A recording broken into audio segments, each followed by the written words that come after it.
Committee will come to order. Good morning, everyone.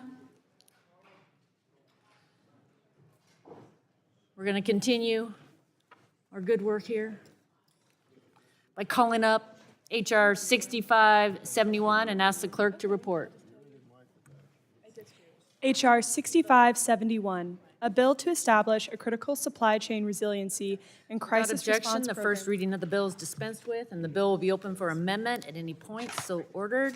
Does anyone seek to be recognized?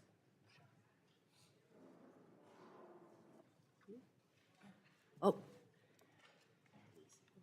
Ms. Rochester, for what purpose do you seek recognition? Madam Chair, I have an amendment at the desk titled ANS_02. Clerk will report.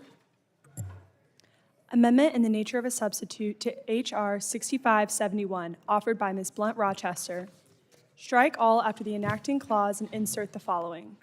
Section Without 1. objection, the reading of the amendment will be dispensed with, and the gentle lady is recognized for 5 minutes to speak on her amendment. Thank you, Chair Rodgers. First, I want to thank Mr. Bouchon for working with me to find a bipartisan path forward on supply chains. Together, we found a way to create a comprehensive, credible, and robust supply chains package that will strengthen both our economy and our national security. In this committee, we've seen the consequence of weakened supply chains, from drug shortages before the pandemic to masks and gowns during the pandemic, from lumber and glass shortages impacting housing affordability and availability, to chips and minerals that power our consumer electronics, defense systems, cell phones, and cars. Bottom line, supply chains touch the lives of every American, whether they know it or not. And strengthening those supply chains means making our lives better and products cheaper.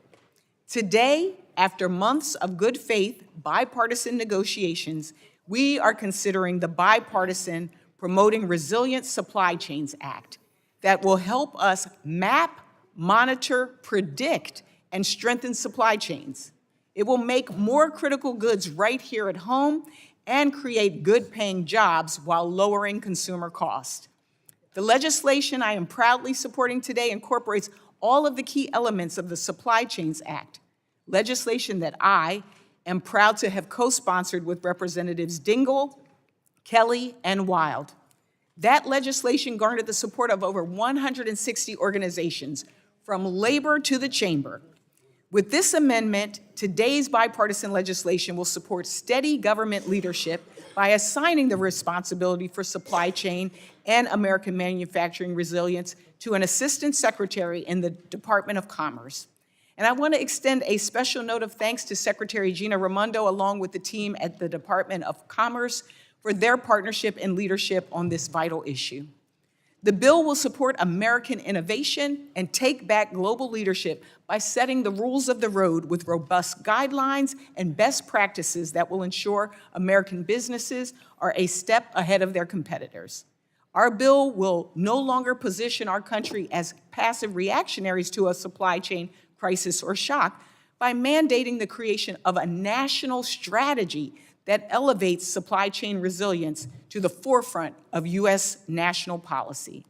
This comes at a time when events like the war in Ukraine are increasing the price of goods for American families, or American jobs are threatened by foreign actors like China on the other side of the globe.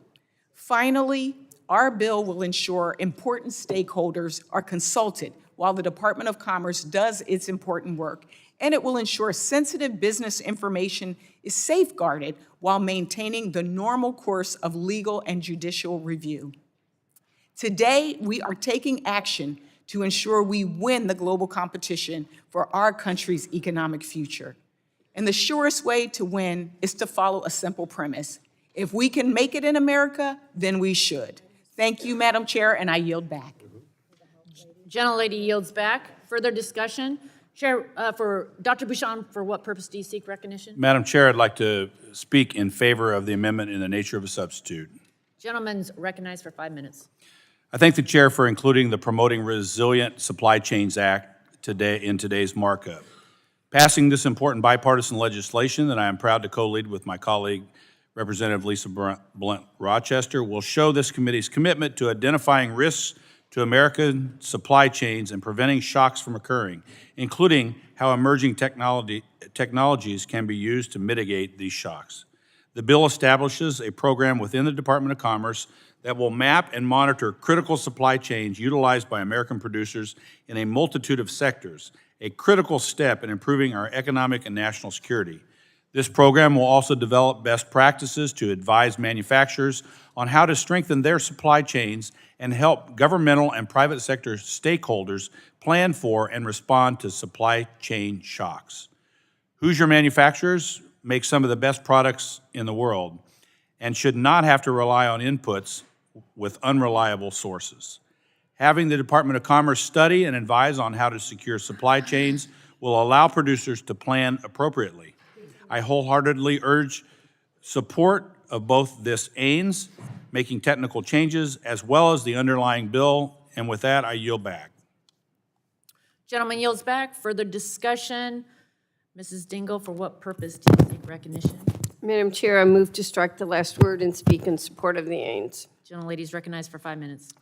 Thank you, Madam Chair. I want to thank my colleagues, Representative Blunt Rochester and Representative Bouchon, for working together to craft bipartisan supply chain legislation. I'm very grateful for their leadership on this critical issue.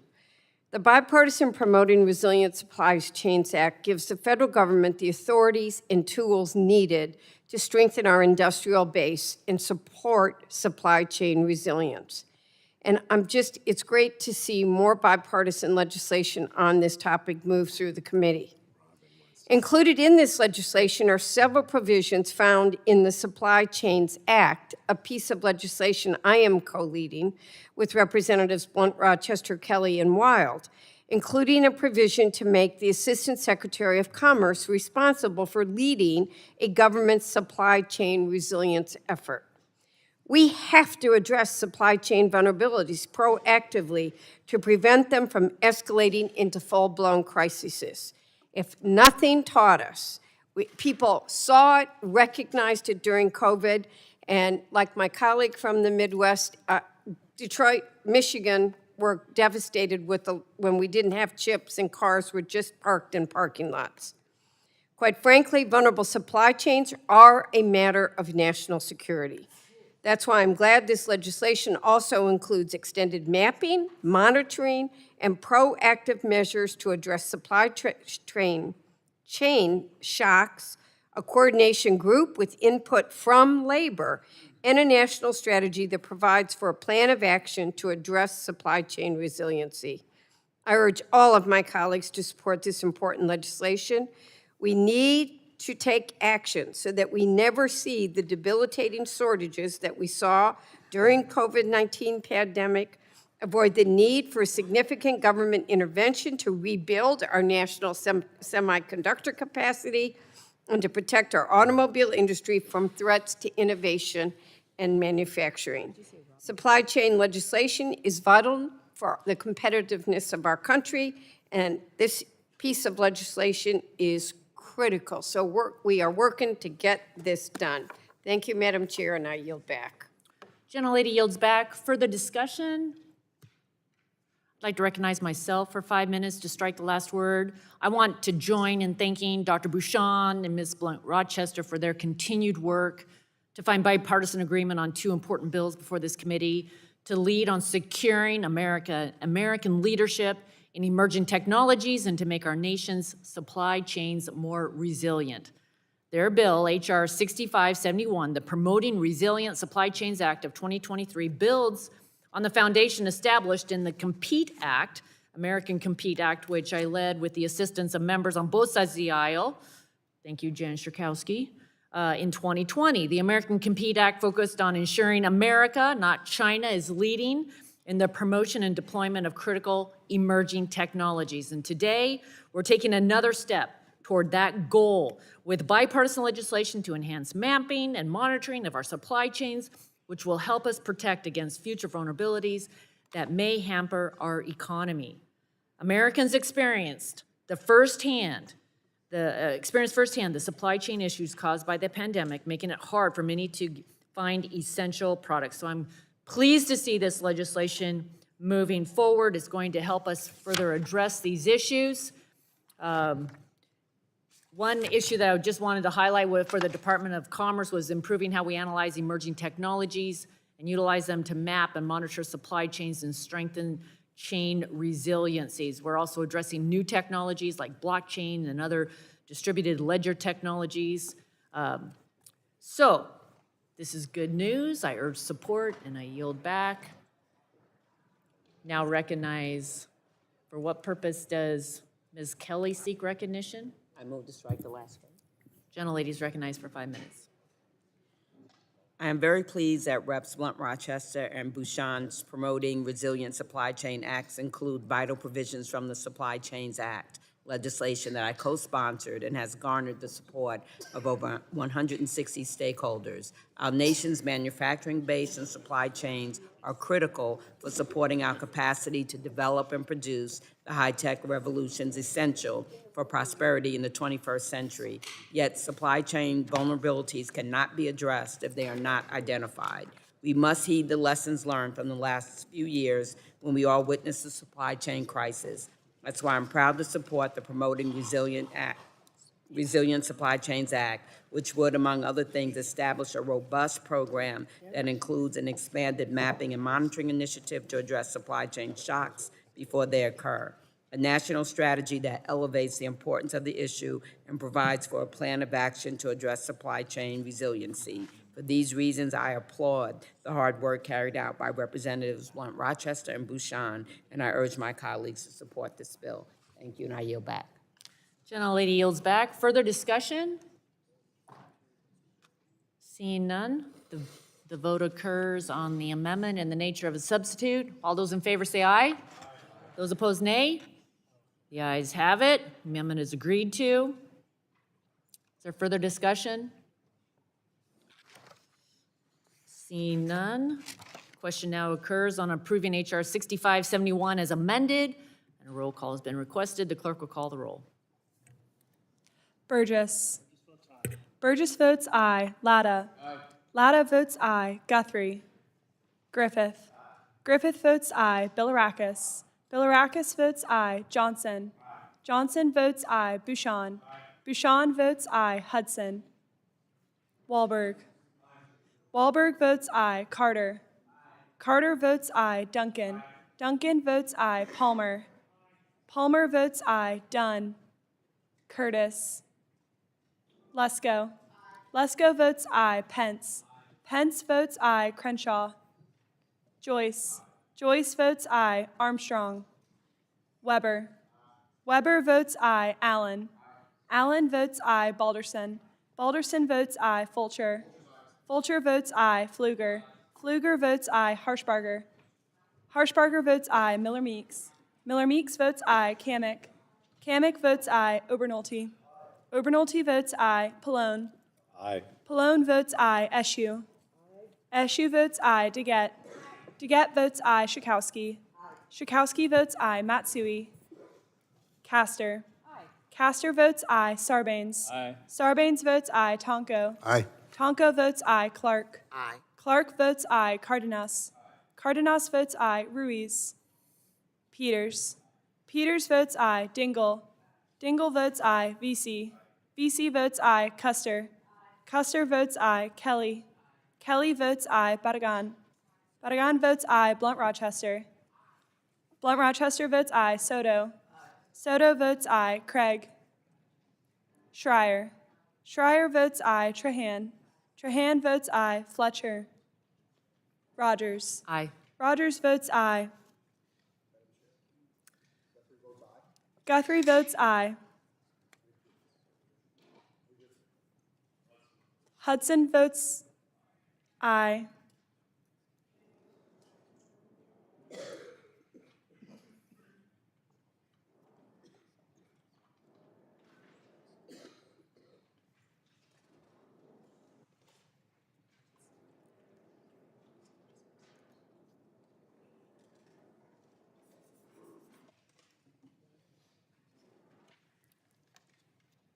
Clerk will report. Chair Rodgers, on that vote, there were 44 ayes and 0 noes. The ayes have it, and the bill is adopted.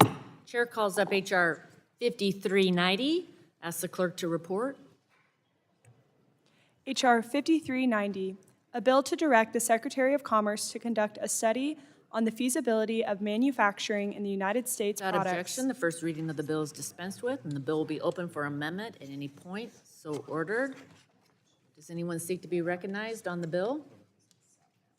For what purpose does Ms. Miller-Meeks seek recognition? Madam Chair, I move to strike the last word. Gentlelady is recognized for 5 minutes.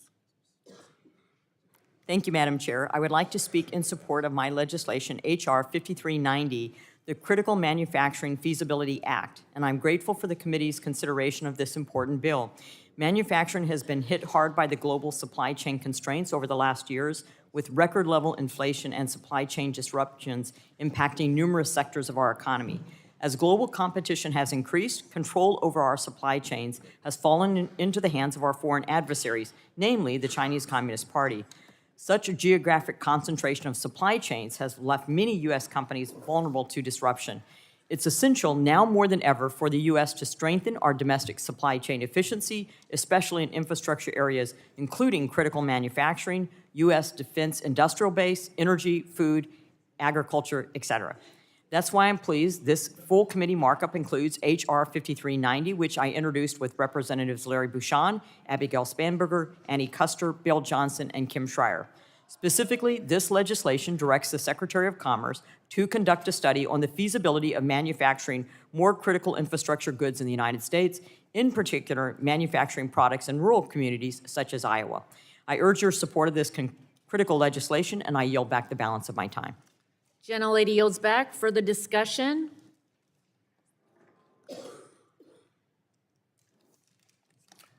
For what purpose does Mr. Johnson seek recognition? Chair Rodgers, I move to strike the last word. Gentleman's recognized for 5 minutes. I'm really proud to co-lead H.R. 5390 with my colleagues, Reps. Miller-Meeks, Bucshon, Custer, Schreier, and Spanberger. This bill requires the Department of Commerce to study and report on products that are in high demand across the critical infrastructure sectors. Importantly, the bill includes feasibility studies for manufacturing products in rural communities.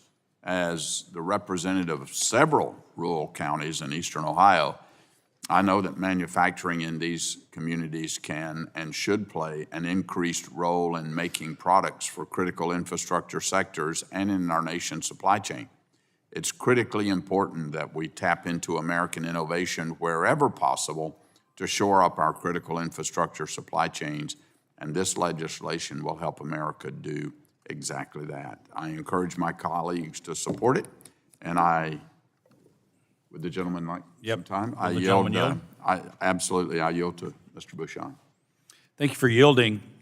I would like to express my support for Dr. Miller-Meeks' bill, the Critical Infrastructure Manufacturing Feasibility Act, which I'm proud to co-lead with my colleagues, as was mentioned. Indiana is an extremely manufacturing-intense state, home to more than 546,000 manufacturing jobs. This means that the supply chain disruptions caused in recent years by the pandemic and foreign manipulation have been especially damaging for the Hoosier State. Car production lines have been curtailed from lack of semiconductors. Drug shortages have arisen when producers can't get necessary precursors, and more. This bipartisan legislation will direct the Department of Commerce to study which products in critical infrastructure sectors are being imported due to manufacturing and supply chain constraints. Based on this study, the department will then develop recommendations on how to stand up production capabilities in rural areas in the U.S. Utilizing the resources we have and expanding our manufacturing capabilities in rural areas will help prevent supply chain bottlenecks from occurring and encourage more of what we use in America to be made in America, not imported from adversaries like China. So I urge all of my colleagues to support this important legislation, and I yield back to Mr. Johnson. Madam Chair, I yield back. Gentleman yields back. Further discussion? Seeing none, the question now occurs on approving H.R. 5390, and a roll call has been requested. The clerk will call the roll. Burgess. Burgess votes aye. Latta. Latta votes aye. Guthrie. Guthrie votes aye. Griffith. Griffith votes aye. Bilirakis. Bilirakis. Bilirakis votes aye. Johnson. Johnson votes aye. Bouchon. Bouchon votes aye. Hudson. Hudson votes aye. Wahlberg. Wahlberg votes aye. Carter. Carter votes aye. Duncan. Duncan votes aye. Palmer. Palmer votes aye. Dunn. Curtis. Lesko. Lesko votes aye. Pence. Pence votes aye. Crenshaw. Joyce. Joyce votes aye. Armstrong. Weber. Weber votes aye. Allen. Allen votes aye. Balderson. Balderson votes aye. Fulcher. Pfluger. Pfluger votes aye. Harshbarger. Harshbarger votes aye. Miller Meeks. Miller Meeks votes aye. Kamick. Kamick votes aye. Obernolte. Obernolte votes aye. Pallone. Aye. Pallone votes aye. Eschew. Eschew votes aye. DeGette. DeGette votes aye. Schakowsky. Schakowsky votes aye. Matsui. Castor. Castor votes aye. Sarbanes. Sarbanes votes aye. Tonko. Aye. Tonko votes aye. Clark. Clark votes aye. Cardenas. Cardenas votes aye. Ruiz. Ruiz votes aye. Peters. Peters votes aye. Dingle. Dingle votes aye. VC. VC votes aye. Custer. Custer votes aye. Kelly. Kelly votes aye. Badagan. Badagan votes aye. Blunt Rochester. Blunt Rochester votes aye. Soto. Soto votes aye. Craig. Schreier. Schreier votes aye. Trahan. Trahan votes aye. Fletcher. Rodgers. Aye. Rodgers votes aye.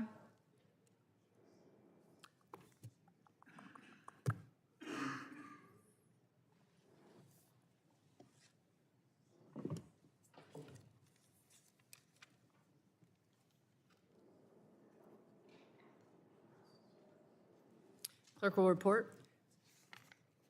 Oh, Madam Clerk, how is Mr. Curtis recorded? Mr. Curtis is not recorded. Curtis votes aye. Clerk will report.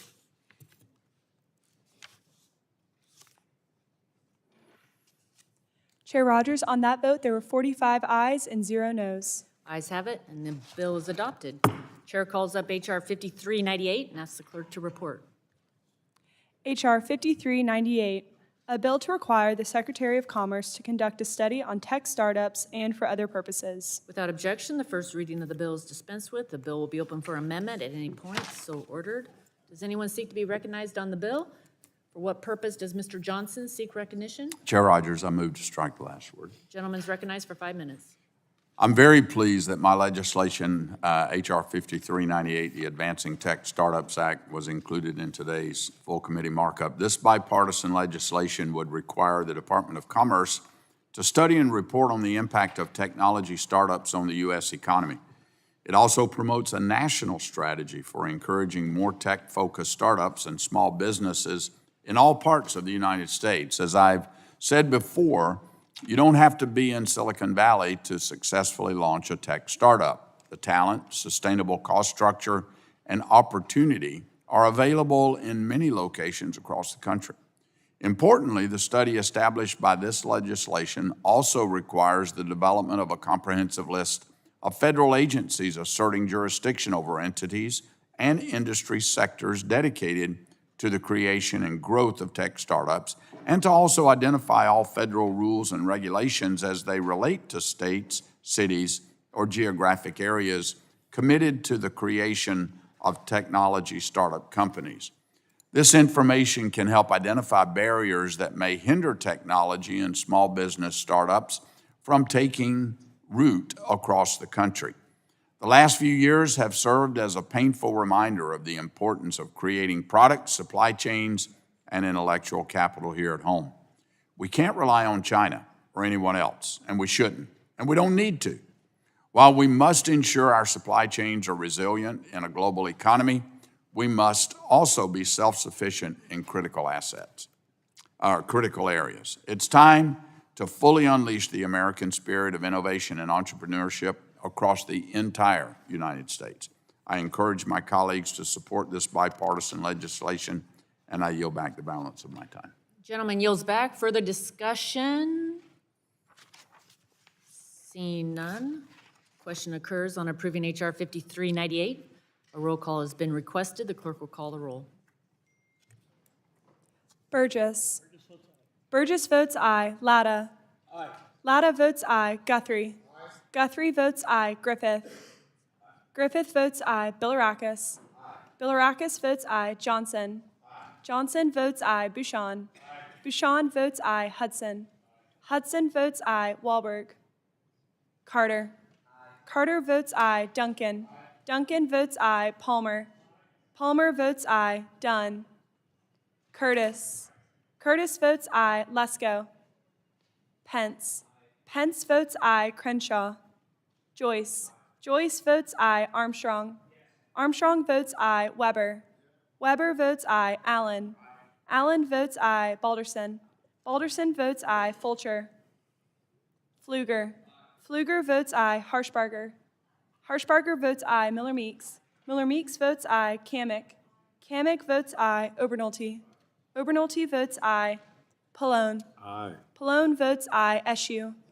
Eschew votes aye. DeGette. DeGette votes aye. Schakowsky. Schakowsky votes aye. Matsui. Castor. Castor votes aye. Sarbanes. Sarbanes votes aye. Tonko. Aye. Tonko votes aye. Clark. Clark votes aye. Cardenas. Cardenas votes aye. Ruiz. Ruiz votes aye. Peters. Peters votes aye. Dingle. Dingle votes aye. Vesey. Vesey votes aye. Custer. Custer votes aye. Kelly. Kelly votes aye. Badagan. Badagan votes aye. Blunt Rochester. Blunt Rochester votes aye. Soto. Soto votes aye. Craig. Schreier. Schreier votes aye. Trahan. Trahan votes aye. Fletcher. Rodgers. Aye. Rodgers votes aye. Madam Clerk, how is Mr. Wahlberg recorded? Mr. Wahlberg is not recorded. Wahlberg votes aye. How's Mrs. Lesko recorded? Ms. Lesko is not recorded. Lesko votes aye. How's Mr. Crenshaw recorded? Oh, I'm sorry. Crenshaw? Mr. Crenshaw is not recorded.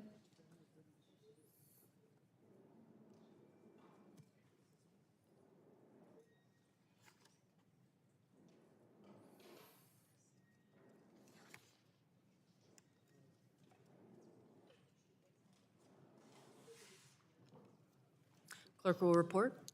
Chair Rodgers, on that vote, there were 46 ayes and 0 noes. Ayes have it. The bill is adopted. Chair calls up H.R. 5146 and asks the clerk to report. H.R. 5146, a bill to require the Secretary of Commerce to conduct a Without study. objection, the first reading of the bill is dispensed with, and the bill will be open for amendment at any point, so ordered. Does anyone seek to be recognized on the bill? For what purpose does Mr. Joyce seek recognition? I wish to be recognized and to speak in support of my bill. Gentleman is recognized for. Thank you, Chair Rodgers. As we all know, the gig economy has become a vital part of our financial systems. This is especially true as we come up on the holiday season, and more businesses are looking for part-time workers and ways to staff up during a busy time. More than ever, we rely on a flexible workforce. It allows for workers to choose their own schedules, allows for freedom of choice for freelancers in the projects or jobs that they pick up, and the ability to potentially make more money than if they were in a traditional job. While my Democratic colleagues may say that they have so-called labor concerns with this bill, I've reached across the aisle on multiple occasions for their input and consideration, only to be met with no response or willingness to come together on this issue. This is a common sense study examining the impact of the gig economy on businesses and the United States as a whole. We should be implementing smart and sound economic policies. I urge my colleagues to all vote in favor of my bill, and I yield back. Gentleman yields back. Further discussion. Chair recognizes the ranking member for 5 minutes. Thank you, Madam Chair. I don't support the Advancing Gig Economy Act because there's already an extensive body of research on the gig economy and no justification, in my opinion, to spend federal funds repeating that work. And at least some of those existing studies look at the positive and negative impacts of the gig economy. By contrast, the Advancing Gig Economy Act presupposes that the gig economy is a net positive, ignoring the harmful effect that this industry has on workers, consumers, safety, and the environment. Unlike workers classified as employees, gig workers are not entitled to minimum wage, overtime pay, unemployment insurance, workers' compensation, paid sick days, paid family leave, health and safety protections, the right to unionize, and discrimination and sexual harassment protections. And without such core protections, it should be no surprise that 14% of gig workers earn less than the federal minimum wage, more than 29% of gig workers make less than the state minimum wage, and well over half of gig workers report that they are seeking a new job. Now, some studies suggest that ride-sharing drivers are far more likely to be involved in accidents than other drivers, and ride-hailing services contribute to more congestion and carbon emissions. Short-term rentals have been scrutinized for lacking basic safety features typically found in traditional hotels, like carbon monoxide detectors and fire safety protections. Directing the Department of Commerce to study only the benefits of the gig economy is not sound policy, in my opinion. And the Advancing Gig Economy Act also fails to provide the Department of Commerce resources to carry out the study, which may have been diverted from the agency's other core functions. House Republicans are advancing legislation that would cut the Department of Commerce's funding by 13%, which is nearly $2.7 billion below the president's budget request. So can we really expect the Department of Commerce to do more with less? I don't think so. And for all these reasons, I oppose the bill and yield back, Madam Chair. Gentleman yields back. Further discussion? Are there, yes? Chair, for what purpose does Ms. Sherkowski seek recognition? I move to strike the last word. Gentlelady is recognized for 5 minutes. So I would like to just amplify a little bit or to agree with the remarks of our ranking member. And so let me be clear. The American people are the gig economy. Without workers, the gig economy simply does not exist at all. But as our ranking member said, there is nothing in this bill that requires the department or allows the or funds the Department of Commerce to look at the impact on workers. And there are so many issues that do affect workers. The issues of the low wages, the long hours and uncertain hours, and the hazards that they encounter on the job, and many others that, again, our ranking member had recommended that be studied. And this bill would not only not study this, but doesn't provide any of the resources that would be needed for the Department of Commerce to do that kind of research. And it seems to me that not only that the Republicans don't include that in this legislation, but actually have called on a diminution of $3 billion from the funding for the Commerce Department. And so we really can't expect the Commerce Department to do anything with less money. And so the studying the impact of the gig economy without looking at what workers are doing simply misses the point. And so for that reason, I will oppose the legislation, and with that, I yield back. Gentlelady yields back. Further discussion? Are there any amendments? For what purpose does Mr. Joyce seek recognition? I have an amendment at the desk titled JOYCPA_033. Clerk will report. Amendment to H.R. 5146, offered by Mr. Joyce of Pennsylvania. Page 2, line Without 15. objection, the reading of the amendment is dispensed with. Gentleman is recognized for 5 minutes in support of his. Thank you, Madam Chair. This amendment would require that the Department of Commerce to study the upcoming impact of the new 1099 threshold included in the so-called American Rescue Plan. I appreciate our auto workers are back on the job, but it is important to know that there are other forms of employment. And some folks work out of their house, they depend on eBay to conduct commerce while managing a family. The change in the law that this amendment will review will take a hard look at how this and other types of gig work will impact hard-working independent workers. The previous and time-tested threshold was $20,000 in 200 separate transactions. Democrats thought a more appropriate threshold would be just $600 and one transaction. While the IRS has delayed implementation on shaky legal ground to do so, Republicans, led by Representative Carol Miller from West Virginia, who has legislation to return the threshold to original levels, have kept the pressure up. The IRS is not equipped to handle this new volume of reporting, and I can't imagine Americans want the IRS in their wallets examining every transaction that they make under this new threshold. In addition to the burden on consumers, we should examine the new and unnecessary burdens placed on existing businesses and startups, as they have an increased compliance burden. Government should simply get out of the way and allow these entrepreneurs to focus on their business model, not force them to become CPAs. As we think through the gig economy and its workers, maybe the first place that we should start is by considering new tax burdens put on businesses by those masquerading under the guise of seeking to protect their interests.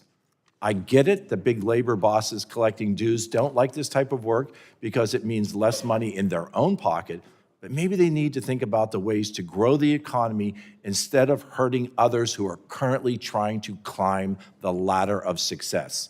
Thank you, Madam Chair, and I yield back. Gentleman yields back. Further discussion? For what purpose does Ms. Clark seek recognition? Madam Chair, I move to strike the last word. Gentlelady is recognized for 5 minutes. Thank you, Madam Chair. I echo the concerns of Ranking Member Pallone and Representative Chakowski. There's already an extensive body of research on the gig economy, and the underlying legislation ignores the harmful effect that this industry has on workers, consumers, safety, and the environment. I fear that this amendment doubles down on those fundamental flaws.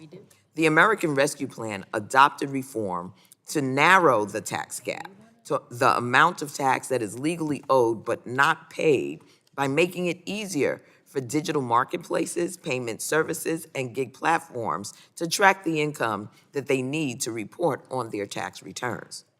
Crucially, this information reporting does not affect the amount of tax a payee owes. It is simply a tool that helps ensure that tax filers pay the amount they legally owe.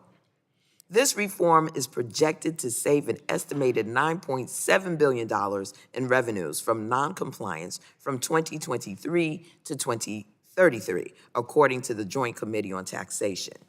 The amendment directs the Department of Commerce to merely focus on the effect of this crucial reform on the gig economy, not on tax compliance or our efforts to reduce the federal deficit.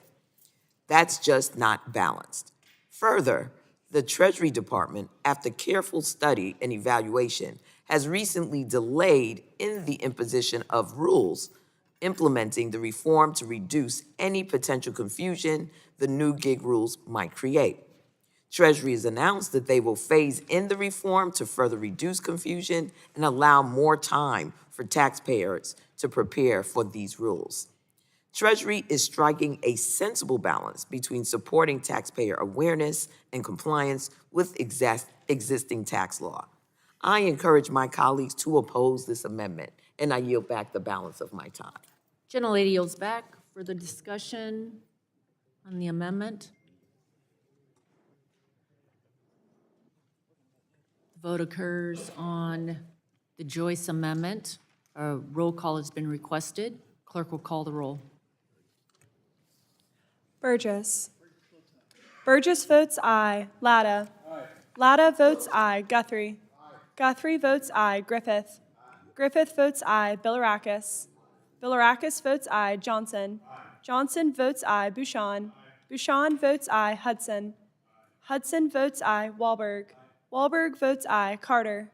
Carter votes aye. Duncan. Duncan votes aye. Palmer. Dunn. Curtis. Curtis votes aye. Lesko. Lesko votes aye. Pence. Pence votes aye. Crenshaw. Joyce. Joyce votes aye. Armstrong. Armstrong votes aye. Weber. Weber votes aye. Allen. Allen votes aye. Balderson. Balderson votes aye. Fulcher. Pfluger. Pfluger votes aye. Harshbarger. Harshbarger votes aye. Miller Meeks. Miller Meeks votes aye. Kamick. Kamick votes aye. Obernolte. Obernolte votes aye. Pallone. No. Pallone votes no. Eschew. Eschew votes no. DeGette. DeGette votes no. Schakowsky. Schakowsky votes no. Matsui. Castor. Castor votes no. Sarbanes. Sarbanes votes no. Tonko. No. Tonko votes no. Clark. Clark votes no. Cardenas. Cardenas votes no. Ruiz. Ruiz votes no. Peters. Peters votes no. Dingle. Dingle votes no. Vesey. Vesey votes no. Custer. Custer votes no. Kelly. Kelly votes no. Badagan. Badagan votes no. Blunt Rochester. Blunt Rochester votes no. Soto. Soto votes no. Craig. Schreier. Schreier votes no. Trahan. Trahan votes no. Fletcher. Rodgers. Aye. Rodgers votes aye. Madam Clerk, how's Mr. Palmer recorded? Mr. Palmer is not recorded. Palmer votes aye.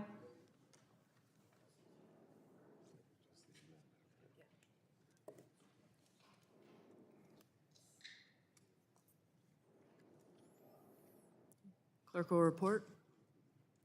Chair Rodgers, on that vote, there were 26 ayes and 20 noes. The ayes have it. The amendment is adopted. Are there any further amendments? Seeing none, the vote occurs on approving H.R. 5146 as amended, and a roll call has been requested. The clerk will call the roll. Burgess. Burgess votes aye. Latta. Latta votes aye. Guthrie. Guthrie votes aye. Griffith. Griffith votes aye. Bilirakis. Bilirakis votes aye. Johnson.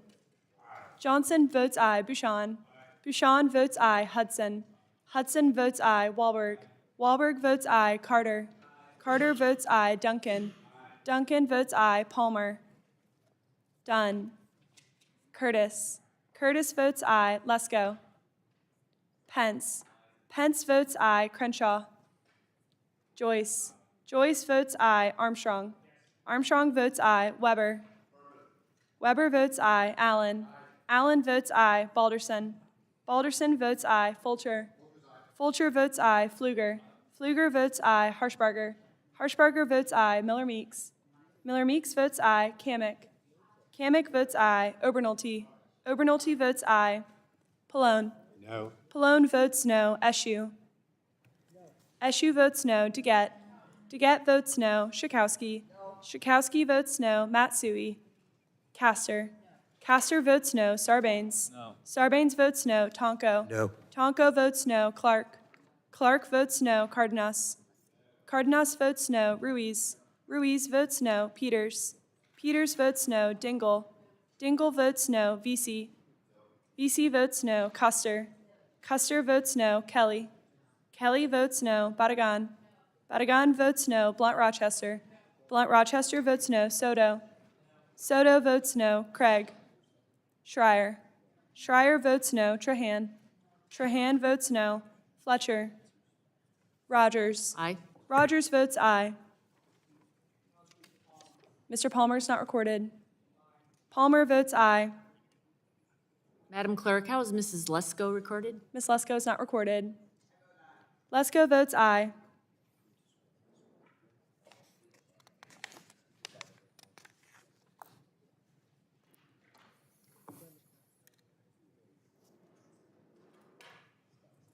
Clerk will report.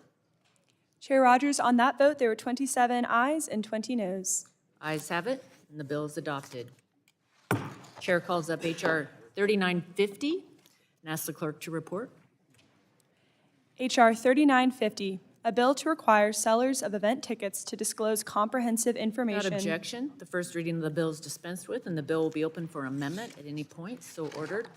Does anyone seek recognition? For what purpose does Mr. Strike the Bilirakis last seek word. recognition? I Gentleman is speak on the recognized for underlying 5 bill. minutes. Thank you. Thank you. I want to urge my colleagues to support my legislation, H.R. 3950, the Ticket Act, under consideration today. We have an opportunity to pass bipartisan legislation that addresses price transparency in the live event ticketing marketplace, which has become inundated with hidden and confusing fees for consumers. I want to thank the ranking member of the subcommittee, my good friend and my colleague on this piece of legislation, Representative Jan Schakowsky, for her partnership and collaboration. We've been able to work closely together on this issue and negotiate a package that provides consumer protections for fans nationwide. As a lifelong baseball fan, a fan of the Tampa Bay Rays and Pittsburgh Pirates, I always enjoy going to a ball game. My hope is that fans of their respective ball clubs can enjoy a seamless ticket buying experience and attend games, of course concerts too, without hassle. H.R. 3950 will require ticket issuers, a secondary market issuer and secondary market issuers to clearly and conspicuously disclose at the beginning of the transaction and throughout the ticket purchasing process the total ticket price for the event. We are ensuring that consumers know what the price will be of their event upfront, preventing deceptive practices confusing checkouts. I want to add also, given the significant support, and we do have a letter of support, many letters of support from stakeholders from across the country, and of course different communities, that I have recommended to Chair Rodgers, and she's agreed that we combine the tickets bill with the STOP Act. I'd like to ask my good friend and vice chairman of the committee, Mr. Armstrong, to offer the ains, because he's been working with me very closely on this particular issue. That would then mean we did not bring up the STOP Act as a standalone bill. So this is an approach I've been in touch with the minority, knows all about this, and they've agreed. Stakeholders spanning from consumer groups to businesses of all sizes agree that this common sense price transparency measure addressed in our bill is definitely needed. In terms of the underlying bill's language that addresses disclosures related to so-called speculative tickets, we've heard significant concerns that it may inadvertently be misinterpreted as legitimizing this practice. I don't believe that's the case, but we've heard this. I have worked hard to go further with stakeholders on prohibiting the questionable practice of selling tickets that one doesn't possess. In that regard, I'm looking forward to the discussion we have on the ains that will combine our language with the language of the STOP Act proposal we worked on as well, which prohibits this practice. I'm thankful again for the chair and ranking member for working with us, as well as ranking member Pallone and Representative Pasquale. I know he's been working on this for many years. I'm glad we were able to address some of the priorities included in the BOSS and SWIFT Act. They have been seeking such progress, again, for some time now, and I'm glad we could find consensus among Congress and stakeholders on portions of this bill. And again, I want to thank my ranking member on the subcommittee, Jan Schakowsky. She's really been great to work with. So let me say this, too. This legislation has shown that this committee can really deliver the entire markup, if that's the case. And I hope it demonstrates to my friends across the aisle, on and off the committee. I have met with, again, on the name, image, likeness bill, wanted to get that in, on college sports. I think that needs to be done right away in a bipartisan fashion. I look forward to working with them. I urge support for the ains, which will be offered by Mr. Armstrong, and final passes for the biggest ticket reform in years. So let's go. Thank you very much, and I appreciate it very much, Madam Chair, and I yield back. Thank you, Mr. Chairman.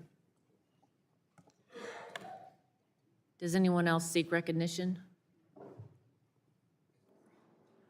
For what purpose does Mr. Armstrong seek recognition? Madam Chair, to offer an amendment in the nature of a substitute to H.R. 3950, the Ticket Act, it's Ains 01. The clerk will report. Amendment in the nature of a substitute to H.R. 3950, offered by Mr. Armstrong. Without objection, the reading will be dispensed with. Gentleman is recognized for 5 minutes. Thank you, Madam Chair, and thanks to everybody on both sides of the aisle, particularly Chair Bilirakis, on working to, what he said, bring the most substantial change to this practice in a very, very long time. This amendment in the nature of a substitute makes conforming changes to the Ticket Act to reflect text that has passed the Senate Commerce Committee, as well as inclusion of the speculative ticket oversight prohibitions or the STOP Act. This Ains includes the Ticket Act's inclusive ticket price disclosure provisions that will provide consumers with clear total price listings for an event ticket. The Ains also includes the STOP Act, which features a ban on speculative ticket sales unless the seller has actual or constructive possession of the ticket. However, the bill allows for secondary sellers to offer a consumer a service to obtain an event ticket under certain controls, including clear disclosures that the service is not a ticket nor guarantee purchase of a ticket, or that the requirements to separate ticket event sales and the service with a separate purchasing process, and finally, requirements for a full refund to the consumer for cost of the service and the ticket if the specified ticket is not procured or a comparable ticket is considered insufficient, which is determined by the consumer. The bill also requires clear disclosures to guard against deceptive websites that seek to mislead customers. Finally, I understand concerns still remain over the specifics of the itemized disclosure for all in-ticket pricing. I remain committed, as do other members on this committee, to working toward an agreement on that issue to ensure that consumers have accurate descriptions of the total cost of tickets and each associated fee. With that, I yield back. Gentleman yields back. Further discussion. For what purpose does the ranking member seek recognition? To strike the last word, Madam Chair. Gentleman's recognized for 5 minutes. Thank you, and I just wanted to start by applauding Chair Bilirakis, Ranking Member Schakowsky for all the work that they've done producing a bipartisan ticketing bill with strong protections for consumers, and also commend my friend and colleague, Representative Pascrell, for his years of leadership on improving the ticketing experience for consumers, and in particular, all the hard work he's put into the BOSS and SWIFT Act. Now, regarding the amendment before us, I'm pleased to see it incorporates my amendment from the subcommittee markup that mandates refund requirements and provides transparency for consumers. Consumers should not be left on the hook if an event is canceled or postponed, and should have the option to receive a full refund or comparable ticket to a rescheduled show or game. Consumers should also know what the policy regarding refunds is for an event and how to obtain a refund before they purchase a ticket. Both these concerns are addressed in the amendment before us today, and again, thank the Ranking Member Schakowsky, Chair Bilirakis, and Representative Armstrong for working to ensure that language is included. Today, the committee is taking an important first step in restoring fairness and transparency to the event ticket marketplace by mandating all in-pricing disclosure, banning speculative ticketing, requiring refunds for cancellations or postponements, and prohibiting deceptively named websites. And while I believe there's still more that can be done to address anti-consumer practices in the ticketing space, this amendment and the underlying bill before us today will go a long way in improving the ticket buying experience for all fans. Bipartisan bills like the one before us exemplify how the members of this committee can work together to deliver meaning and impactful legislation for all consumers. And again, I urge all my colleagues to support this amendment and the underlying bill, and thank the chair. Gentleman yields back. Further discussion? For what purpose does Ms. Schakowsky seek recognition? I move to strike the last word. Gentlelady, ranking member is recognized for 5 minutes. Well, I'm very happy to talk about moving ahead with the Ticket Act, and I want to thank Congresswoman Armstrong for making it even better as we vote on it today. We put a lot of work into this legislation, as did many of us. This has been a real bipartisan effort.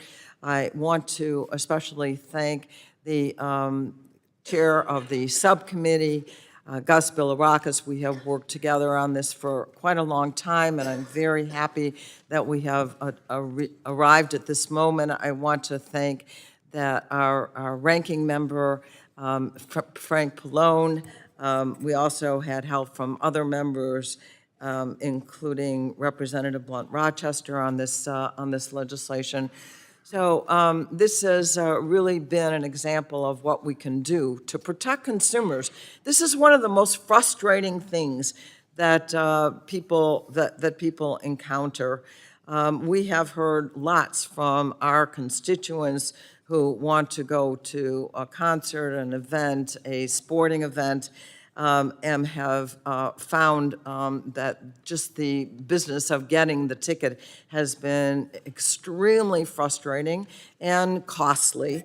And so this legislation does a number of things that have been mentioned already. I just want to say that it ends the surprise fees that have been so common. Right now, under this legislation, the first price that you see when you order the ticket is the price that you pay, not a penny more.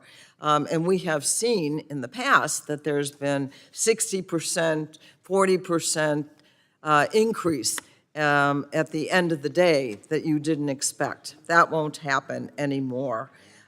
This bill will ban the sale of tickets that a seller actually doesn't have in hand, and it will certainly restrain bogus websites that are selling fake tickets.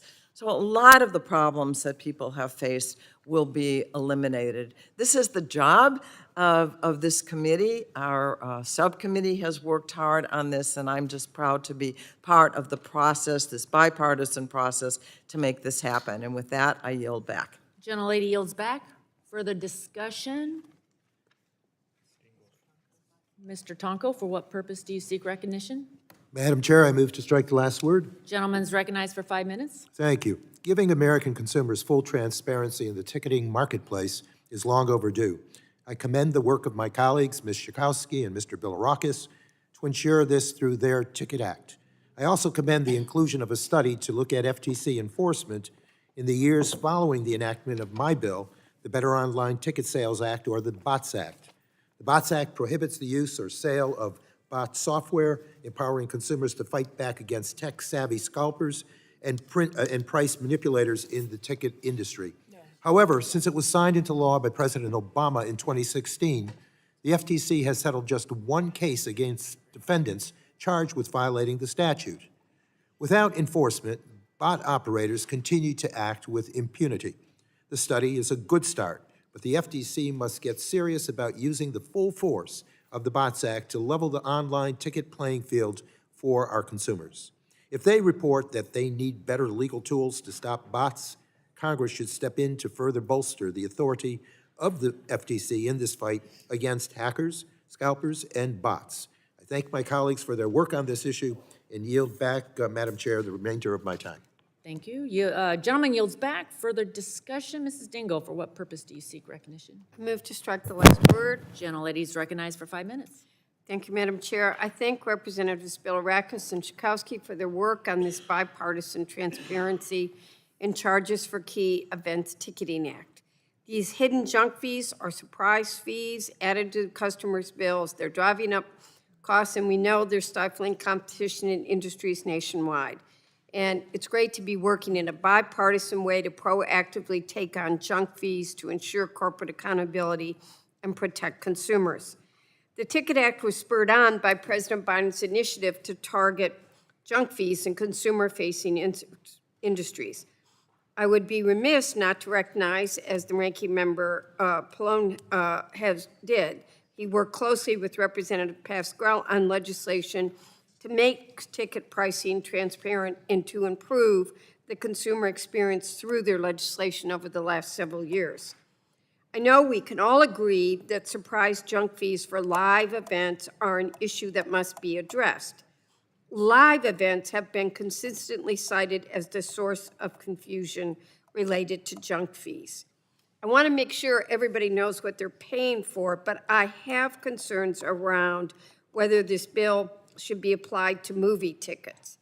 As the Ticket Act continues to move through the legislative process, I hope that we can talk about that because we don't want to see inadvertently ticketing for movie theaters to rise up in costs because of this. So I would ask that. Thank you, Madam Chair, and I yield back. Gentlelady yields back. Further discussion. For what purpose does Ms. Blunt Rochester seek recognition? Madam Chair, I move to strike the last word. Gentlelady is recognized for 5 minutes. Thank you, Madam Chair. I am very proud of the bipartisan efforts of this committee for consumers. And I'm also proud of the language I introduced in our subcommittee markup, banning the use of deceptive or misleading website names by ticket sellers. It will be included as we move forward with the Ticket Act.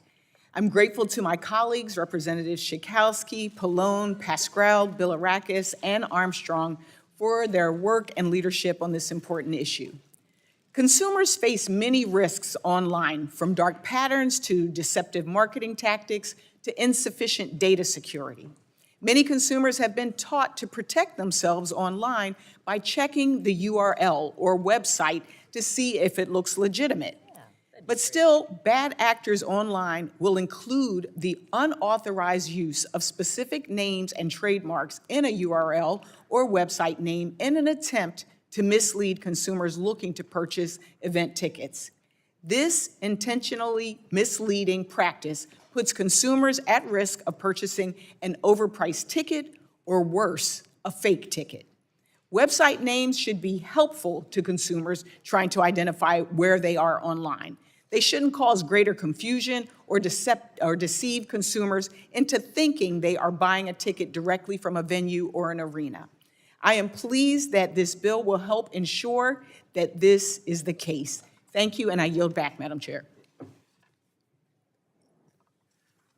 Does anyone seek recognition on the Ains?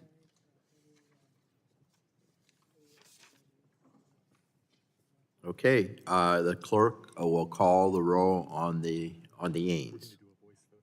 Oh, I believe we're going to do a voice vote. So all in favor, say aye. Aye. All opposed? Very good. So the clerk will call the roll on the bill, the final passage. Burgess. Burgess votes aye. Latta. Latta votes aye. Guthrie. Guthrie votes aye. Griffith. Griffith votes aye. Bilirakis. Aye. Bilirakis votes aye. Johnson. Bouchon. Bouchon votes aye. Hudson. Hudson votes aye. Wahlberg. Wahlberg votes aye. Carter. Duncan.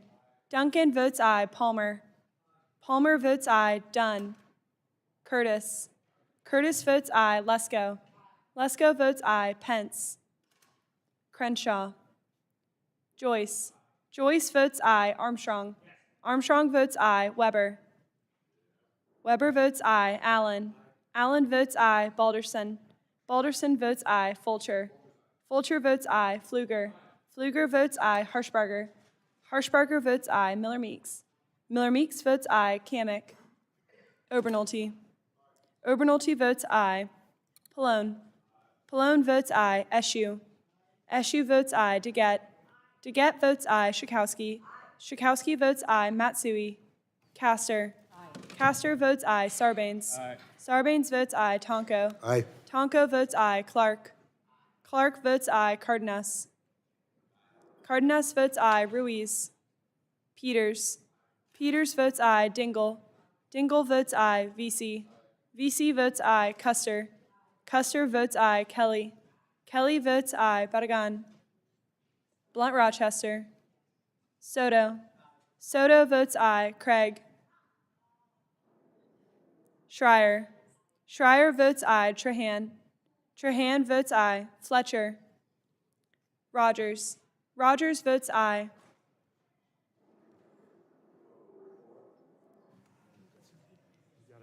Oh, we've got a couple of others. Okay. For what purpose, sir? Pence is not recorded. Pence votes aye. Kamick votes aye. Yes. Miss- Blunt Rochester votes aye. Anyone else?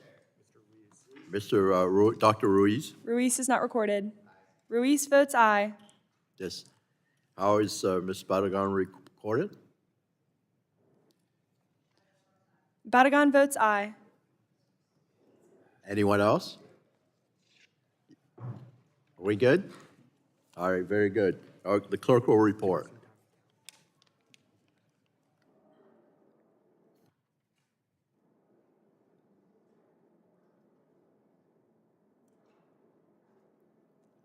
Chair Bilirakis, on that vote, there were 45 ayes and 0 noes.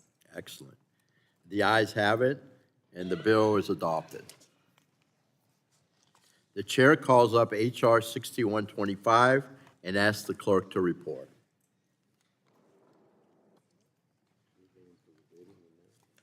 H.R. 6125, a bill to require online dating service providers to provide fraud ban notifications to online dating service members and for other purposes. Be it enacted by the Senate and the House of Representatives of the United States of America in Congress assembled. This act may be cited as the Online Safety Act of 2023. Without objection, the first reading of the bill is dispensed with, and the bill will be open for amendment at any point.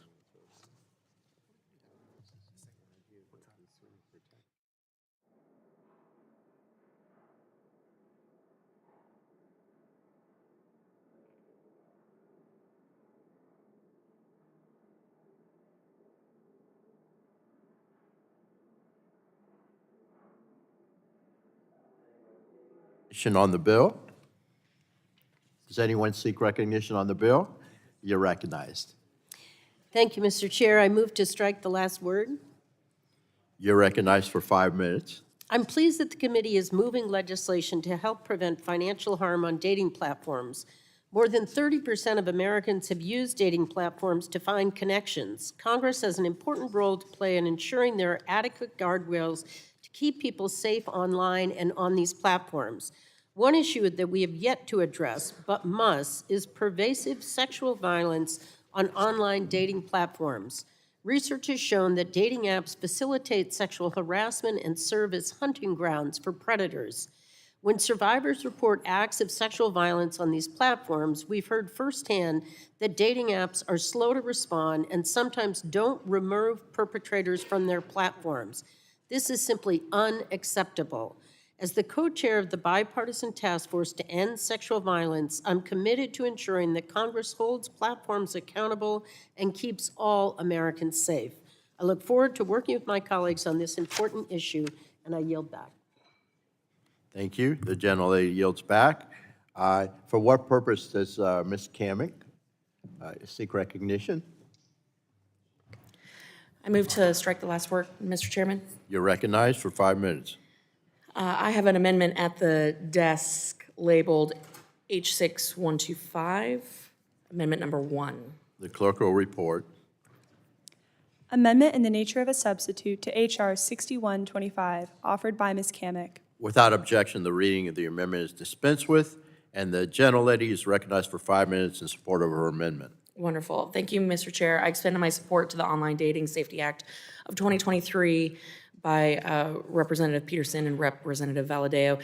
This bill would require the online dating service providers to issue a fraud ban notification to their members who have received or responded to a message from a band member on the online dating service.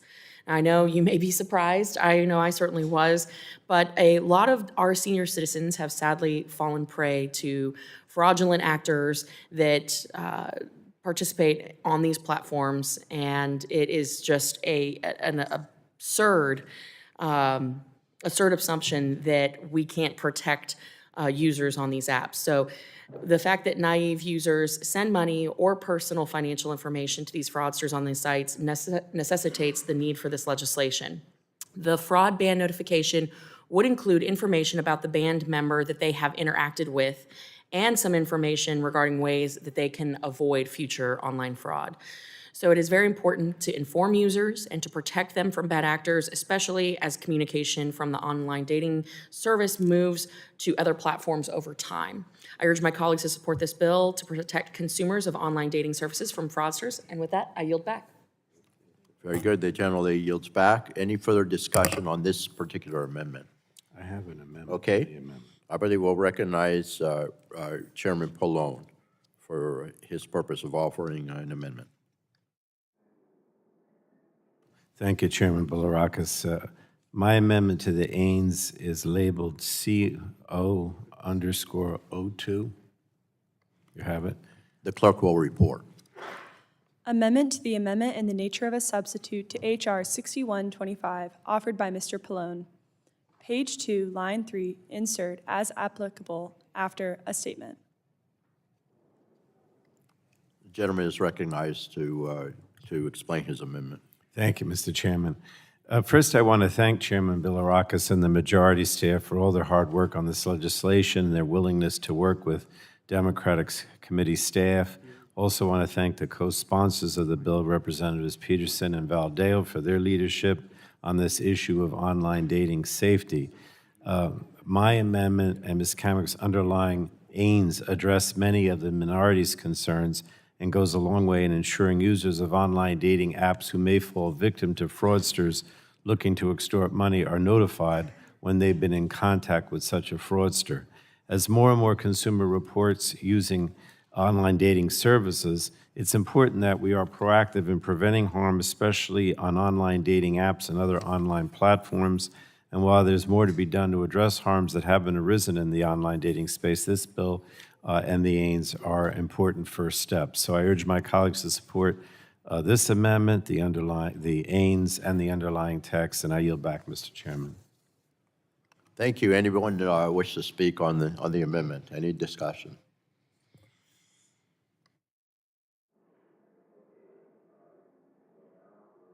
To vote on the amendment, I understand it'll be a voice vote. So all in favor say aye. Aye. All opposed?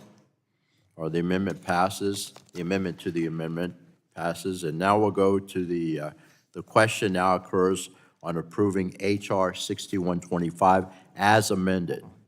We have to vote on the CAMIC amendment first. Okay, all right, so, I'm sorry. We're going to vote on the CAMIC amendment prior to final passage. All in favor of the CAMIC amendment, say aye. Aye. All opposed? Okay, the amendment passes, and we will vote now on the entire amendment, which is the Pallone amendment, along with the CAMIC amendment. All in favor, say aye. Aye. All opposed? Or the amendment passes, and the question now occurs. Yeah, we're going to go ahead and call the roll on H.R. 6125. Burgess. Burgess votes aye. Latta. Latta votes aye. Guthrie. Guthrie votes aye. Griffith. Griffith votes aye. Bilirakis. Bilirakis votes aye. Johnson. Bouchon. Bouchon votes aye. Hudson. Hudson votes aye. Wahlberg. Carter. Carter votes aye. Duncan. Duncan votes aye. Palmer. Palmer votes aye. Dunn. Curtis. Curtis votes aye. Lesko. Lesko votes aye. Pence. Pence votes aye. Crenshaw. Joyce. Joyce votes aye. Armstrong. Weber. Weber votes aye. Allen. Allen votes aye. Balderson. Balderson votes aye. Fulcher. Fulcher votes aye. Pfluger. Harshbarger. Harshbarger votes aye. Miller Meeks. Miller Meeks votes aye. Kamek. Kamek votes aye. Obernolte. Obernolte votes aye. Pallone. Pallone votes aye. Eshu. Eshu votes aye. DeGette. DeGette votes aye. Schakowsky. Schakowsky votes aye. Matsui. Castor. Castor votes aye. Sarbanes. Aye. Sarbanes votes aye. Tonko. Aye. Tonko votes aye. Clark. Clark votes aye. Cardenas. Cardenas votes aye. Ruiz. Ruiz votes aye. Peters. Peters votes aye. Dingle. Dingle votes aye. VC. VC votes aye. Custer. Custer votes aye. Kelly. Kelly votes aye. Barragan. Barragan votes aye. Blunt Rochester. Blunt Rochester votes aye. Soto. Soto votes aye. Craig. Schreier. Schreier votes aye. Trahan. Trahan votes aye. Fletcher. Rodgers. Rodgers votes aye.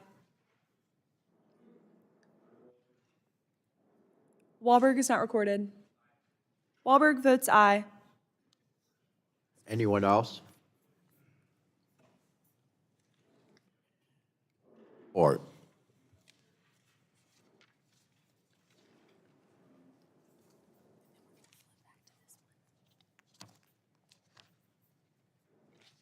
Chair Bilirakis, on that vote, there were 44 ayes and 0 noes.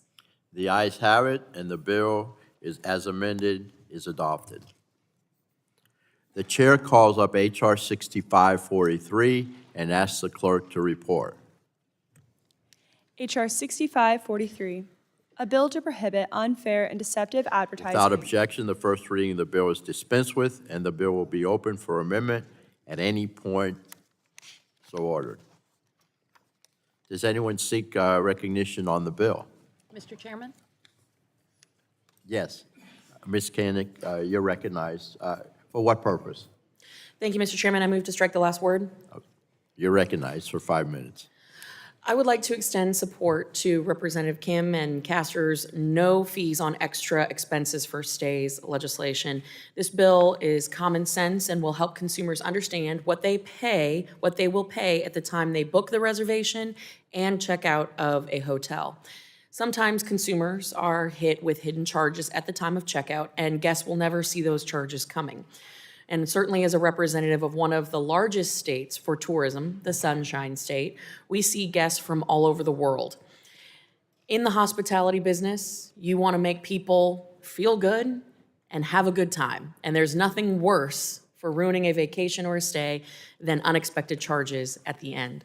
So it's time that Americans don't have to wait until checkout to know exactly what they owe for their stay. I would like to thank all of our stakeholders in this, in the lodging industry, specifically the American Hotel and Lodging Association, for all of their work on this bill. It's a common sense piece of legislation that I encourage all of my colleagues to support. I also ask for unanimous consent to submit 2 documents for the record, a letter of support for the bill from the American Hotel and Lodging Association, as well as a statement of support from Airbnb. Without objection, so ordered. Wonderful. Thank you, Mr. Chairman. And with that, I yield back. Very good. The gentlelady yields back. Anyone seek recognition on the Democrat side? Representative Castor, you're recognized for 5 minutes. Thank you, Mr. Chairman. I move to strike the last word. You're recognized. Members, when families set their budget for their family vacation and they go shop online for their accommodations, they expect that the hotel price they see will be the price that they pay. But many travelers experience resort or destination fees. Sometimes these are tacked on at the time you check out or at the end of that lengthy online reservation process. So I'm very gratified that to offer the No Hidden Fees Act with my friend Congresswoman Young Kim of California. This bill will require the clear and conspicuous display of all fees associated with reserving short-term lodging. So when you visit the beautiful Tampa Bay area or the beautiful beaches of Florida or fantastic destinations all across America, people will understand exactly what they're going to pay. Visitors are often lured into hotel or motel rooms or lodgings that do not disclose all the fees online. It's a real trap for consumers, and it's really not fair. They work hard to plan their vacations. They really deserve to understand what they're going to pay. I also have supporting documents to offer for the record, ask unanimous consent to accept the endorsements from the Florida Restaurant and Lodging Association, along with the California Hotel and Without Lodging objection, so ordered. Association. And also just wanted to submit an example of the kind of comments being received by the Federal Trade Commission on these. So I'll offer that for the record as well. It says that on October 15th, David Portney submitted a public comment to the FTC. He and his wife traveled to Fort Lauderdale to attend a wedding. making lodging reservations 9 months in advance. The hotel informed him just a week before his trip that he would be charged a $44 resort fee for each day, despite arriving late in the evening and leaving directly after the wedding ceremony. David and his wife were consequently charged for services that they did not and could not use. The couple could have better budgeted their time and finances had these fees been disclosed at the time of booking. These kind of surprise fees are deceptive and they're unfair, so I've urged the committee to move swiftly so that we can work with our Senate counterparts to bring this initiative into law. Thank you, and I yield back my time. General Lady yields back. Anybody on the Republican side wish to speak? Any further discussion? Yes, Representative Soto, you're recognized for 5 minutes. Thank you, Chairman. I move to strike the last word. You're recognized. Honored to represent Orlando, a tourism mecca, a place that so many folks come from around the country and around the world to visit our world-class theme parks. This is what we do in Orlando. This is what our constituents do, work hard every day to create memories for families that can last a lifetime. And we also see millions of families coming to Central Florida every year, and they work hard. They're saving money for years to be able to have these amazing trips. And so we need transparency. People need to know what the price is that they can expect at the beginning of the trip so that they could budget, so that they could plan. Hidden fees tacked on at the end of their stay is particularly disturbing to me. And so with this bill, we're going to make sure that the advertised price is the price, that we have great memories for families, and people can save and know what they're getting into and have a great trip. For that and more, I'm excited to support this bill, and I yield back. Thank you, Representative Soto. Anyone on the Republican side wish to speak on the bill? Okay.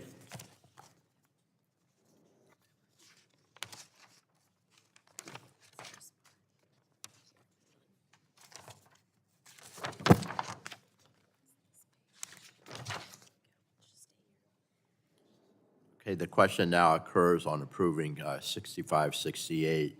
A roll call vote is requested, so the clerk will call the roll. Oh, 6543, is that right? Okay, I was reading the wrong one, I apologize. The clerk will call the roll on Bill 6543. Burgess. Burgess votes aye. Latta. Latta votes aye. Guthrie. Guthrie votes aye. Griffith. Griffith votes aye. Bilirakis. Aye. Bilirakis votes aye. Johnson. Bouchon. Bouchon votes aye. Hudson. Hudson votes aye. Wahlberg. Carter. Carter votes aye. Duncan. Duncan votes aye. Palmer. Palmer votes aye. Dunn. Curtis. Lesko. Lesko votes aye. Pence. Pence votes aye. Crenshaw. Joyce. Armstrong. Weber. Weber votes aye. Allen. Allen votes aye. Balderson. Balderson votes aye. Fulcher. Fulcher votes aye. Pfluger. Harshbarger. Harshbarger votes aye. Miller Meeks. Miller Meeks votes aye. Kamick. Kamick votes aye. Obernolte. Obernolte votes aye. Pallone. Aye. Pallone votes aye. Eschew. Eschew votes aye. DeGette. DeGette votes aye. Schakowsky. Schakowsky votes aye. Matsui. Castor. Castor votes aye. Sarbanes. Aye. Sarbanes votes aye. Tonko. Aye. Tonko votes aye. Clark. Clark votes aye. Cardenas. Cardenas votes aye. Ruiz. Ruiz votes aye. Peters. Peters votes aye. Dingle. Dingle votes aye. VC. VC votes aye. Custer. Custer votes aye. Kelly. Kelly votes aye. Badagan. Badagan votes aye. Blunt Rochester. Blunt Rochester votes aye. Soto. Soto votes aye. Craig. Schreier. Schreier votes aye. Trahan. Trahan votes aye. Fletcher. Rodgers. Rodgers votes aye. Joyce is not recorded. Joyce votes aye. Anyone else? Wahlberg is not recorded. Wahlberg votes aye. Anyone else? Okay, the clerk will report.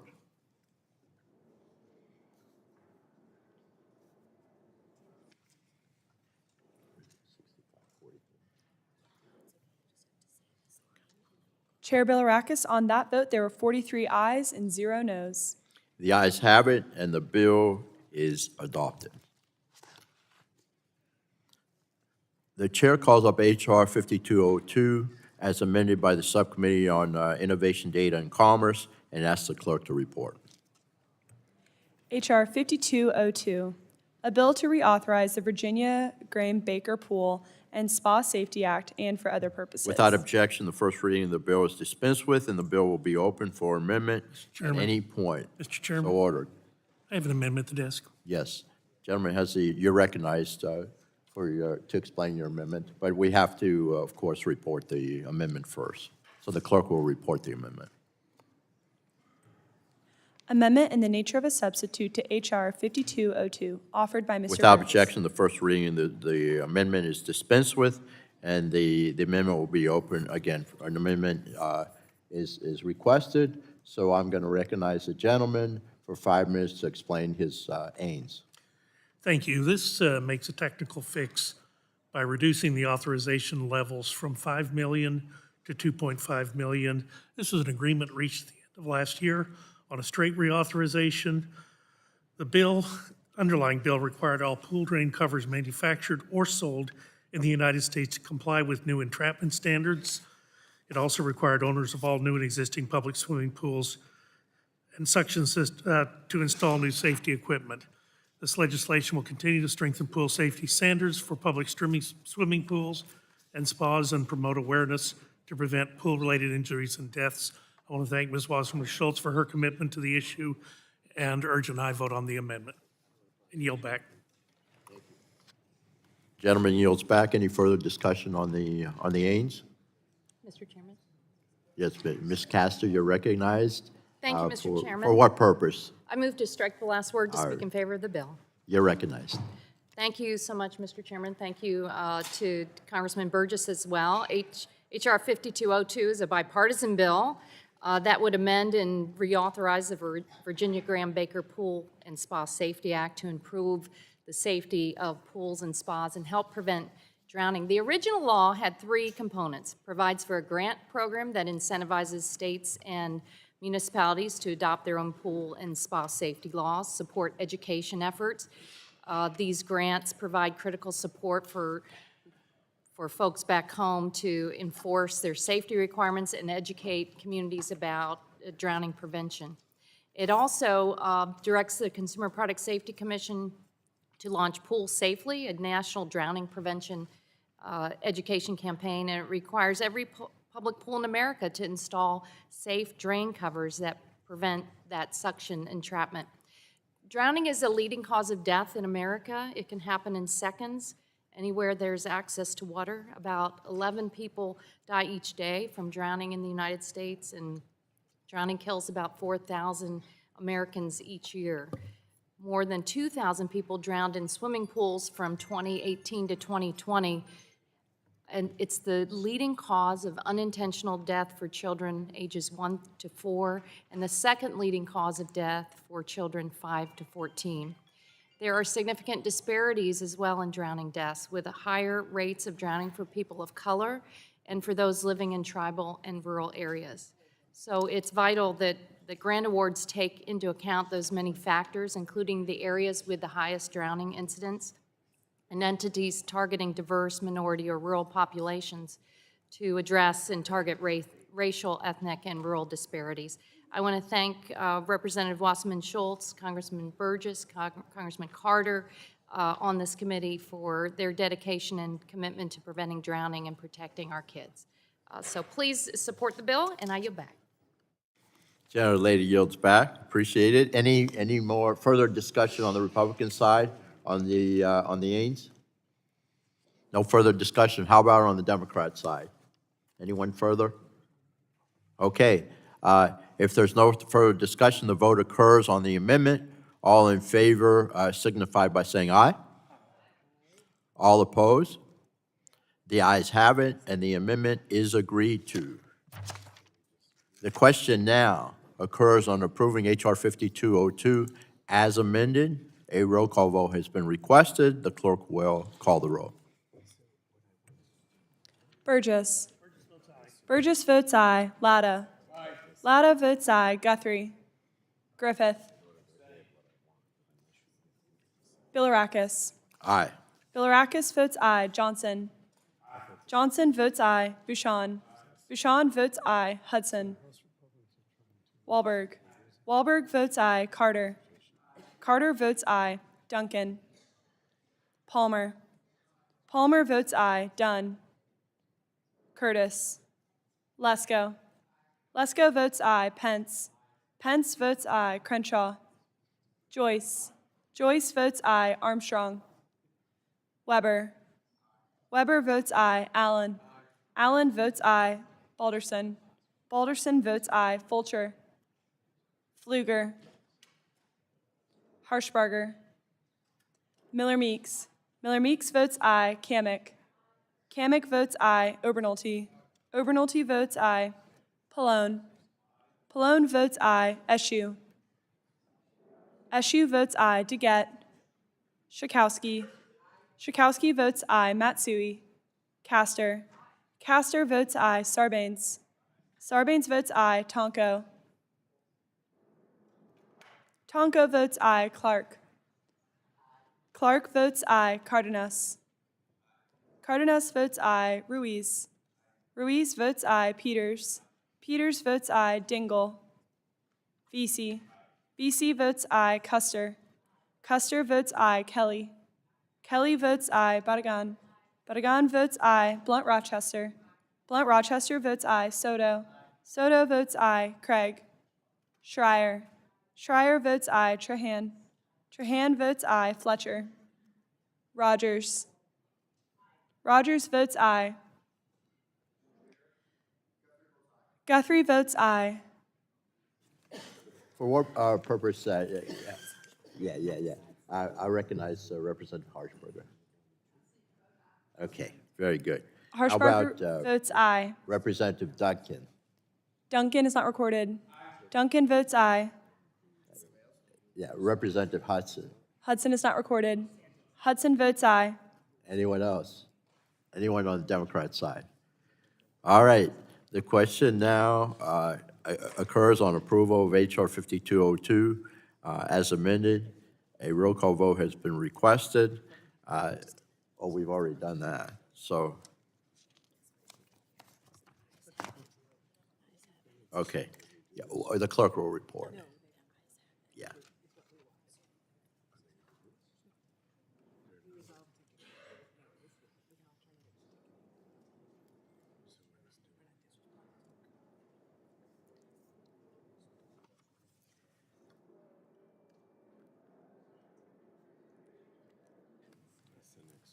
Chair Bilirakis, on that vote, there were 40 ayes, 0 noes, and 1 abstain.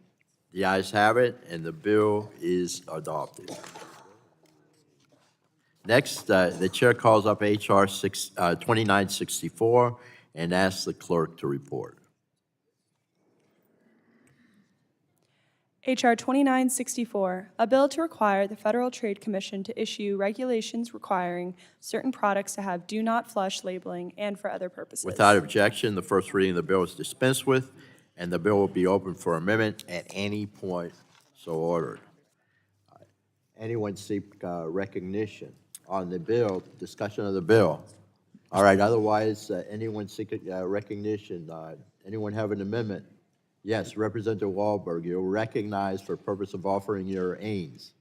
You're recognized, sir, for 5 minutes. Thank you, Mr. Chair. I have an amendment in the nature of substitute at the desk, and I wish to offer that. You are recognized, the clerk. Thank you, Yes, Mr. please. Chairman. I rise in support of the WIPES Act. We have to first. Amendment in We'll the report the nature amendment first. Thank you. amendment in the nature of a substitute to H.R. 2964. Without objection, the reading of the amendment is dispensed with, and the gentleman is recognized for 5 minutes in support of his particular amendment. You're recognized, sir. Thank you, Mr. Chair. I rise in support of the Wipes Act introduced by Representatives McLean and Representative Peltola. This bill will help consumers know from the label on the packaging of certain wipes that they're not flushable. Consumers have terrible plumbing issues when they unknowingly flush some of these wipes, which cost them a lot of money.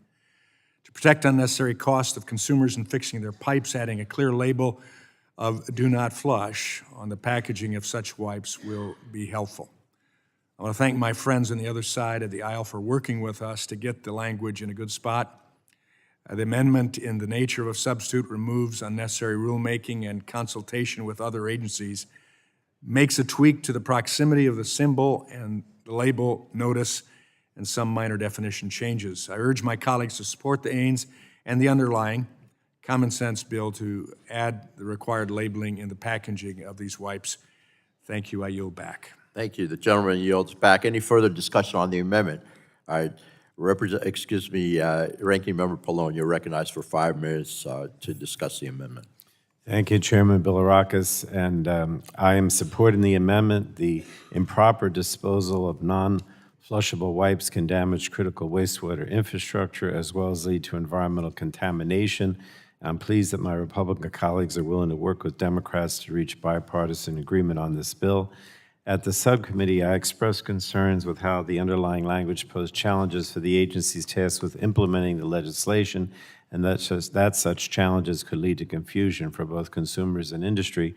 So the amendment before us today would ensure that the FTC has the authority it needs to regulate non-flushable wipes while requiring industry stakeholders to follow nationally and internationally recognized best practices and standards. I want to thank the sponsors of the bill, Congresswoman Peltola and McLean, for all their hard work, as well as obviously Chairman Bilirakis, Representative Wahlberg, and the majority staff. And I've obviously asked that we support the AINS as well as the underlying bill. And with that, I yield back. Thank you, Mr. Chairman. Very good. The gentleman yields back. Any further discussion on the Republican side with regard to the amendment? Okay. No further discussion. All those in favor of the amendments signify by saying aye. Aye. All those opposed? The ayes have it. The ayes have it, and the amendment is agreed to. And I understand that the gentleman, they request a recorded vote. The question now occurs on the approval of H.R. 2964 as amended, and a roll call vote has been requested. The clerk will call the roll. Burgess. Burgess votes aye. Latta. Latta votes aye. Guthrie. Griffith. Griffith votes aye. Bilirakis. Aye. Bilirakis votes aye. Johnson. Johnson votes aye. Bouchon. Bouchon votes aye. Hudson. Hudson votes aye. Wahlberg. Wahlberg votes aye. Carter. Carter votes aye. Duncan. Duncan votes aye. Palmer. Dunn. Curtis. Lesko. Lesko votes aye. Pence. Pence votes aye. Crenshaw. Joyce. Joyce votes aye. Armstrong. Weber. Weber votes aye. Allen. Allen votes aye. Balderson. Balderson votes aye. Fulcher. Pfluger. Pfluger votes aye. Harshbarger. Harshbarger votes aye. Miller Meeks. Miller Meeks votes aye. Kamick. Kamick votes aye. Obernolte. Obernolte votes aye. Pallone. Aye. Pallone votes aye. Eschew. Eschew votes aye. DeGette. Strakowski. Strakowski votes aye. Matsui. Castor. Castor votes aye. Sarbanes. Tonko. Aye. Tonko votes aye. Clark. Clark votes aye. Cardenas. Cardenas votes aye. Ruiz. Ruiz votes aye. Peters. Peters votes aye. Dingle. Vesey. Vesey votes aye. Custer. Custer votes aye. Kelly. Kelly votes aye. Barragan. Barragan votes aye. Blunt Rochester. Blunt Rochester votes aye. Soto. Soto votes aye. Craig. Schreier. Schreier votes aye. Trahan. Trahan votes aye. Fletcher. Rodgers. Rodgers votes aye. Mr. Sarbanes is not recorded. Sarbanes votes aye. Palmer recorded. Mr. Palmer is not recorded. Palmer votes aye. Mr. Guthrie? Guthrie votes aye.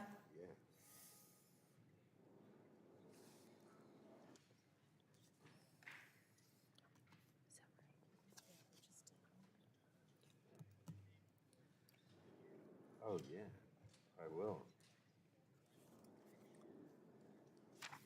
The clerk will report.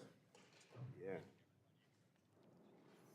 Chair Rodgers, on that vote, there were 42 ayes and 0 noes. The ayes have it, and the bill is adopted. Chair calls up H.R. 1797 as amended by the Subcommittee on Innovation, Data, and Commerce, and asks the clerk to report. H.R. 1797, a bill to require the Consumer Product Safety Commission to promulgate a consumer product safety Without standard. objection, the first reading of the bill is dispensed with, and the bill will be open for amendment at any point, so ordered. Does anyone seek recognition on the bill? Mr. Joyce, for what purpose do you seek recognition? Madam Chair, I wish to speak in support of the legislation. Gentleman's recognized for 5 minutes. Thank you, Madam Chair. I rise in support of Setting Consumer Standards for Lithium-Ion Batteries Act. This legislation will ensure that there is a consumer standard for rechargeable lithium-ion batteries used in personal mobility devices, such as electric scooters, bikes. This will protect against the risk of fires caused by these batteries and any associated charging devices. Putting a standard in place for these highly combustible products will ultimately save lives. This legislation came about in the aftermath of a string of fires caused by these batteries in New York. Over the past 5 years, the Fire Department New York has opened 651 investigations related to 395 injuries and 28 deaths. On March 11, 2017, the Harrisburg Bureau of Fire lost a firefighter due to a fire caused by a lithium-ion battery in a micromobility device. There have been multiple fires related to this in Harrisburg, Pennsylvania, especially due to defective batteries in hoverboards. These hoverboards were sold improperly without going through any testing by Underwriter Laboratories. There were 2 fires tied to this incident. The batteries were not compatible with the chargers that were included with the hoverboards. It is important that we not only protect consumers, but also the first responders who are now being burdened by increased calls and the risk of death to put out fires related to these products. I urge my colleagues to help protect consumers and first responders with this legislation. Thank you, Madam Chair, and I yield back. Gentleman yields back. Further discussion? Chair, for what purpose does Ms. Clark seek recognition? Madam Chair, I move to strike the last word. Gentlelady is recognized for 5 minutes. Thank you, Madam Chair.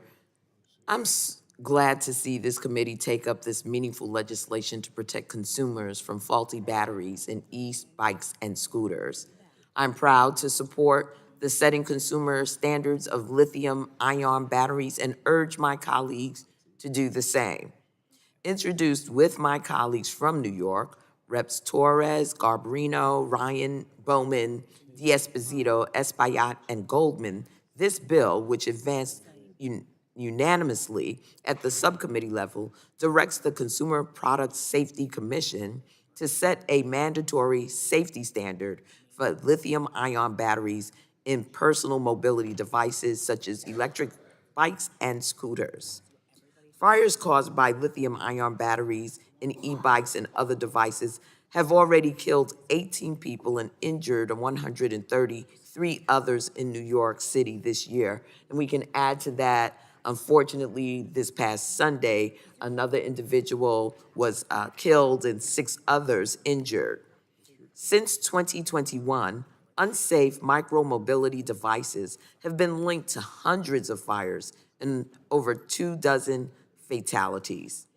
By advancing this legislation, we can protect consumers from fires caused by micromobility devices by requiring them to meet certain mandatory safety standards. This bill is supported by industry stakeholders and fire chiefs alike, and I urge my colleagues to support H.R. 1797. I thank you, Madam Chair, and I yield back the balance. Gentlelady yields back. Further discussion? Are there any amendments? Question occurs on approving HR 1797 as amended, and a roll call has been requested. The clerk will call the roll. Burgess. Burgess votes aye. Latta. Latta votes aye. Guthrie. Griffith. Griffith votes aye. Bilirakis. Johnson. Johnson votes aye. Bouchon. Bouchon votes aye. Hudson. Hudson votes aye. Wahlberg. Wahlberg votes aye. Carter. Duncan. Palmer. Palmer votes aye. Dunn. Curtis. Lesko. Lesko votes aye. Pence. Pence votes aye. Crenshaw. Joyce. Joyce votes aye. Armstrong. Weber. Weber votes aye. Allen. Allen votes aye. Balderson. Balderson votes aye. Fulcher. Pfluger. Pfluger votes aye. Harshbarger. Harshbarger votes aye. Miller Meeks. Miller Meeks votes aye. Kamick. Kamick votes aye. Obernolte. Obernolte votes aye. Pallone. Aye. Pallone votes aye. Eschew. Eschew votes aye. Duquette. Schakowsky. Schakowsky votes aye. Matsui. Castor. Castor votes aye. Sarbanes. Tonko. Aye. Tonko votes aye. Clark. Sarbanes votes aye. Clark. Clark votes aye. Cardenas. Cardenas votes aye. Ruiz. Ruiz votes aye. Peters. Peters votes aye. Dingle. Vesey. Vesey votes aye. Custer. Custer votes aye. Kelly. Kelly votes aye. Badagan. Badagan votes aye. Blunt Rochester. Blunt Rochester votes aye. Soto. Soto votes aye. Craig. Schreier. Schreier votes aye. Trahan. Trahan votes aye. Fletcher. Rodgers. Aye. Rodgers votes aye. Madam Clerk, how is Mr. Duncan recorded? Mr. Duncan is not recorded. Duncan votes aye. Mr. Guthrie? Guthrie votes aye. Mr. Bilirakis? Bilirakis is not recorded. Bilirakis votes aye. Mr. Carter? Carter is not recorded. Carter votes aye.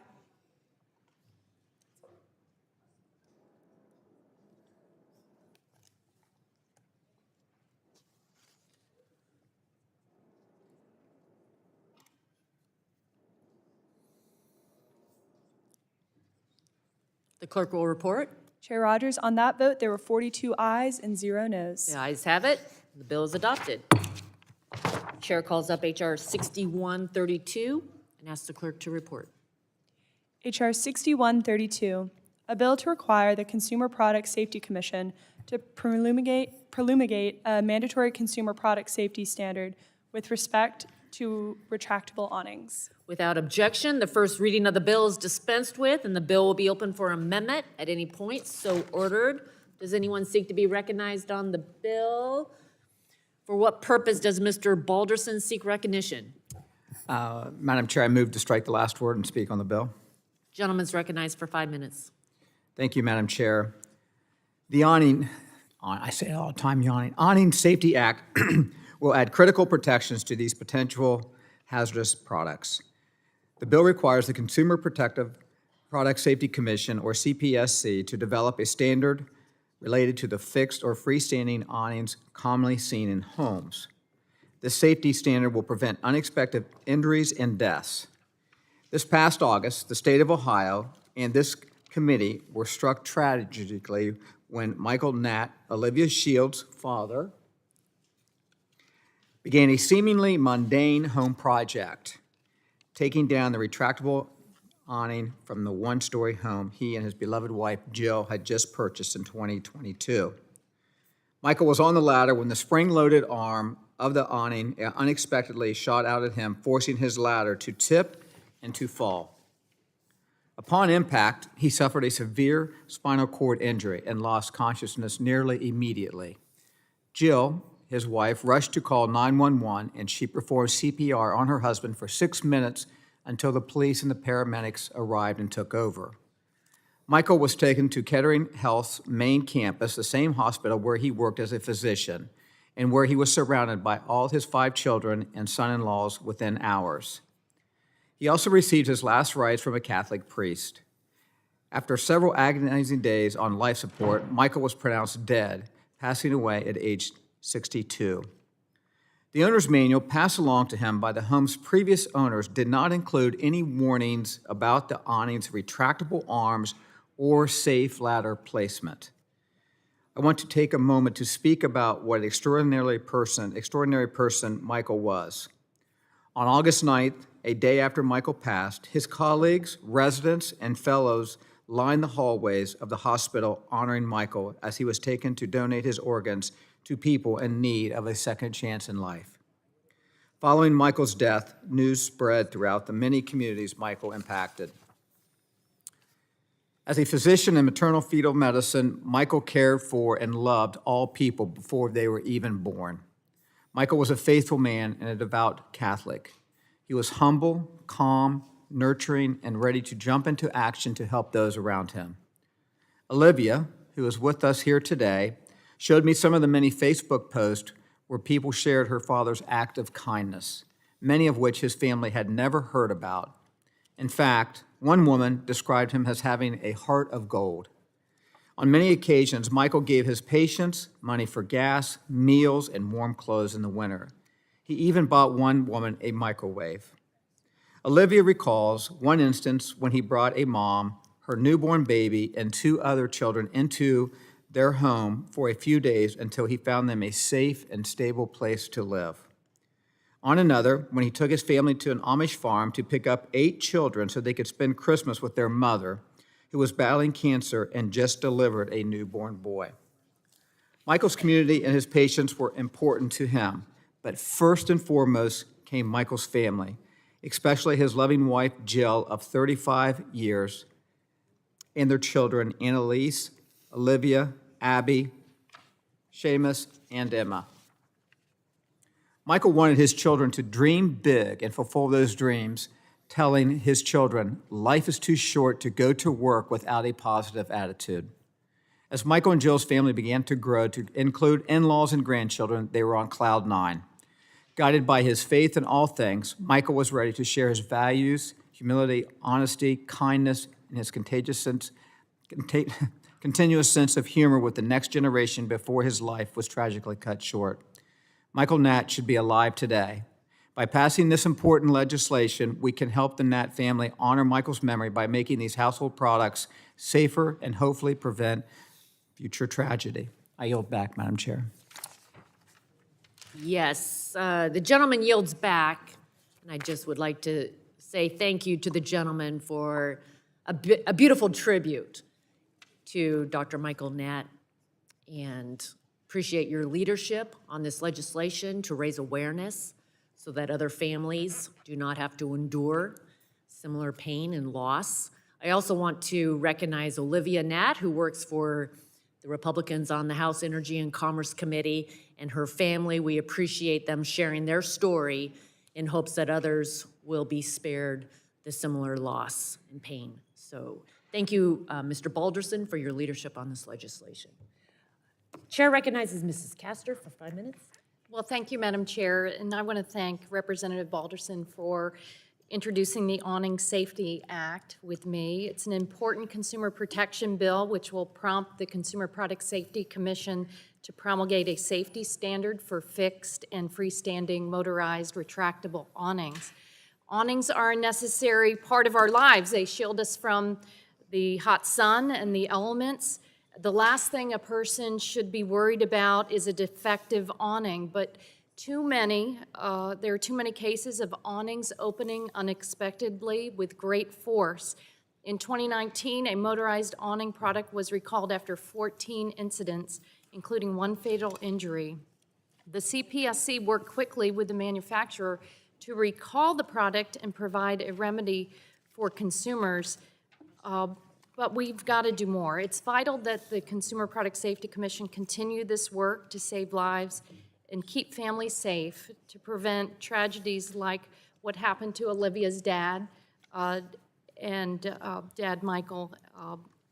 That's why Rep. Balderson was wise to introduce this important bill. It will provide adequate resources to the CPSC so it can continue to educate the public and identify dangerous products. All Americans deserve to enjoy the great outdoors without the fear of injury or death from products they presume to be safe. And with that, I yield back my time and urge adoption of the bill. Lady yields back. Further discussion? Any amendments? Seeing none. Question now occurs on approving H.R. 6132, and the roll call has been requested. Burgess. Burgess votes aye. Latta. Latta votes aye. Guthrie. Guthrie votes aye. Griffith. Griffith votes aye. Bilirakis. Bilirakis votes aye. Johnson.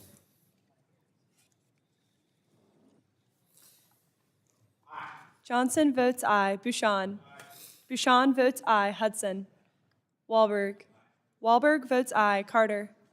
Carter votes aye. Duncan. Duncan votes aye. Palmer. Palmer votes aye. Dunn. Curtis. Lesko. Lesko votes aye. Pence. Pence votes aye. Crenshaw. Joyce. Joyce votes aye. Armstrong.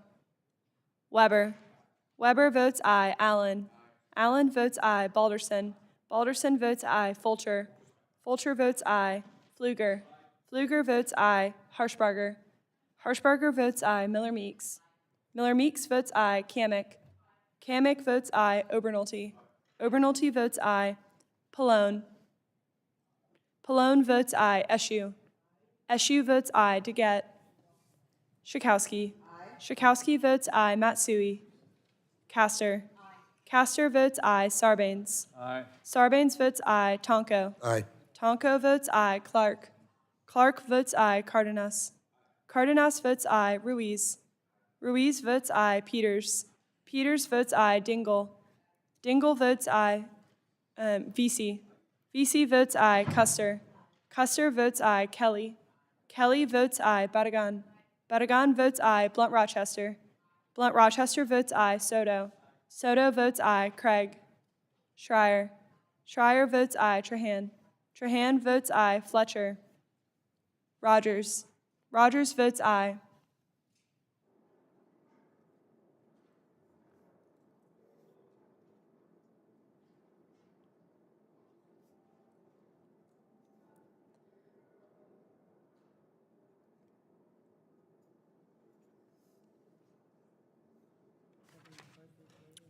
Clerk will report. Chair Rodgers, on that vote, there were 43 ayes and 0 noes. The ayes have it, and the bill is adopted. Chair calls up H.R. 4310 and asks the clerk to report. H.R. 4310, a bill to ban the sale of products with high concentration of sodium nitrate to individuals and for other Without purposes. objection, the first reading of the bill is dispensed with, and the bill will be open for amendment at any point so ordered. Does anyone seek recognition on the bill? For what purpose does Mr. Carter seek recognition? Say me? Do you want? No? I do. Please, I move to strike the last word. Gentleman's recognized for 5 minutes. Thank you, Madam Chair. I want to thank Representatives Trahan, Carey, Porter, and Stewart, along with Senators Duckworth and Vance for their leadership on this bill. As described in this bill, it will work to keep this dangerous substance out of the hands of those who are most at risk, especially our youth. 2 years ago, this committee conducted a bipartisan investigation of sites that not only made sodium nitrate accessible to anyone, but promoted it as a means for suicide. I want to thank Mrs. Trahan and her staff for their years of work on this topic, and specifically for bringing this bill forward to ensure this lethal substance is not available to consumers. I encourage my colleagues to support this bipartisan legislation, and I yield back.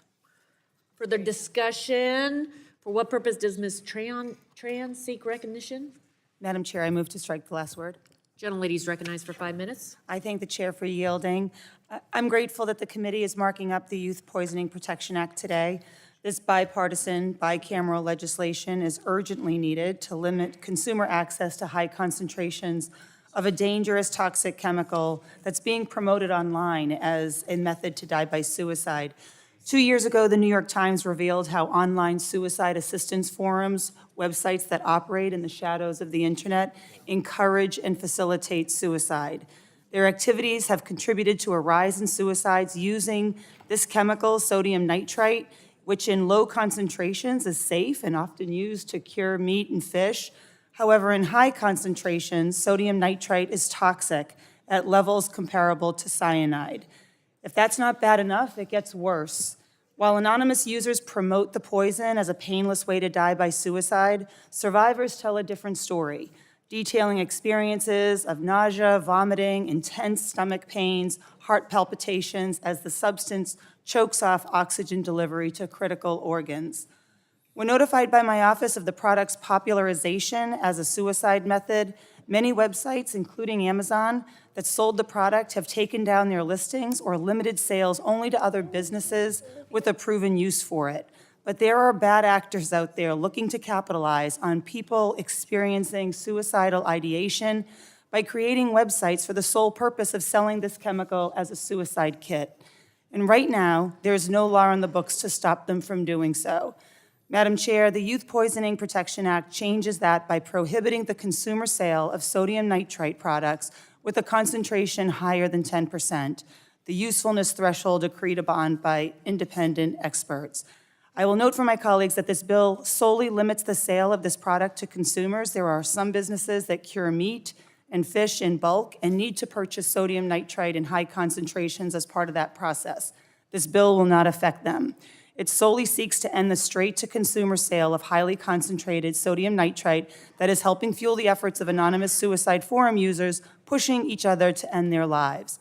It's simple, it's straightforward, it has the potential to save lives, our kids' lives. That's why I'm so grateful to my colleagues on both sides of the aisle and in both chambers who were instrumental in drafting this legislation. Representatives Mike Carey, Katie Porter, and Chris Stewart, Buddy Carter, as well as Senators Tammy Duckworth and J.D. Vance. And I urge members of the committee to join us in supporting this strong bipartisan legislation. Thank you. I yield back.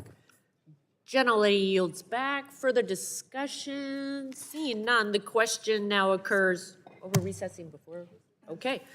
We will now recess for floor activity and return in 15 minutes following floor debate on H.R. 4468.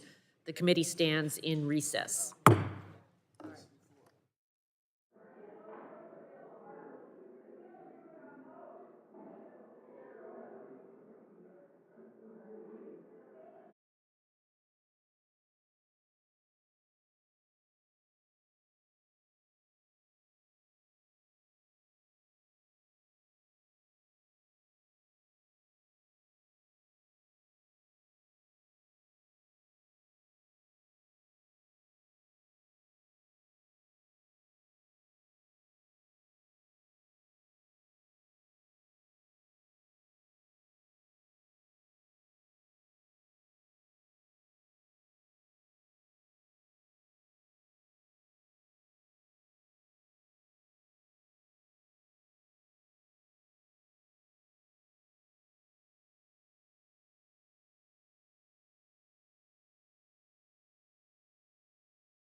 Mr. Pallone has arrived.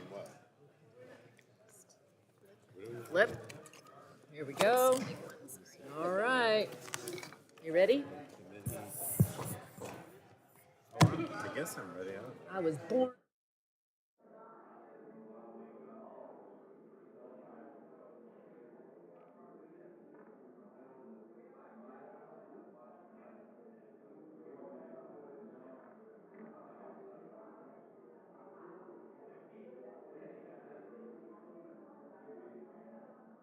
Okay. Committee will come to order. Question now occurs on approving HR 4310, and a roll call has been requested. The clerk will call the roll. Burgess. Lotta. Lotta votes aye. Guthrie. Griffith. Bilirakis. Johnson. Bouchon. Bouchon votes aye. Hudson. Wahlberg. Carter. Duncan. Duncan votes aye. Palmer. Palmer votes aye. Dunn. Curtis. Lesko. Pence. Pence votes aye. Crenshaw. Joyce. Joyce votes aye. Armstrong. Weber. Weber votes aye. Allen. Allen votes aye. Balderson. Balderson votes aye. Fulcher. Pfluger. Pfluger votes aye. Harshbarger. Harshbarger votes aye. Miller Meeks. Miller Meeks votes aye. Kemick. Obernolte. Obernolte votes aye. Pallone. Pallone votes aye. Eshu. Eshu votes aye. DeGette. Schakowsky. Schakowsky. Schakowsky votes aye. Matsui. Castor. Castor votes aye. Sarbanes. Tonko. Clark. Cardenas. Ruiz. Peters. Peters votes aye. Dingle. Dingle votes aye. Veazey. Veazey votes aye. Custer. Kelly. Barragan. Blunt Rochester. Soto. Craig. Schreier. Trahan. Fletcher. Chair Rodgers. Chair Rodgers votes aye.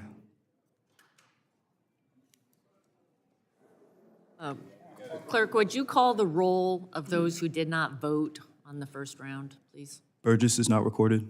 Votes aye. Burgess votes aye. Guthrie is not recorded. Guthrie votes aye. Griffith is not recorded. Griffith votes aye. Bilirakis is not recorded. Bilirakis votes aye. Bilirakis votes aye. Johnson is not recorded. Johnson votes aye. Hudson is not recorded. Hudson votes aye. Wahlberg is not recorded. Wahlberg votes aye. Carter is not recorded. Carter votes aye. Dunn is not recorded. Curtis is not recorded. Curtis votes aye. Lesko is not recorded. Lesko votes aye. Crenshaw is not recorded. Armstrong is not recorded. Armstrong votes aye. Fulcher is not recorded.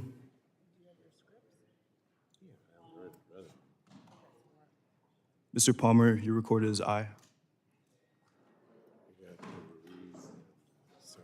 Kamick is not recorded. Kamick? Ms. Kamick votes aye. DeGette is not recorded. DeGette? DeGette votes aye. Matsui is not recorded. Sarbanes is not recorded. Sarbanes votes aye. Ruiz, you're not recorded. Ruiz votes aye. Cardenas is not recorded. Cardenas votes aye.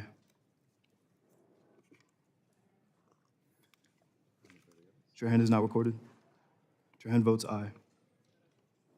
Mr. Soto? Soto votes aye.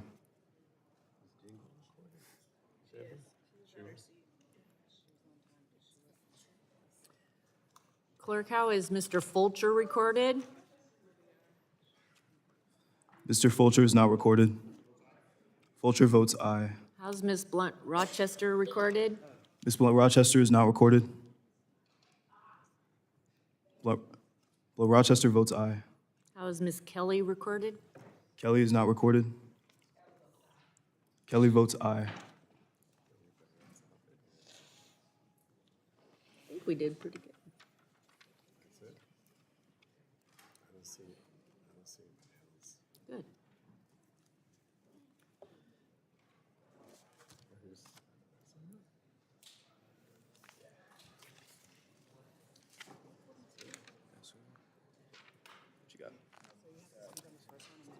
Clerk will report. Chair Rodgers, on that vote, there were 42 ayes and 0 noes. The ayes have it, and the bill is adopted. Chair calls up H.R. 4814 and asks the clerk to report. H.R. 4814, a bill to direct the Consumer Product Safety Commission to establish a pilot program to explore the use of artificial intelligence in support of the mission. Without objection, the first reading of the bill is dispensed with. The bill will be open for amendment at any point, so ordered. Does anyone seek to be recognized on the bill? I thought Soto had an Ames. I was going to speak on it. For what purpose does Mr. Soto seek recognition? To present an amendment. The clerk will report. Amendment in the nature of a substitute to H.R. 4814, offered by Mr. Soto. Strike all after. Without objection, the reading of the clerk on the amendment will be dispensed with. Gentleman's recognized for 5 minutes on the amendment. Thank you, Madam Chair. I am thrilled to be able to introduce the Consumer Safety Technology Act along with my dear friend from Texas, Representative Burgess, as well as Representatives Trahan, Guthrie, and Castor. As technology continues to improve, we need to make sure our agencies are embracing new technologies. In short, the bad guys, they already have AI and other technologies that they're using, and so it's important that cops on the beat have these technologies as well. We're excited to see that that FTC will be able to be doing studies on digital tokens. We'll see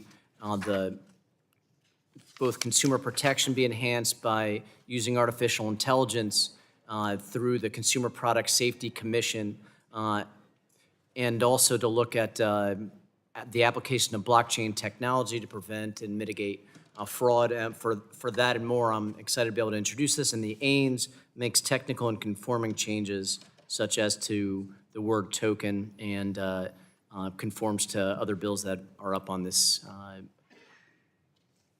in the committee today, and I move for the AINS. Gentleman yields back. Further discussion. For what purpose does Mr. Burgess seek recognition? To speak on the amendment, nature of a substitute. Try. Gentleman's recognized for 5 minutes. Well, I want to thank Mr. Soto for the amendment, the nature of a substitute, to make the technical and conforming changes that were delivered to us by the request for technical assistance from the agencies. So the underlying bill requires the Department of Commerce, the Consumer Product Safety Commission, and the Federal Trade Commission to explore the use of emerging technologies in evaluating consumer products and safety. Specifically, this bill requires the CPSC to use artificial intelligence in a pilot program to do at least one of the following: track trends in injuries involving consumer products, identify consumer product hazards, monitor the sale of recalled consumer products, or identify consumer products that do not meet specified importation requirements related to product safety. 15 years ago, in this committee, we heard testimony from a manufacturer, a major toy manufacturer, right before the Christmas buying season, that some of his toys had been painted with lead paint that painted with green paint that was contaminated by lead. These were products that were made in China. Although he admitted that these products should be recalled, there was no plan to turn the boats around in the ocean and take them back to China. They were delivered to this country and unloaded and stored in warehouses. Bobby Rush, who at the time was chairman of the Commerce, Trade, and Consumer Protection Subcommittee, was concerned that these products would find their way into discount houses in his low-income neighborhoods, and I think it was a valid concern. Problem was, there was no real way to deal with that. But now, 15 years later, using this new artificial intelligence technology, there will be a way to identify those products, isolate them, and keep them out of the stream of commerce, and to identify them in resale shops should they show up there. So it's an extremely valuable legislative change that we're undertaking here. I want to thank Mr. Soto for recognizing the fact that the agencies had offered us technical assistance in the language, and adopting their technical assistance as part of the underlying bill is the purpose of the AINS, but I do urge support of the underlying bill. It's important, it's time we did this, and I'll yield back. Gentleman yields back. Further discussion? Seeing none, the vote occurs on the AINS. All those in favor say aye. All those opposed, no. The ayes have it. The AINS is adopted. Any further discussion? Seeing none, the vote occurs on approving HR 4814 as amended. A roll call has been requested. The clerk will call the roll. Burgess. Burgess votes aye. Latta. Aye. Latta votes aye. Guthrie. Aye. Guthrie votes aye. Griffith. Griffith votes aye. Bilirakis. Bilirakis votes aye. Johnson. Aye. Johnson votes aye. Bouchon. Aye. Bouchon votes aye. Hudson. Aye. Hudson votes aye. Wahlberg. Wahlberg votes aye. Carter. Duncan. Duncan votes aye. Palmer. Dunn. Curtis. Lesko. Lesko votes aye. Pence. Pence votes aye. Crenshaw. Crenshaw votes aye. Joyce. Joyce votes aye. Armstrong. Armstrong votes aye. Weber. Weber votes aye. Allen. Allen votes aye. Balderson. Balderson votes aye. Fulcher. Fulcher votes aye. Pfluger. Pfluger votes aye. Harshbarger. Harshbarger votes aye. Miller Meeks. Miller Meeks votes aye. Kemick. Kemick votes aye. Obernolte. Obernolte votes aye. Pallone. Pallone votes aye. Eshu. DeGette. DeGette votes aye. Schakowsky. Schakowsky votes aye. Matsui. Castor. Sarbanes. Sarbanes votes aye. Tonko. Aye. Tonko votes aye. Clark. Clark votes aye. Cardenas. Cardenas votes aye. Ruiz. Ruiz votes aye. Peters. Peters votes aye. Dingle. Dingle votes aye. Veazey. Veazey votes aye. Custer. Custer votes aye. Kelly. Kelly votes aye. Barragan. Barragan votes aye. Blunt Rochester. Blunt Rochester votes aye. Soto. Soto votes aye. Craig. Schreier. Schreier votes aye. Trahan. Trahan votes aye. Fletcher. Chair Rodgers. Aye. Chair Rodgers votes aye. Mr. Clerk, how is Ms. Castor recorded? Ms. Castor is not recorded. Castor votes aye. How's Ms. Eshu recorded? Eshu is not recorded. Eshu votes aye.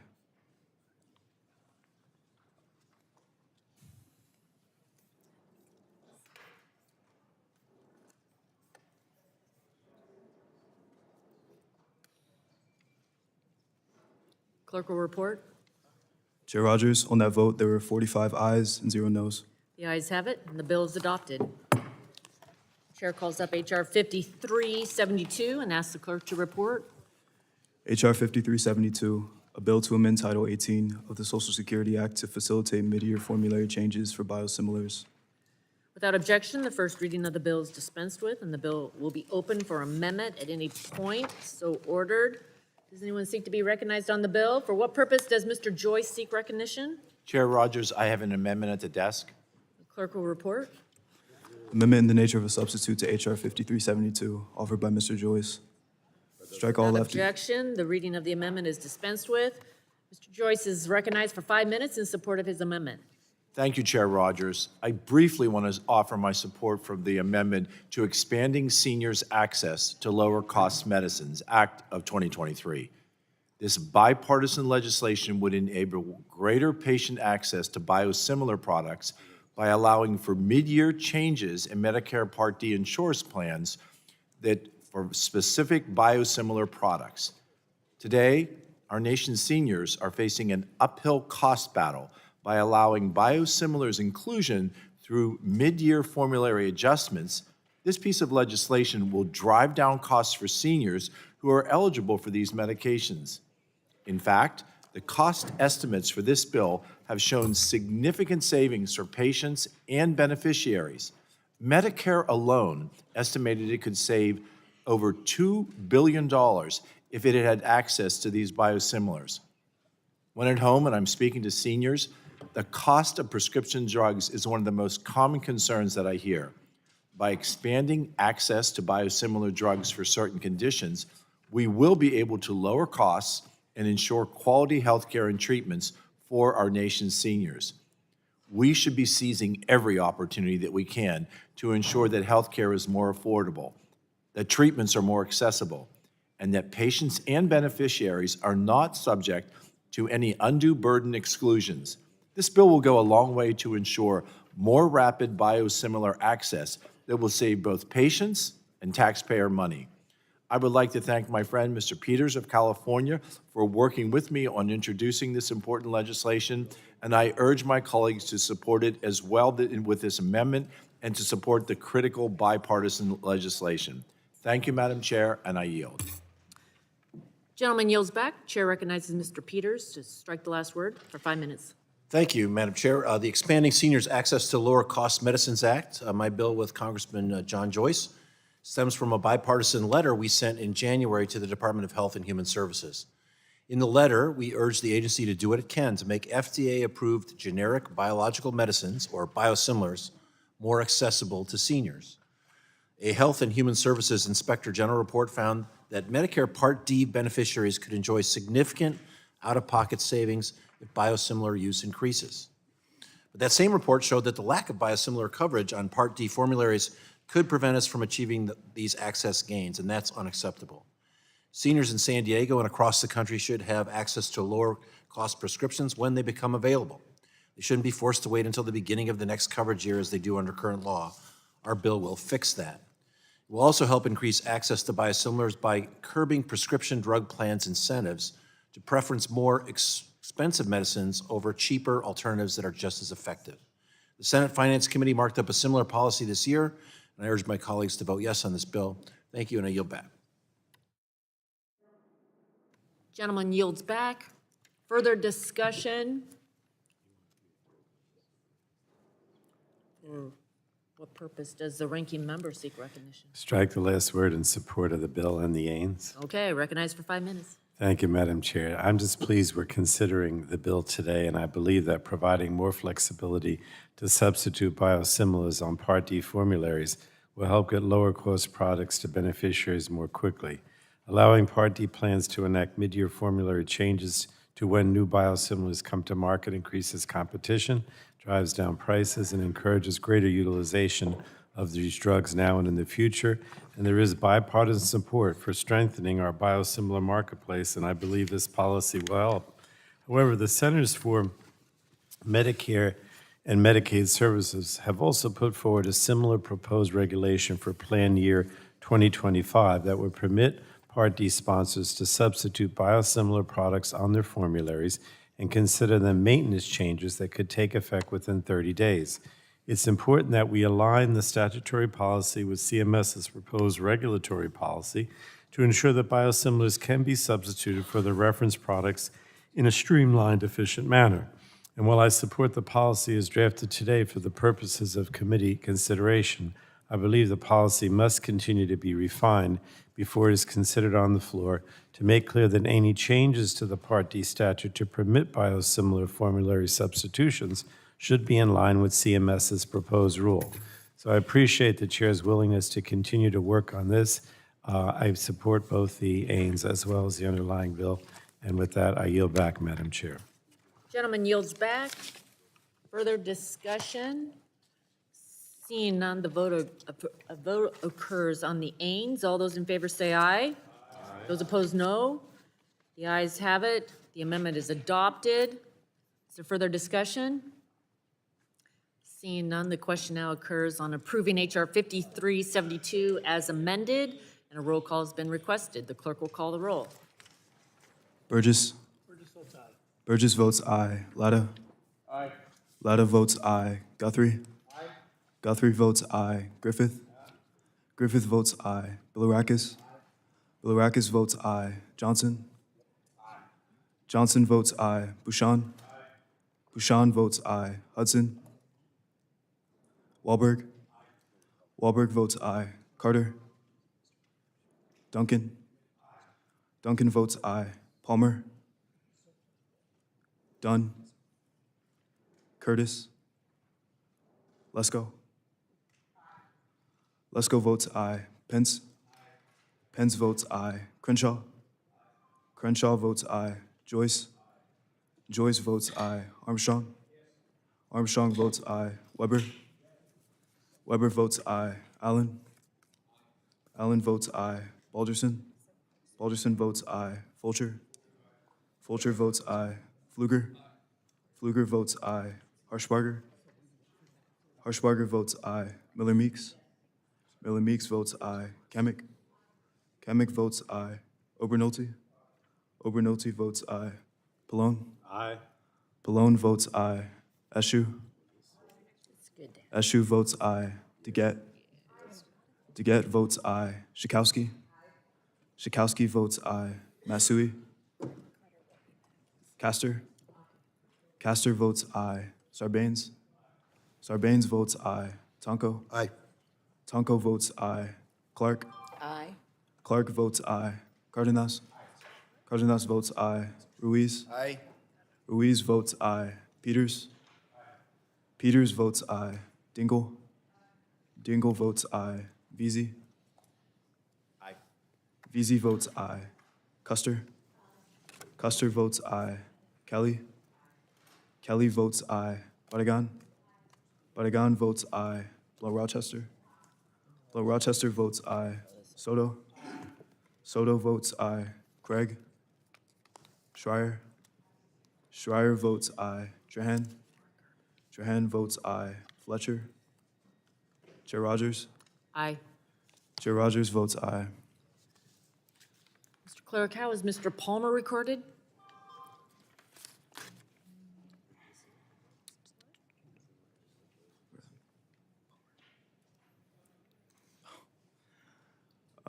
Mr. Palmer is not recorded. Mr. Palmer votes aye. Mr. Curtis? Curtis is not recorded. Curtis votes aye. Mr. Carter? Carter is not recorded. Carter votes aye. Mr. Hudson? Hudson is not recorded.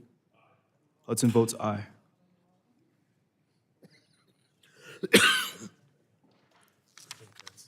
Great. Clerk will report. Chair Rodgers, on that vote, there are 48 ayes and 0 noes. The ayes have it, and the bill is adopted. Chair calls up H.R. 2880 and asks the clerk to report. H.R. 2880, a bill to amend Title 18 of the Social Security Act to establish certain requirements for pharmacy benefit managers under Part D of Without the... objection, the first reading of the bill is dispensed with, and the bill will be open for amendment at any point. So ordered. Does anyone seek recognition on the bill?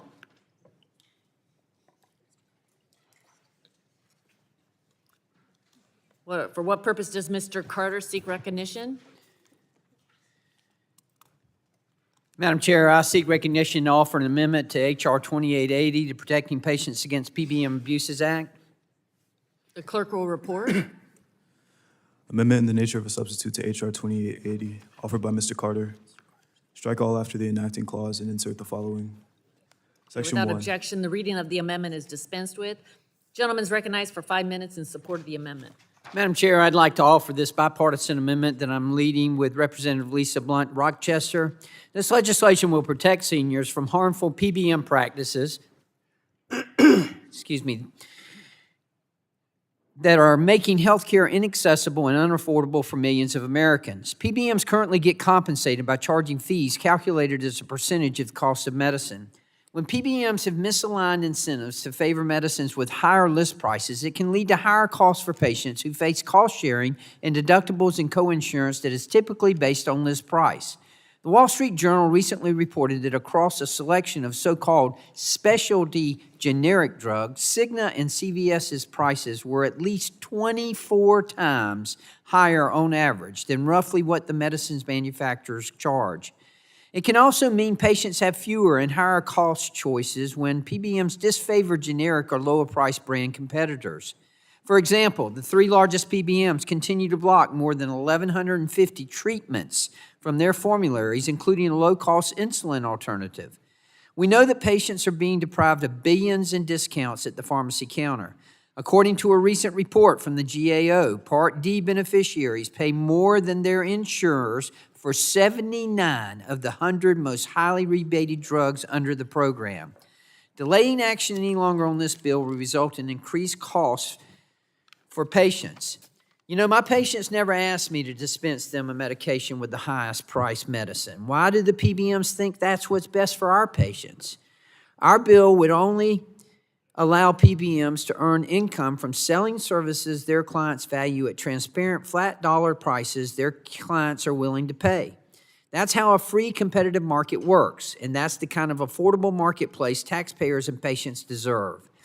And our bill would prohibit PBMs from taking earnings from secret and opaque schemes to manipulate drug prices, retain rebates, and link patient costs to high-list drug prices that PBMs never pay. Taxpayers and patients don't deserve that. They deserve access to life-saving prescription drugs at fair market prices. Our bill would restore that to them. By delinking administration fees paid to PBMs from the price of medicines, this proposal will help to correct these misaligned incentives and bring relief to the patients at the pharmacy counter. The Congressional Budget Office estimates that delinking in Part D will save more than $200 million in federal spending. Representative Lisa Blunt Rochester and I are proposing this bipartisan bill that will help patients afford their medicine and protect them from harmful PBM practices. I greatly appreciate the work of this committee.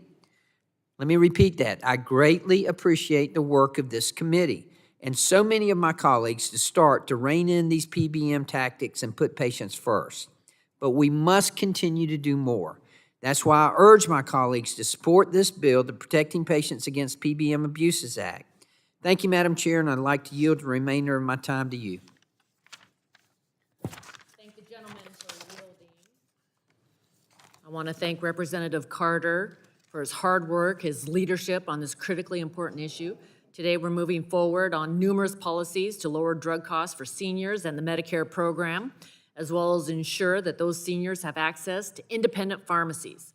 This legislation includes a critically important reform to ensure that PBM compensation in Medicare Part D is transparent, accountable, and does not come with the consequence of higher drug costs. I'm grateful for the work of Representatives Carter and Blunt Rochester on these important reforms, and I also agree with them that more needs to be done. Earlier this year, this committee banned spread pricing in Medicaid, and it only makes sense that we would take this step in Medicare too. There's also language from the underlying bill that we hope to move forward with more work to address reimbursement disparities between vertically integrated pharmacies and independent in-network pharmacies. This committee has worked hard to highlight the effects vertical integration can have on the cost in the healthcare system. We have and will continue to work hard towards reversing consolidation across the board. I commit to working to advance both provisions as we reconcile PBM legislation in hopes of bringing it to the House floor. I thank, once again, Representative Carter for your tremendous leadership, and I yield back. Madam Chair. Madam Chair, I want to thank you for making those commitments. They are important. As you heard me say earlier, I appreciate staff and I appreciate they work on this, but I have to tell you that I'm disappointed with how this process played out. As you pointed out, we did ban spread pricing in Medicaid, and there's no reason why we shouldn't ban it in Medicare as well. And to my colleagues across the aisle who may not be listening at this time, I hope you will listen, because this is bipartisan. This impacts Democrats, Republicans, independents, it impacts patients. And we will be guilty if we don't do something.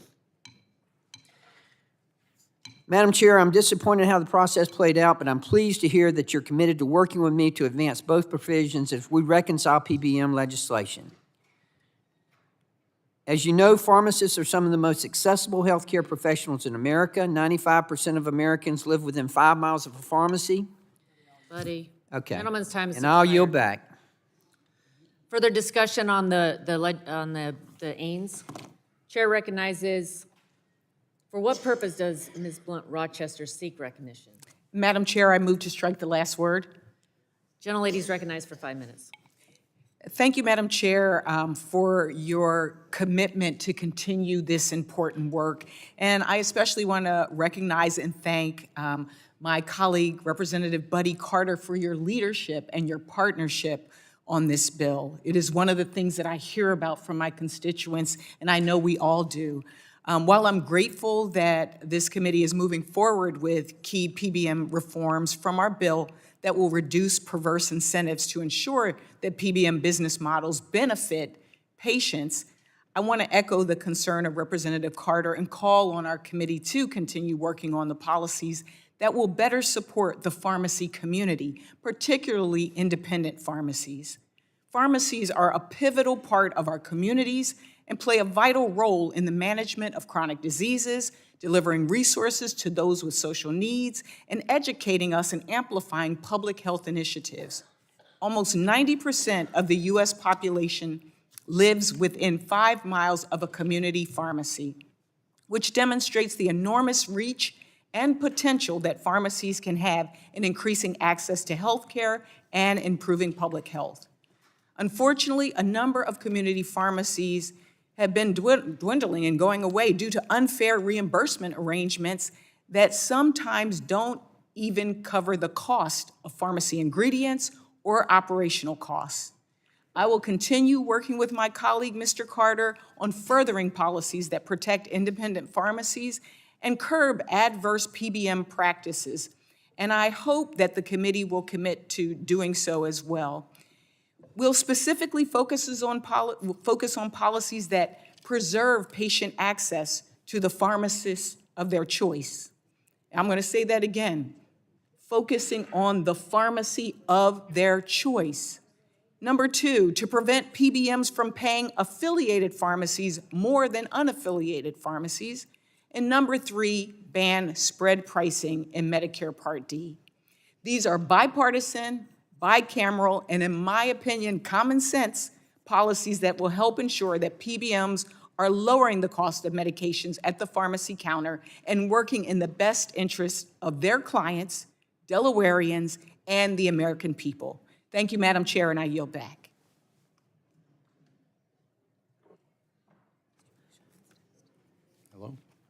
Okay, gentlelady yields back. For what purpose does Mr. Palmer seek recognition? Chair, I'd like to strike the last word. Gentleman's recognized for 5 minutes. Thank you, Madam Chairman. Having grown up in a small town in northwest Alabama, and what I call dirt poor circumstances, having a mom who suffered from adult diabetes, I understand the importance of putting the patient first, particularly in trying to afford very expensive drugs. And I'm very grateful for the work that this committee is doing on this bill, and particularly the work that Mr. Carter the gentleman from Georgia is doing, and with that, I'd like to yield such time as he may consume. Thank you. I appreciate the gentleman yielding. Madam Chair, I want to thank you for your commitments that you made earlier. I appreciate that very much. You've been a friend to us and on this committee and to patients throughout the country, and we all appreciate that. Pharmacists are among the most highly trusted healthcare professionals in America. Patients count on our training and expertise to stay healthy and informed. Yet PBM's anti-competitive practices are putting independent pharmacies out of business and removing patients' access to care. You just heard Representative Blunt Rochester say that 90% of Americans live within 5 miles of a pharmacy. The most accessible healthcare professionals in America. All of us, whether you're Republican, a Democrat, or independent, you want the same thing. You want accessible, affordable, quality healthcare. Accessibility is going to continue to decrease if we don't keep independent pharmacies in business. We've now got pharmacy deserts in rural and underserved communities where the neighborhood pharmacy may be the only healthcare provider for miles. We know that 4% of all independent retail pharmacies go out of business every year. We also know that up to 1,300 pharmacies are going to close next year. That's affecting the accessibility, the affordability, and the quality of health care, which is exactly what this committee should be striving to improve. That's why it's so important that we work to reinstate our language that protects pharmacies from some of the most egregious practices of PBMs, which are spread pricing and patient steering. A recent MedPAC report indicated that vertically integrated PBMs in Medicare Part D are benefiting from higher reimbursements to their own pharmacies while increasing costs to the Part D program. That's our program. That's what we're responsible for. We know it's happening, and yet we're not doing anything about it. That's irresponsible. This is corruption. How can we claim to be serving our constituents if we turn a blind eye to this issue that's directly harming their health? That's why we must have language that bans spread pricing in Medicare and prohibits PBMs from reimbursing non-affiliated pharmacies at a rate less than they reimburse their own pharmacies. Medicare is allowing that to happen, especially since CVS announced just yesterday, that they plan to reimburse their PBM-affiliated pharmacies more than independent pharmacies. I look forward to working with you, Chair Rodgers, and with this committee to advance these important provisions. I thank the gentleman for yielding, and I yield back. Would the gentleman yield? Gentleman will yield. Appreciate the gentleman for yielding. Mr. Carter, and to all the members of this committee, you have my support. Before you were elected to Congress, I started the Independent and Community Pharmacy Caucus to raise awareness on these very issues. They need some more work, but you have my commitment. These are very important. I share the concern that independent and community pharmacies are closing. I believe that these issues must be addressed. This is our last full committee markup of the year, and we're moving forward where we do have an agreement, where we figured out how we can pay for the provisions, and you have my commitment to continue moving forward before this legislation is brought to the floor. But just know that. I yield back. Will the gentleman yield? I think Up here, Bouchon. I will yield to the gentleman from Indiana. Thanks. Thank you, Chair Rodgers, for that statement. I just want to reiterate, I'm disappointed that spread pricing and steering were unfortunately not able to stay in this legislation. I mean, it just doesn't make any sense to allow a PBM to charge a sponsor a different amount for a drug's ingredient or dispensing fee than the amount they reimburse the pharmacy for such an ingredient cost or dispensing fee, or to allow vertically integrated PBMs to direct patients only to their corporate partners at the expense of other pharmacies. So I'm glad to hear that we're going to work on this, but this needs to happen. Spread pricing and steering need to be banned. Thank you. I yield. I yield back.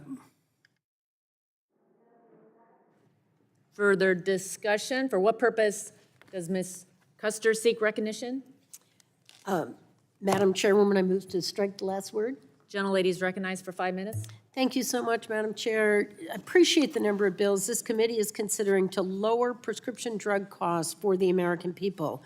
For years, Americans, especially our seniors, have been taken advantage of at the pharmacy counter for medications they need. Now, thanks to the Inflation Reduction Act, millions of Americans will benefit from negotiated drug prices on medications used to treat common diseases like diabetes, heart disease, and cancer. Seniors are already seeing reduced copays thanks to a provision in the law that requires drug companies to pay a rebate to Medicare if they increase a drug price faster than inflation. Despite these wins, more must be done to lower the cost of prescription drugs for the American people. Transparency can help Americans understand what they're paying for and what their health care plan covers. I look forward to working with my colleagues on this committee to better understand the relationships between pharmaceutical manufacturers, health insurance plans, and pharmacy benefit managers, and the role they each play in determining how much prescription drug costs to consumers. Thank you, and I yield back. Gentlelady yields back. Further discussion. For what purpose does Mr. Johnson seek recognition? Madam Chair, I move to strike the last word. Gentleman's recognized for 5 minutes. Madam Chair, I've heard a lot of discussion. I've been listening very carefully, and what's coming across to me is that this remains a very, very complicated issue. Prescription drug pricing is something we've been talking about for years. How to lower those costs. I'm pleased that we've got focus on it, that we've got commitments to looking at all the different sides of the issue. I do want to bring some caution, though, that with all the focus being on PBMs, I worry that we might be becoming a little bit narrow-sighted on effectively bringing down the cost of prescription drugs in a big way. PBMs account for, roughly 6% of drug cost. This is not going to be a silver bullet that solves all of our prescription drug problems. Now, I'm going to support the legislation today because I think we're moving the needle. Transparency is so vitally important, but we need to be careful about inserting the federal government into even more of the American people's health care decisions, especially in a private market, because it's competition and private market, free enterprise, market-driven solutions that ultimately drive competition up, drive costs down. And with that, Madam Chair, I yield back. Gentleman yields back. Further discussion. Chair, for what purpose does Ms. Miller-Meeks seek recognition? Madam Chair, I move to strike the last word. Gentlelady is recognized for 5 minutes. Thank you, Madam Chair. I'd like to speak in support of Congressman Carter's bill, H.R. 2880. In coming to Congress, I was very protective of the fact that coming to Congress, for me, part of that was to lower prescription drug prices. And I think that the Protecting Patients Against PBM Abuses Act is one such piece of legislation. It's a much-needed legislation that will eliminate the misaligned PBM incentive to drive up list prices for medications. Delinking PBM compensation from the actual cost of drugs will lead to savings at the pharmacy counter and lower premiums for Medicare beneficiaries. This is not the only avenue or the only bill. It's only one facet of lowering prescription drug prices. However, this is a great first step in fixing the broken drug pricing system to work for patients, not the middlemen who exploit rebates at the expense of patients. While I'm fully supportive of Mr. Carter's legislation, Medicare isn't the only part of the healthcare system. And if we really want to help lower costs for patients, we need to enact these reforms in the commercial markets as well. Otherwise, PBMs will find ways to shift costs from Medicare patients to those under commercial plans. CBO has estimated that this proposal will save the government $650 billion and will not result in premium increases. I ask that the chairwoman and ranking member continue to work with me and Representative Carter and others on finding common ground to move this patient-centered proposal forward to ensure we build on the committee's great work on drug pricing reform. With that, I yield back. Gentlelady yields back. Further discussion. For what purpose does Mr. Allen seek recognition? I move to strike the last word. Gentleman's recognized for 5 minutes. I rise in support of protecting patients against PBM Abuses Act. This is a big issue in my district.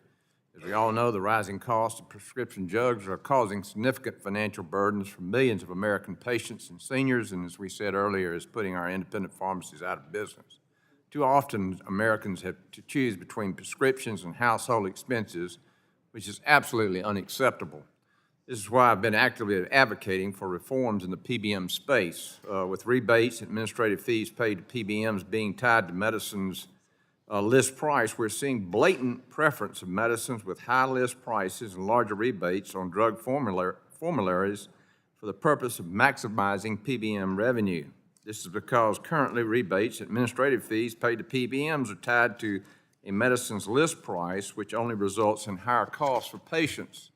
I want to thank my colleague from Georgia, Mr. Carter, for introducing legislation to address this egregious issue by prohibiting PBMs from earning a profit based off a Medicare Part D drug list price or delinking PBM compensation, and instead limiting PBM compensation to a flat dollar amount service fee.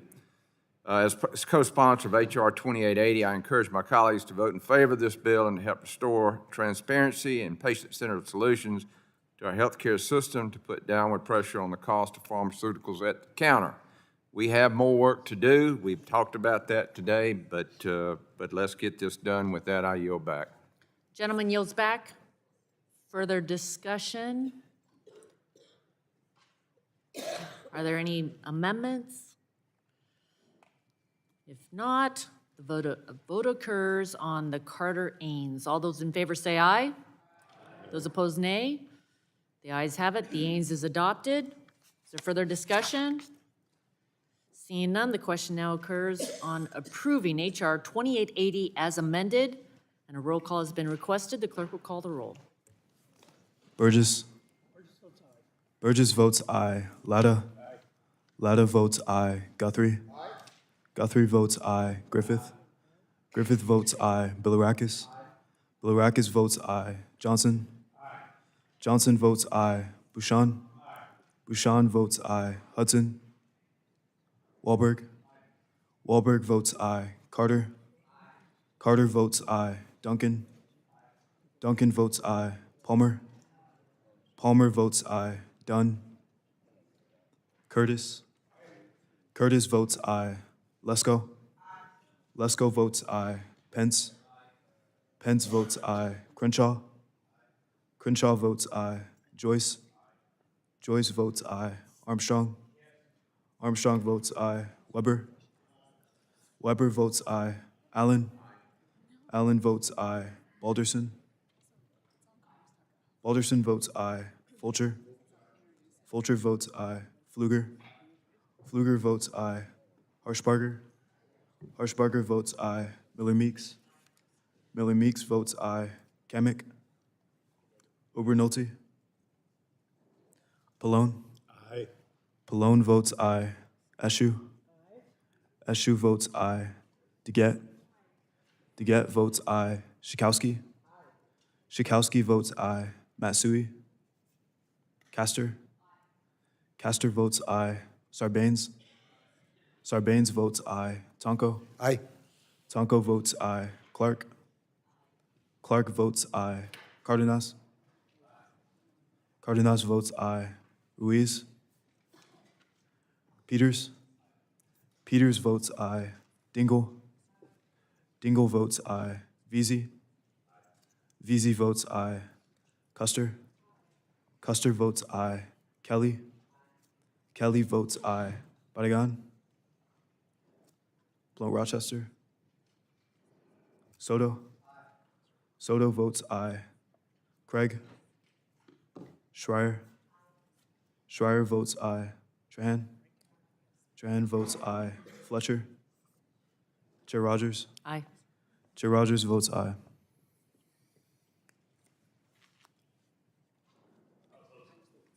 Mr. Hudson, you are not recorded. Hudson votes aye. Blount Rochester is not recorded. Blount Rochester votes aye.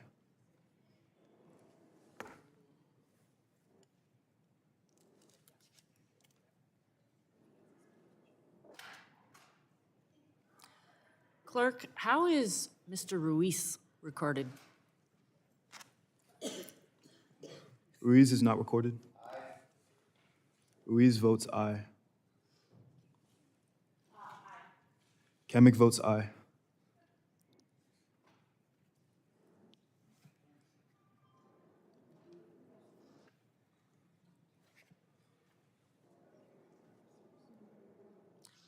The clerk will report.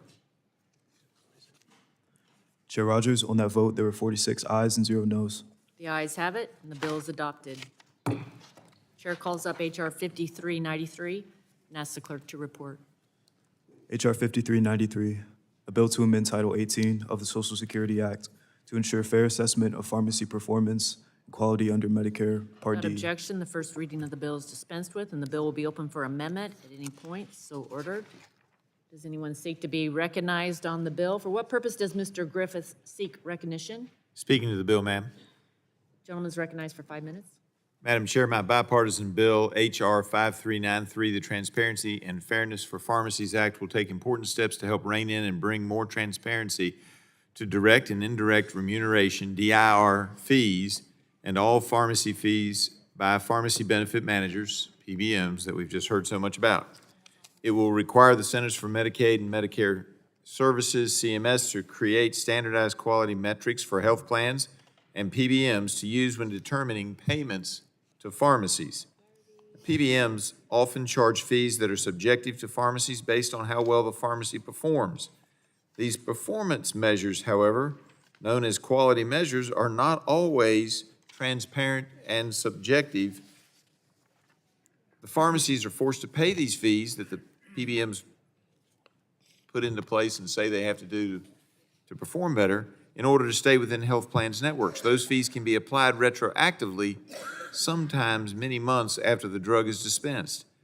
PBM pharmacy measures that are unfairly applied against all pharmacies have contributed to over a 107,000% growth, 107,000% growth in pharmacy DIR fees, according to CMS, undercutting pharmacy reimbursements and increasing patient drug costs. Currently, PBMs use quality measures that are often unknown, unpredictable, inconsistent, and beyond a pharmacy's control, which then figure significantly into DIR fees pharmacies are forced to pay. Over time, PBMs have been allowed to operate virtually unchecked, leading to abuse of pharmacy performance evaluations and lack of transparency in pharmacy payments. My bill seeks to end these practices. This is one of the main issues I hear about when traveling throughout my district, and the importance to help correct the opaque system currently in place.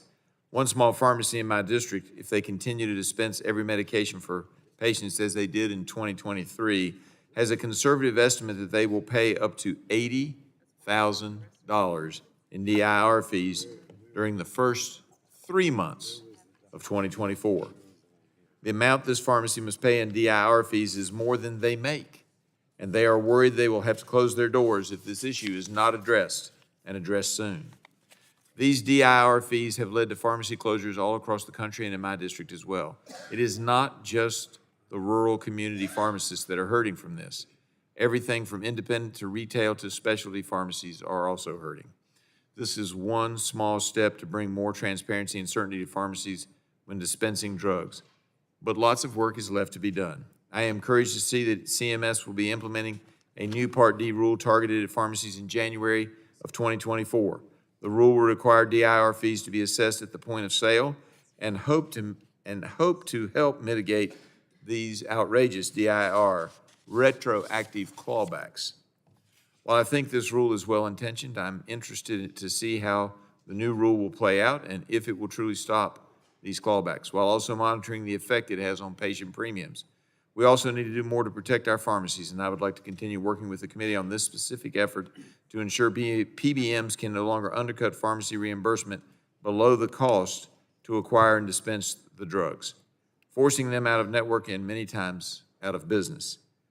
I urge the passage of this bill and hope that all of us can continue to work together to provide the comprehensive reforms needed to protect patient access to pharmacies in their communities.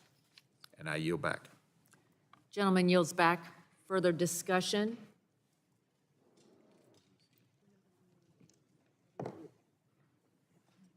For what purpose does Mr. Carter seek recognition? Move to strike the last word. Gentleman's recognized for 5 minutes. Madam Chair, this important legislation I introduced to Representative Griffith would finally require CMS to establish standardized and relevant pharmacy quality measures addressing one-way PBMs and manipulated pharmacy DIR clawbacks and undercut pharmacy payments. I hope that all of us can continue to work together to provide the comprehensive pharmacy reimbursement reforms needed to protect patient access to pharmacies in their communities. Today, many community and specialty pharmacies are being reimbursed underwater, which is intentional to keep them out of the network, limiting a patient's choice of pharmacy, and this is simply wrong. There is bipartisan support for addressing this serious problem, and I was pleased to hear our counterparts on the Senate Finance Committee take action to address this concern in the PBM reform legislation they advanced last week. As you all know, pharmacists are one of the most successful healthcare professionals in America, with 95% of Americans live within 5 miles of a pharmacy. Pharmacists are among the most highly trusted healthcare professionals. People count on our training and expertise to stay healthy and informed. Yet PBMs are putting pharmacies out of business and removing patients' access to care. We know that 4% of all independent retail pharmacies go out of business every year. That's why I'm proud to champion this bill, which will support patient access to pharmacies, and I urge my colleagues to do the same. Thank you, Madam Chair, and I yield back. Gentleman yields back. Further discussion? Seeing none. Question now occurs on approving H.R. 5393, and a roll call vote has been requested. The clerk will call the roll. Burgess. Burgess votes aye. Latta. Latta votes aye. Guthrie. Guthrie votes aye. Griffith. Griffith votes aye. Bilirakis. Bilirakis votes aye. Johnson. Johnson votes aye. Bouchon. Bouchon votes aye. Hudson. Wahlberg. Carter. Carter votes aye. Duncan. Duncan votes aye. Palmer. Dunn. Curtis. Lesko. Lesko votes aye. Pence. Pence votes aye. Crenshaw. Joyce. Armstrong. Armstrong votes aye. Weber.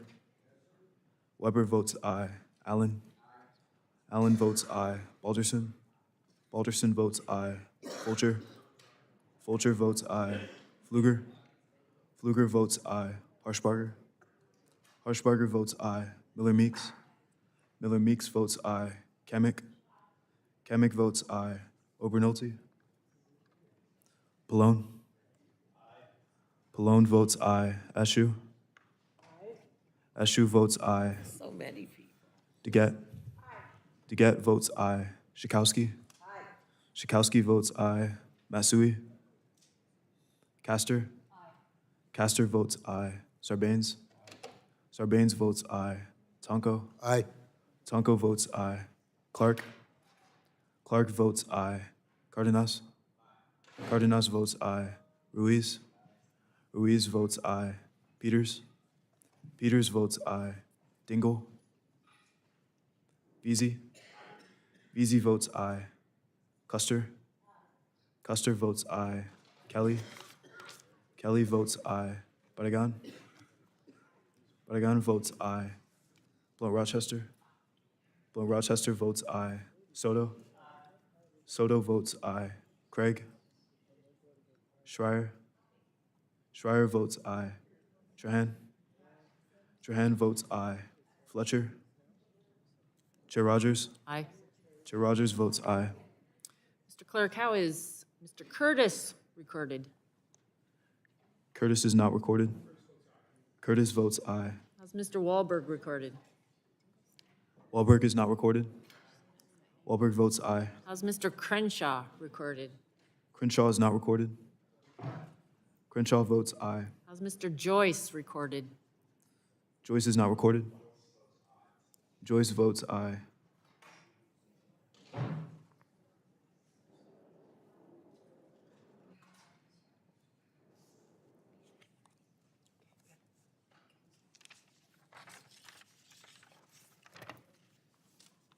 Clerk will report.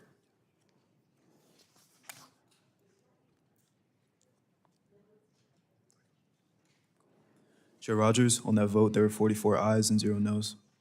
Ayes have it, and the bill is adopted. Chair calls up H.R. 5385 and asks the clerk to report.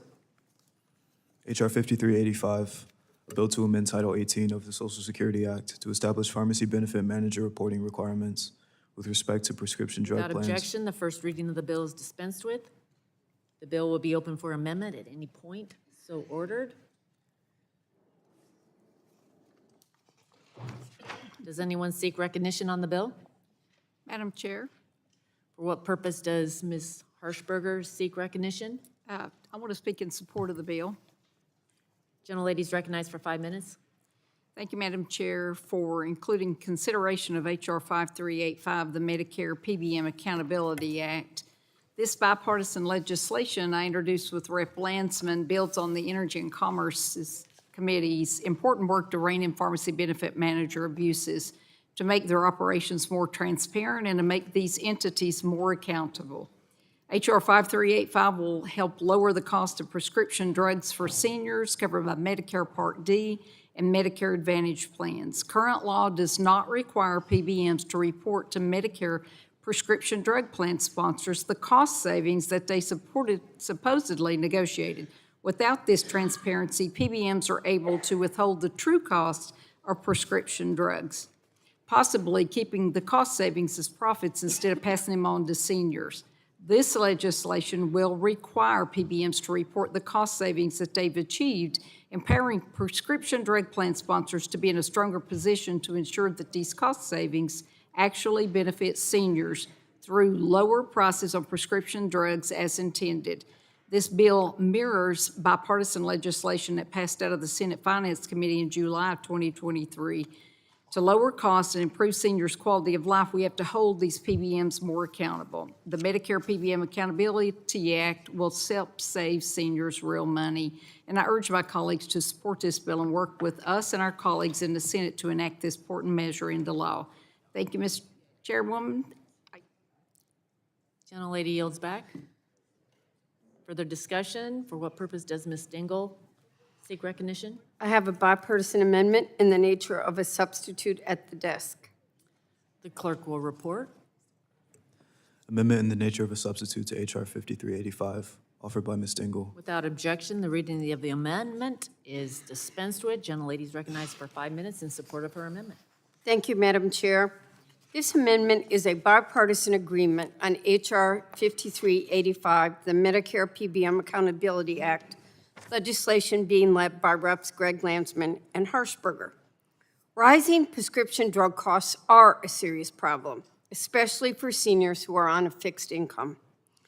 And as we know, pharmacy benefit managers, or PBMs, are playing an outsized role in raising out-of-pocket costs and limiting access to local pharmacies. That's why the Medicare PBM Accountability Act is so important. It will bring so much needed transparency to PBM practices that impact costs for Medicare beneficiaries. The Medicare PBM Accountability Act will require pharmacy benefit managers to report additional information on drug pricing and other important information annually to the Secretary of the Department of Health and Human Services. Far too long, PBMs have been allowed to operate virtually unchecked. Under current laws, PBMs are not required to report to prescription drug plan sponsors on the cost savings that they've secured, which obstructs the actual cost of prescription drugs for Medicare beneficiaries. The strength and transparency achieved through this bill will help us better understand the true costs of prescription drugs and stop PBMs from pocketing cost savings as profits instead of passing them on to the seniors. I urge all of my colleagues to support this important bill, and I'm glad we considered a number of bills today to address PBM's predatory practices that are making prescription drugs inaccessible and unaffordable to far too many patients. We must stop allowing PBMs to exploit the system and drive up their own profits at the expense of patients. And I also thank the chair for agreeing to work with Mr. Carter and others on the other issues. With that, thank you, Madam Chair, and I yield back. Gentlelady yields back. Further discussion? Seeing none, the question occurs on the Ains, offered by Ms. Dangle. All those in favor say aye. Those opposed, no. Ayes have it. The amendment is adopted. Further discussion? Question now occurs on approving H.R. 5385 as amended, and a roll call vote has been requested. The clerk will call the roll. Burgess. Burgess votes aye. Latta. Latta votes aye. Guthrie. Guthrie votes aye. Griffith. Griffith votes aye. Bilirakis. Bilirakis votes aye. Johnson. Johnson votes aye. Bouchon. Bouchon votes aye. Hudson. Hudson votes aye. Wahlberg. Carter. Carter votes aye. Duncan. Duncan votes aye. Palmer. Dunn. Curtis. Lesko. Lesko votes aye. Pence. Pence votes aye. Crenshaw. Crenshaw votes aye. Joyce. Joyce votes aye. Armstrong. Armstrong votes aye. Weber. Weber votes aye. Allen. Allen votes aye. Balderson. Balderson votes aye. Fulcher. Fulcher votes aye. Pfluger. Pfluger votes aye. Harshbarger. Harshbarger votes aye. Miller Meeks. Miller Meeks votes aye. Kamick. Kamick votes aye.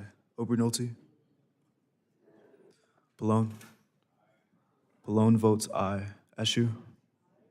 Eshu votes aye. DeGette.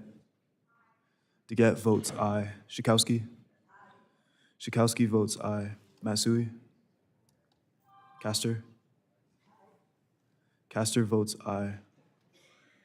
Sarbanes. Oh. How did he skip from to get? Sarbanes. Sarbanes votes aye. Tonko. Aye. Tonko votes aye. Clark. Aye. Clark votes aye. Cardenas. Cardenas votes aye. Ruiz. Ruiz votes aye. Peters. God rest his soul. Dingle. On the board, it was Dingle votes aye. Veazey. Veazey votes aye. Custer. We're doing the speaker vote. Custer votes aye. Kelly. Kelly votes aye. Barragan. Barragan votes aye. Blount Rochester. Blount Rochester votes aye. Soto. American drivers get paid. Soto votes aye. They know Craig. that if they put it in R, they go back. Schreier. If they put it in D, they go Schreier back. votes aye. And just like Trahan. this in the House, when you put it in, Trahan votes aye. Fletcher. and the Ds want to take us forward. Chair Rodgers. They were really not. Chair Rodgers votes aye. Come on, have a sense of humor. Go for it. That's right. That's right. Good for you, Tonko. Recorded, how is Mr. Wahlberg? You Mr. invented Wahlberg votes aye. Mr. Curtis? Olga Mendez, right? The senator. Mr. Curtis is not recorded. She's the first Latina. Curtis votes aye. Anyone on, Maybe even anyone remaining? for the Senate. Seeing none, the clerk will report. She came to Amsterdam once, my hometown, to just meet with Latinos and Latinas and encourage them to get involved in public service and elections. Chair Guthrie, on that vote, there were 44 ayes and 0 noes.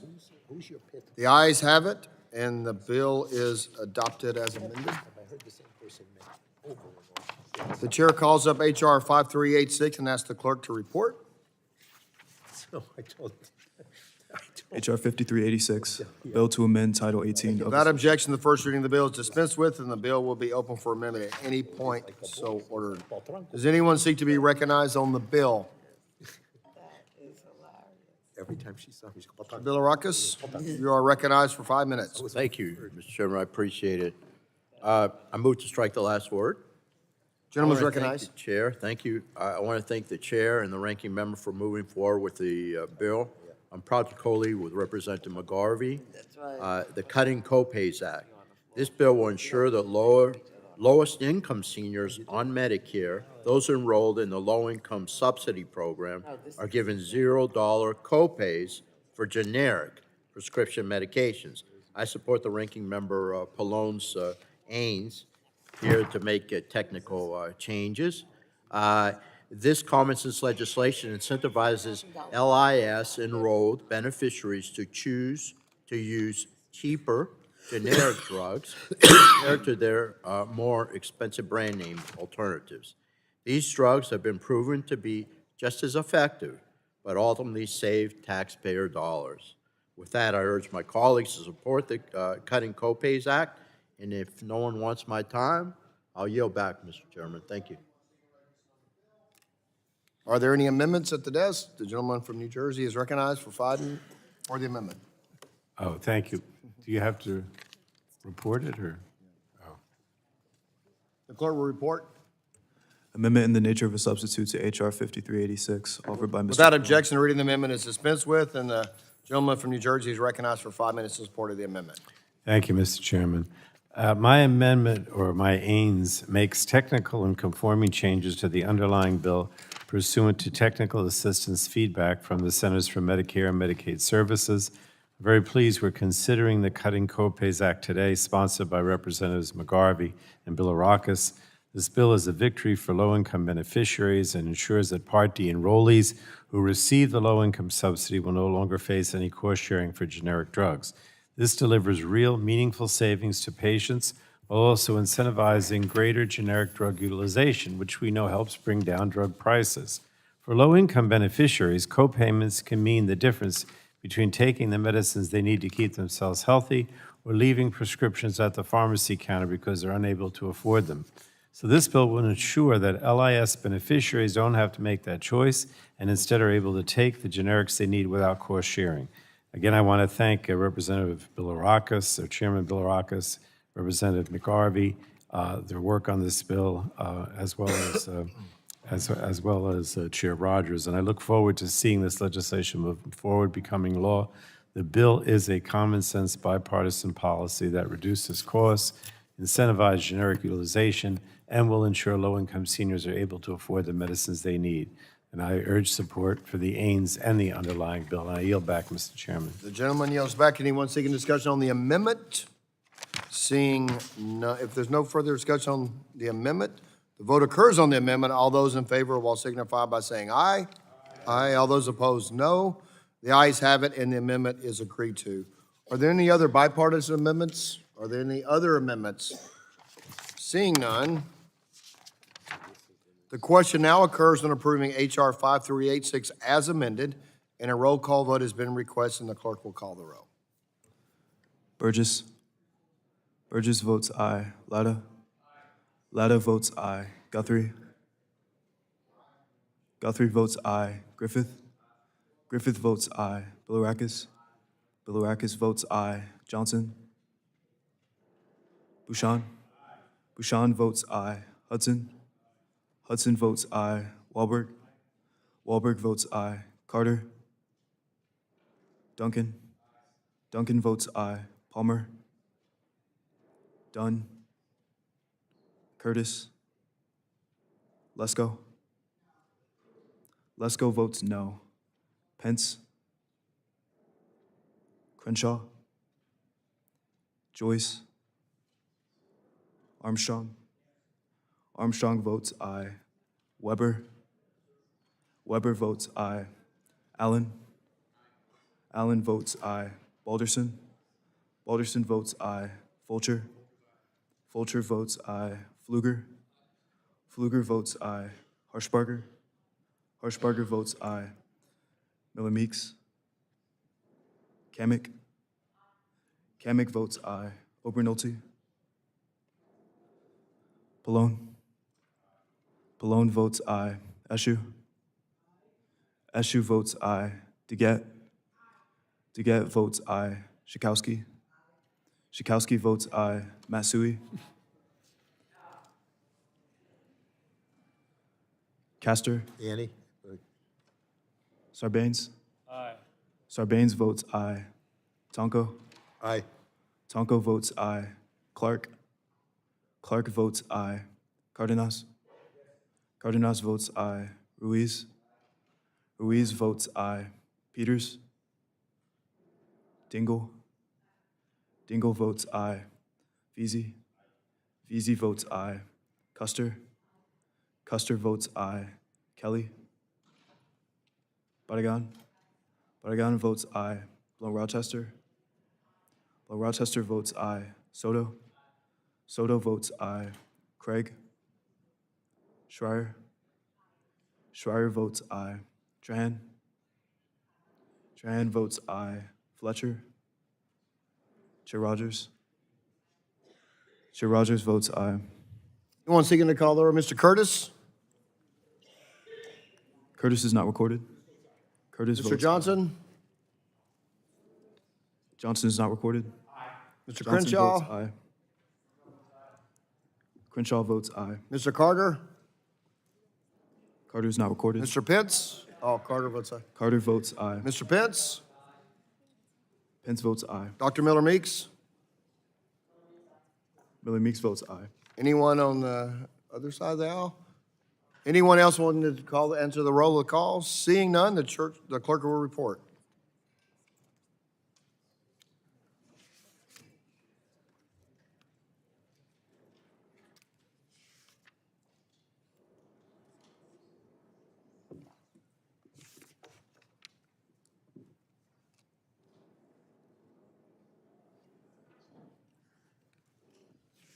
Chair Guthrie, on that vote, there were 41 ayes and 1 no. The ayes have it, and the bill as amended is agreed to. The chair calls up for H.R. 4881 and asks the clerk to report. H.R. 4881, a bill to amend Title 18 of the Social Security Act to limit cost sharing for drugs. Without objection, the first reading of the bill is dispensed with, and the bill will be open for amendment at any point so ordered. Does anyone seek to be recognized on the bill? There's a Carter's. Gentleman from Georgia seek recognition. You're recognized for 5 minutes. Thank you, Mr. Chairman. I move to strike the last You're word. recognized. Mr. Chair, I'm pleased to see legislation that my colleagues Nicole Malatakis and Brad Winstrup introduced. The Protecting Patients from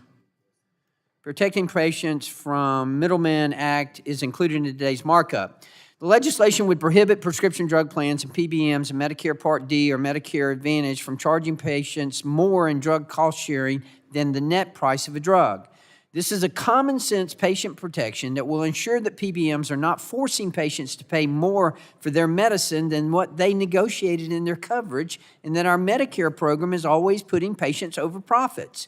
I'm pleased to see the Ways and Means Committee and the Energy and Commerce Committees push this legislation forward so we can protect patients from the unfair pricing techniques of PBMs and work to make prescription drugs more affordable. I urge my colleagues to support this bill. Thank you, Mr. Chairman, and I yield back. Gentleman yields back. Is there anyone seeking discussion on the bill? Are there any amendments to the bill? Gentlelady from Tennessee is recognized for. Okay, thank you, Mr. Chairman. I have an amendment at the desk. The clerk will report. Amendment to H.R. 4881, offered by Ms. Harshbarger.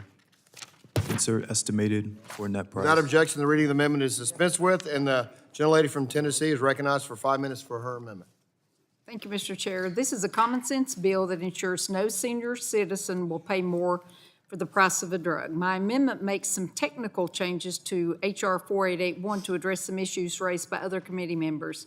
We know PBMs negotiate deep discounts off of list prices, but still sometimes charge patient copays that are high percentages of those list prices. And it's gotten so bad that some patients actually pay more than the cost of the drug. So I'm glad we're advancing this patient protection on a bipartisan basis. Our colleague Rep. Griffith led on this issue in the commercial markets, and I'm proud to support his bill. And I'm also glad we're moving a policy forward to do this in the Medicare Part D also.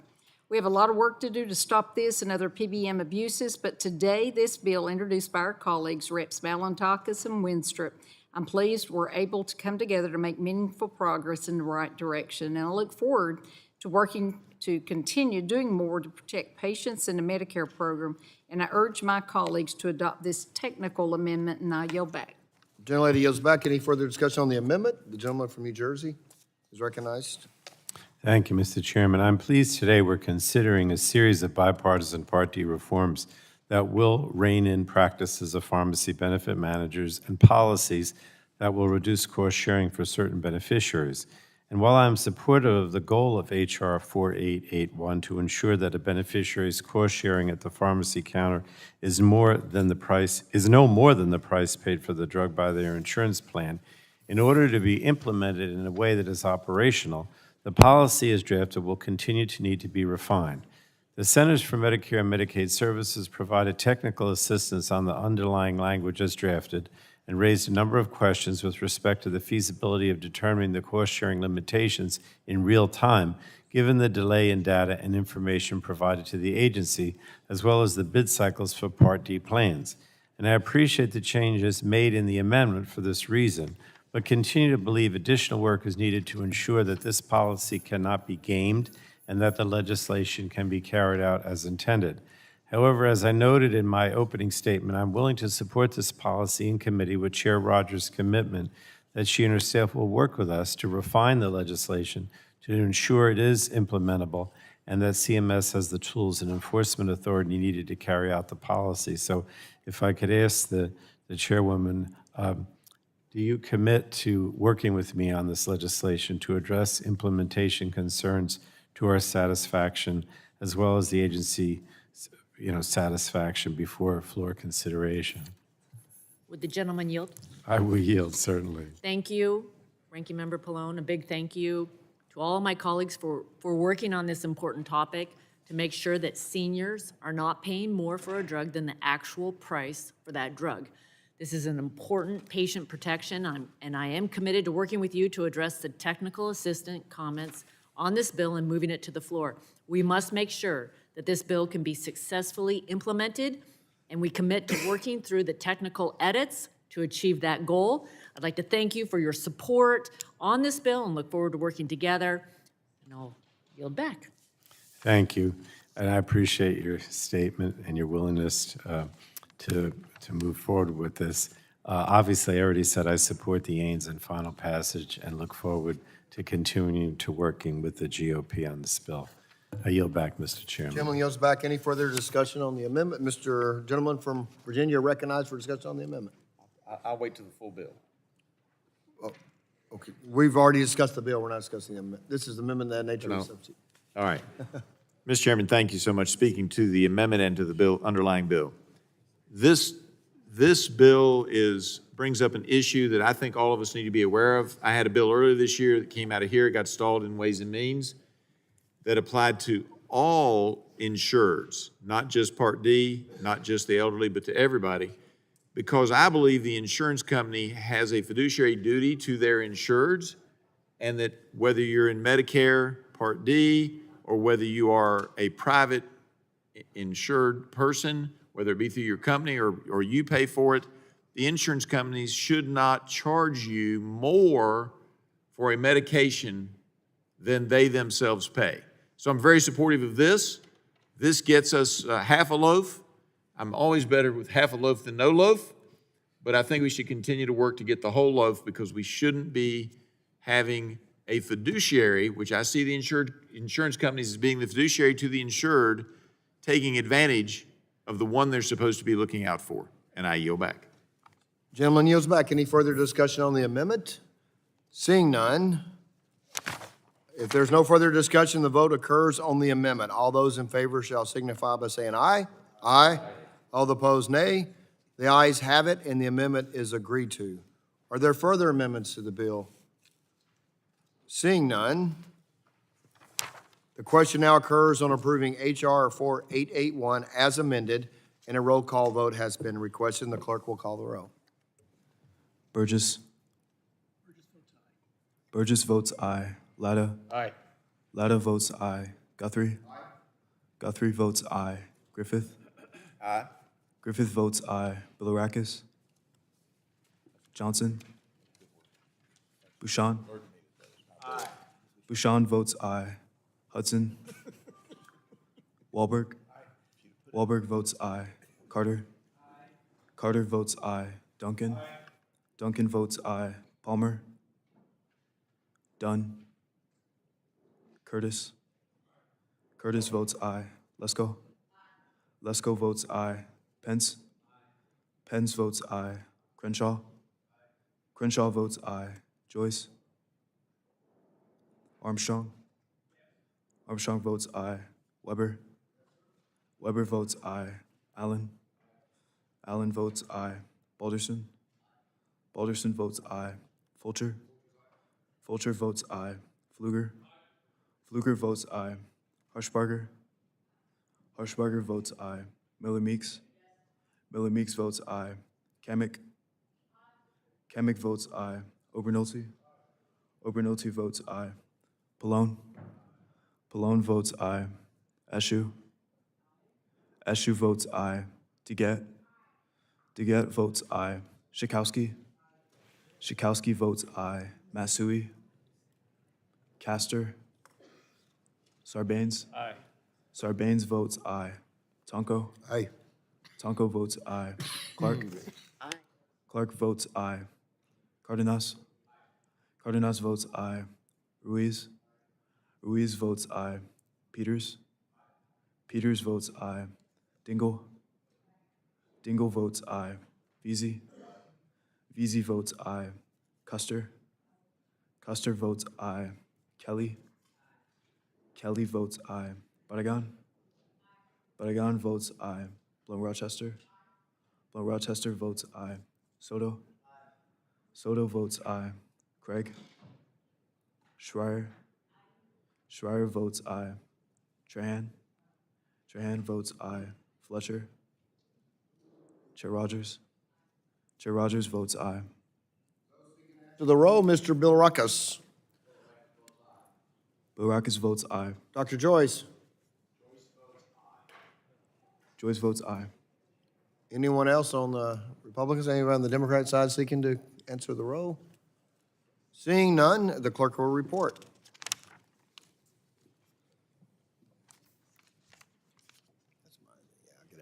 Chair Guthrie.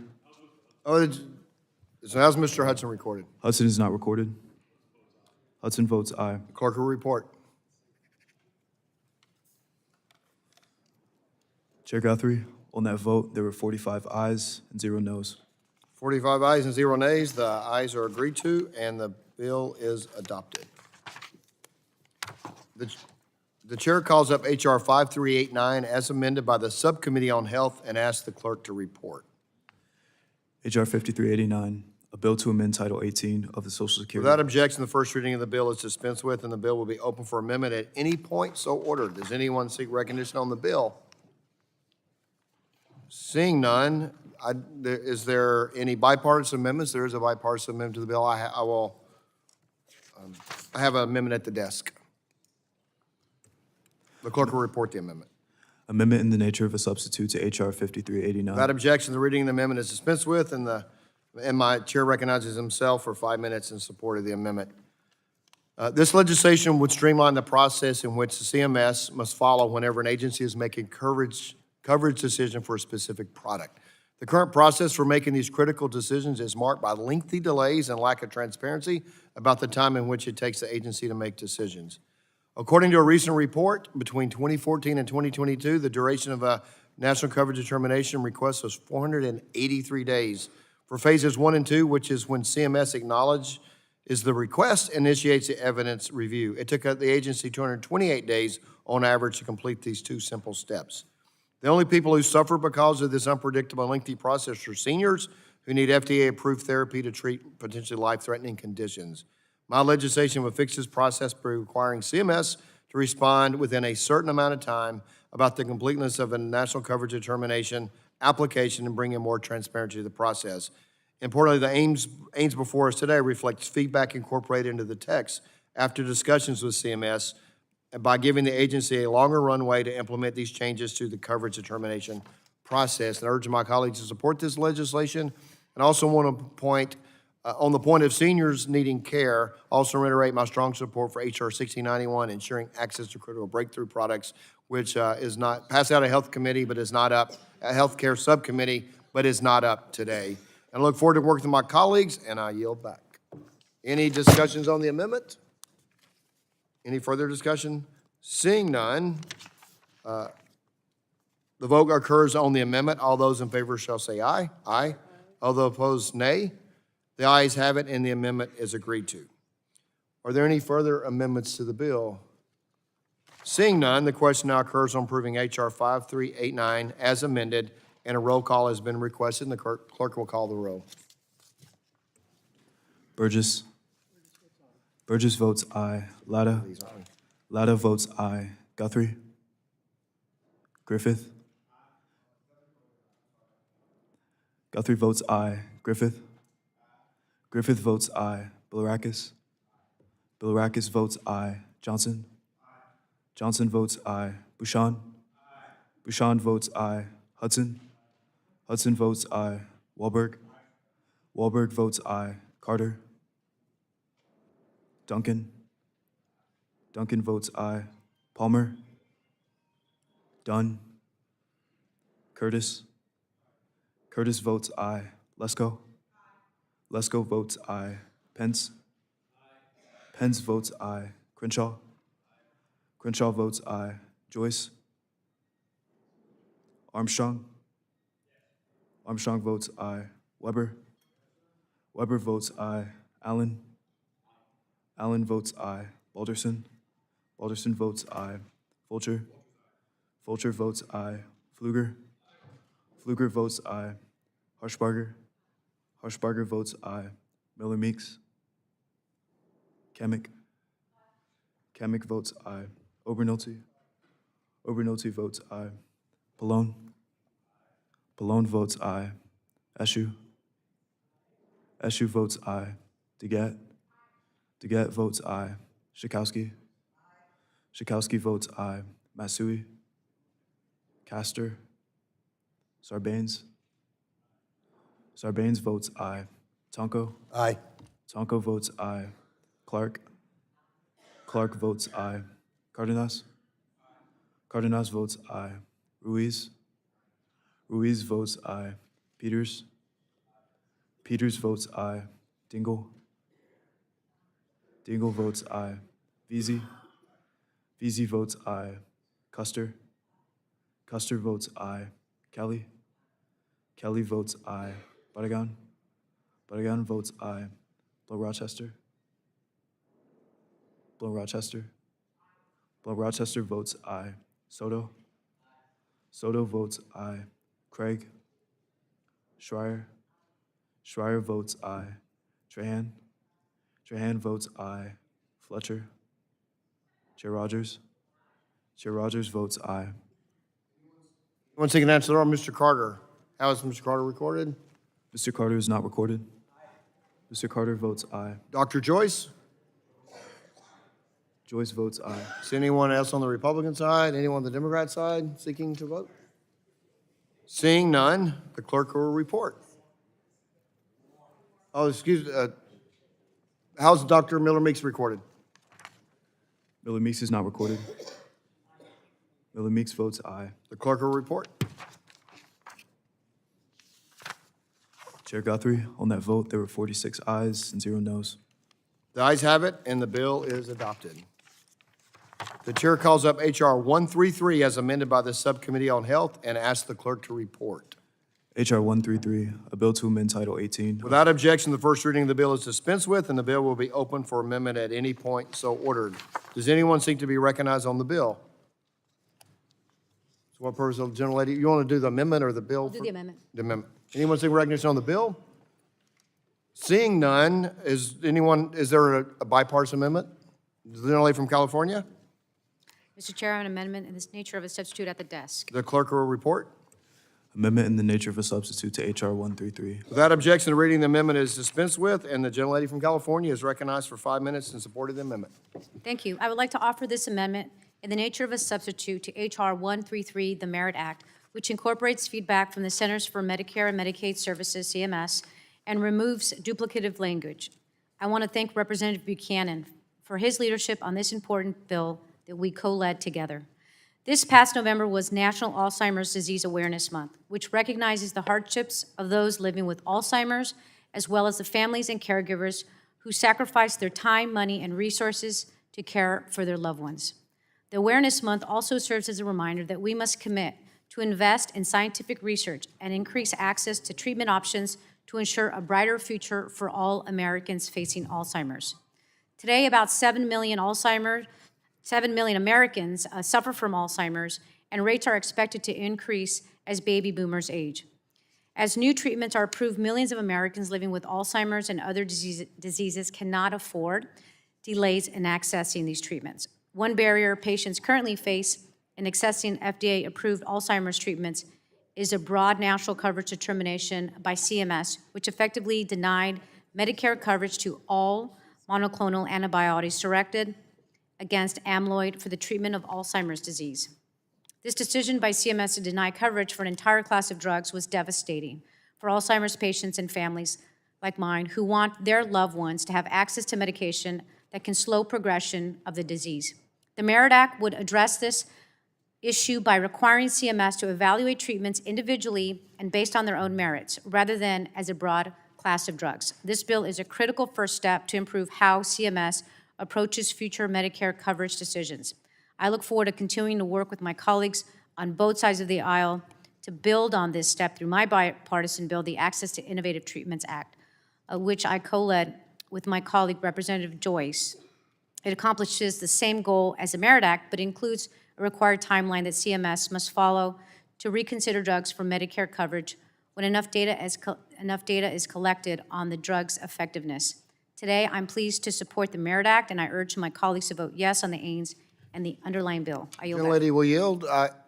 Gentlelady Yes, yield. I yes, just I want will to say yield. thank you for, I understand your passion. We've been through this with my family as well, and I appreciate your passion, and thank you for your work. Great. Thank you so much. Go back to you, and the yield gentlelady yields back. Any further discussion on the amendment? Seeing none, if there's no further discussion, the vote occurs on the amendment. All those in favor shall signify by saying aye. All those opposed, nay. The ayes have it, and the amendment is agreed to. Are there any further amendments to the bill? Seeing no further amendments, the question now occurs on approving H.R. 133 as amended, and a roll call vote has been requested, and the clerk will call the roll. Burgess. Burgess votes aye. Latta. Latta votes aye. Guthrie. Aye. Guthrie votes aye. Griffith. Griffith votes aye. Bilirakis.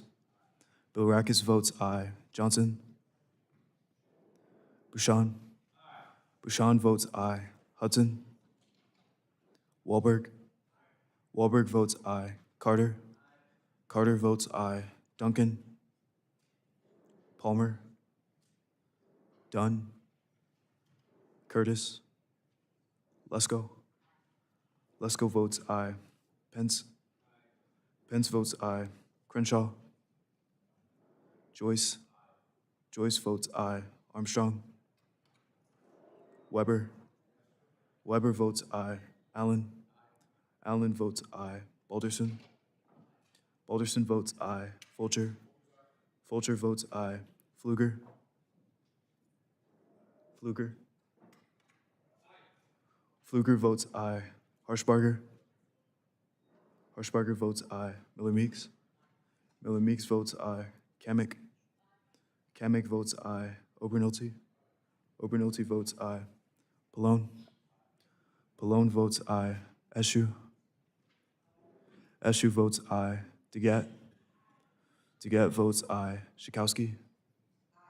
Schakowsky votes aye. Matsui. Castor. Sarbanes. Aye. Sarbanes votes aye. Tonko. Aye. Tonko votes aye. Clark. Clark votes aye. Cardenas. Cardenas votes aye. Ruiz. Ruiz votes aye. Peters. Peters votes aye. Dingle. Dingle votes aye. Veazey. Veazey votes aye. Custer. Custer votes aye. Kelly. Kelly votes aye. Bodigan. Bodigan votes aye. Blow Rochester. Blow Rochester votes aye. Soto. Soto votes aye. Craig. Schreier. Schreier votes aye. Trahan. Trahan votes aye. Fletcher. Chair Rodgers. Chair Rodgers votes aye.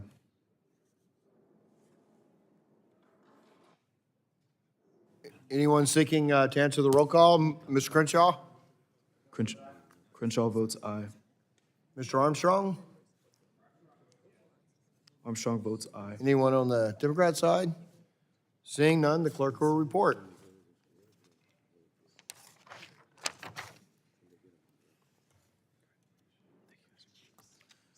Chair Guthrie, on that vote, there were 42 ayes and 0 noes. The ayes have it, and the bill is adopted. The chair calls up H.R. 5396 and asks the clerk to report. H.R. 5396, a bill to amend Title 18 of the Social Security. Without objection, the first reading of the bill is dispensed with, and the bill will be open for amendment at any point so ordered. Does anyone seek to be recognized on the bill? Seeing none, is there any bipartisan amendments? The gentleman from Indiana is recognized. Mr. Chairman, I have an amendment at the desk. The clerk will report. Amendment in the nature of a substitute to H.R. 5396, offered by Mr. Bouchon. Without objection, the reading of the amendment is dispensed with, and the gentleman from Indiana is recognized for 5 minutes in support of the amendment. Thanks, Mr. Chairman. This amendment will make some minor changes to the underlying legislation. I'm grateful to the committee for recognizing that there have been problems with Medicare administrative contractors failing to provide appropriate coverage, especially for new and emerging technologies. I hope that this legislation, which puts into statute the requirement that local coverage determinations not conflict with national coverage determinations at CMS, and is a step toward correcting poor performance as it relates to the local coverage determinations across the country. I look forward to continuing to work with CMS and stakeholders to provide greater accountability in the coverage determination process, including situations where error verification takes place. I urge my colleagues to support the amendment in the nature of the substitute and the underlying bill, and I yield back. Is there discussion on the amendment? Gentleman yields back. Is there discussion on the amendment? Seeing none, if there's no further discussion on the amendment, the vote occurs on the amendment. All those in favor shall signify by saying aye. Aye. All those opposed, nay. The ayes have it. The amendment is agreed to. The question now occurs on approving H.R. 5396 as amended, and a roll call vote has been requested. The clerk will call the roll. Burgess. Burgess votes aye. Latta. Aye. Latta votes aye. Guthrie. Aye. Guthrie votes aye. Griffith. Griffith votes aye. Bilirakis. Bilirakis votes aye. Johnson. Bouchon. Bouchon votes aye. Hudson. Hudson votes aye. Wahlberg. Wahlberg votes aye. Carter. Carter votes aye. Duncan. Palmer. Dunn. Curtis. Curtis votes aye. Lesko. Lesko votes aye. Pence. Pence votes aye. Crenshaw. Joyce. Joyce votes aye. Armstrong. Armstrong votes aye. Weber. Allen. Allen votes aye. Balderson. Balderson votes aye. Fulcher. Pfluger. Pfluger votes aye. Harshbarger. Harshbarger votes aye. Miller Meeks. Miller Meeks votes aye. Kamick. Kamick votes aye. Obernolte. Obernolte votes aye. Pallone. Pallone votes aye. Eshu. Eshu votes aye. DeGette. DeGette votes aye. Schakowsky. Matsui.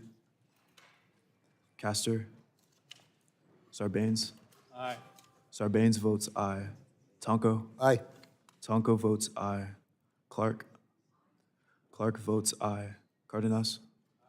Cardenas votes aye. Ruiz. Ruiz votes aye. Peters. Peters votes aye. Dingle. Dingle votes aye. Veazey. Veazey votes aye. Custer. Custer votes aye. Kelly. Kelly votes aye. Barragan. Blount Rochester. Blount Rochester votes aye. Soto. Soto votes aye. Craig. Schreier. Schreier votes aye. Trahan. Trahan votes aye. Fletcher? Chair Rodgers? Chair Rodgers votes aye. Anyone else seeking the word? Mr. Duncan? Mr. Duncan is not recorded. Duncan votes aye. Anyone else seeking Mr. Fulker? Mr. Fulcher Fulker? is not recorded. Fulcher votes aye. Anyone else? Is Mr. Crenshaw voted? Mr. Crenshaw? Crenshaw votes aye. Anyone else on the Republican side? Anybody? Ms. Bowdergon? Bodigan is not recorded. Bodigan Bowdergon votes votes aye. aye. Anyone else on your side? Okay. The clerk will report.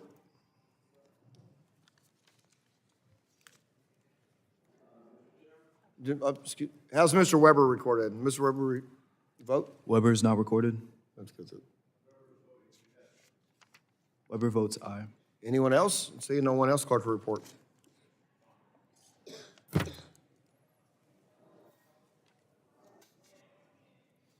Clerk will report. Chair Guthrie, on that vote, there were 44 ayes and 0 noes. The ayes have it, and the bill is adopted. The chair calls up HR 5371 and asks the clerk to report. H.R. 5371, a bill to amend Title 18 of the Social Security Act. Without objection, the reading of the bill is dispensed with, and the bill will be open for amendment at any point. So ordered. Does anyone seek to be recognized on the bill? Dr. Joyce, you're Mr. Chairman, I have an You're amendment at the recognized. desk. Is there anyone speaking on the bill first? Seeing none, Dr. Joyce, you're recognized for amendment. The clerk will report the amendment. Amendment in the nature of a substitute to H.R. 5371, offered by Mr. Joyce. Without objection, the reading of the amendment is dispensed with, and the gentleman from Pennsylvania is recognized for 5 minutes in support of the amendment. Thank you, Mr. Chairman. I want to offer my support for my amendment to H.R. 5371, the Choices for Increased Mobility Act. This amendment makes the necessary changes to the bill that will establish separate healthcare common procedure coding system codes, which are the HCPCS, for ultra-lightweight manual wheelchairs.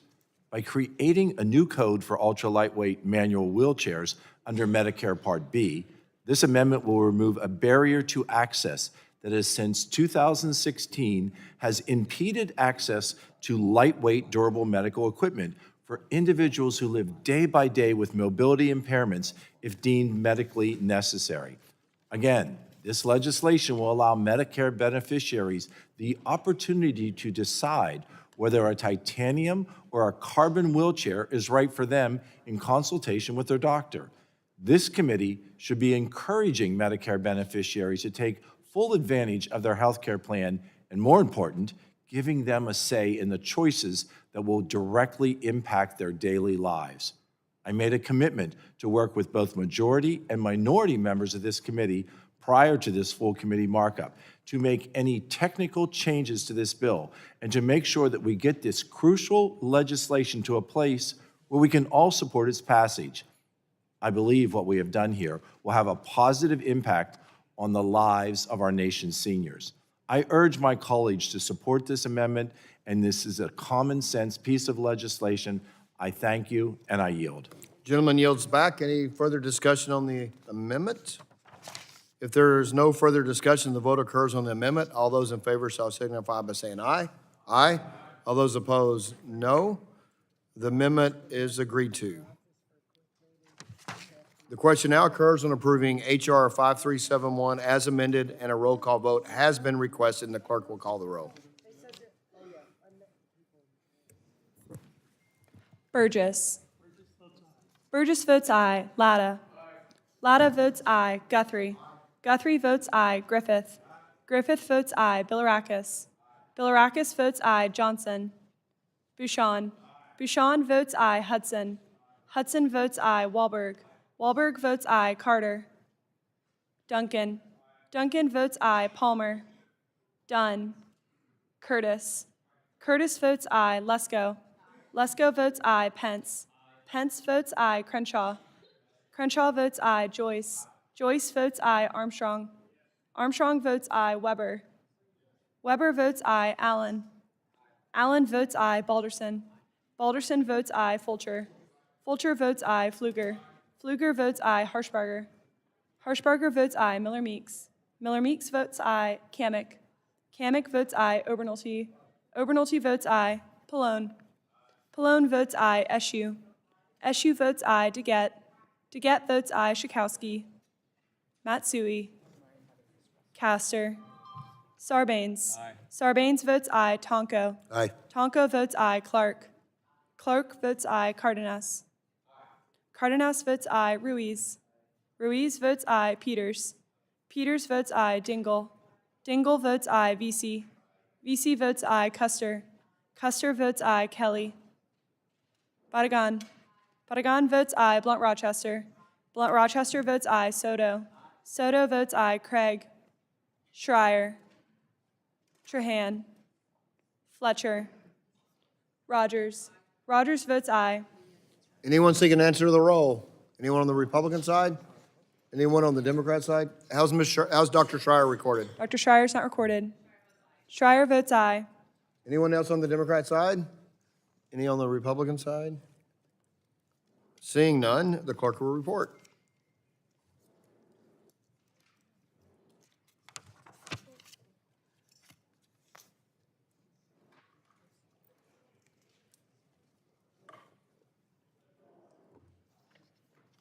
Chair Guthrie, on that vote, there were 41 ayes and 0 noes. The ayes have it, and the bill is agreed to. The chair calls up H.R. 5388 and asks the clerk to report.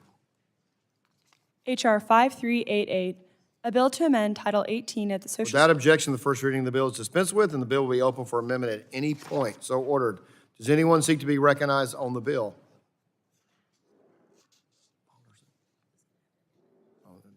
So no one on the bill? Does anyone seek to be recognized for, anyone have an amendment? Or first gentleman from Ohio seek recognition. Mr. Chairman, to speak on the amendment. You have an amendment at the desk, and clerk will report. Amendment in the nature of a substitute to H.R. Without objection, the reading of the amendment is dispensed with, and the gentleman from Ohio is recognized for 5 minutes in support of his amendment. Thank you, Mr. Chairman. I move to strike the last word. Gentleman is recognized. All right, for holding. My bill makes permanent a flexibility that currently exists under the value-based insurance design or VIN-BID model. VIN-BID models let Medicaid Advantage or Medicare Advantage, or MA plans test programs that provide better care or lower costs using innovative technology and FDA-approved devices targeted to low-income patients with chronic diseases. Due to this, one MA plan is offering access to continuous glucose monitoring, or CGM, devices for patients with diabetes and remote patient monitoring, or RPM, devices for patients with congestive heart failure. I am excited about increased access to remote monitoring services that can improve care and lower cost.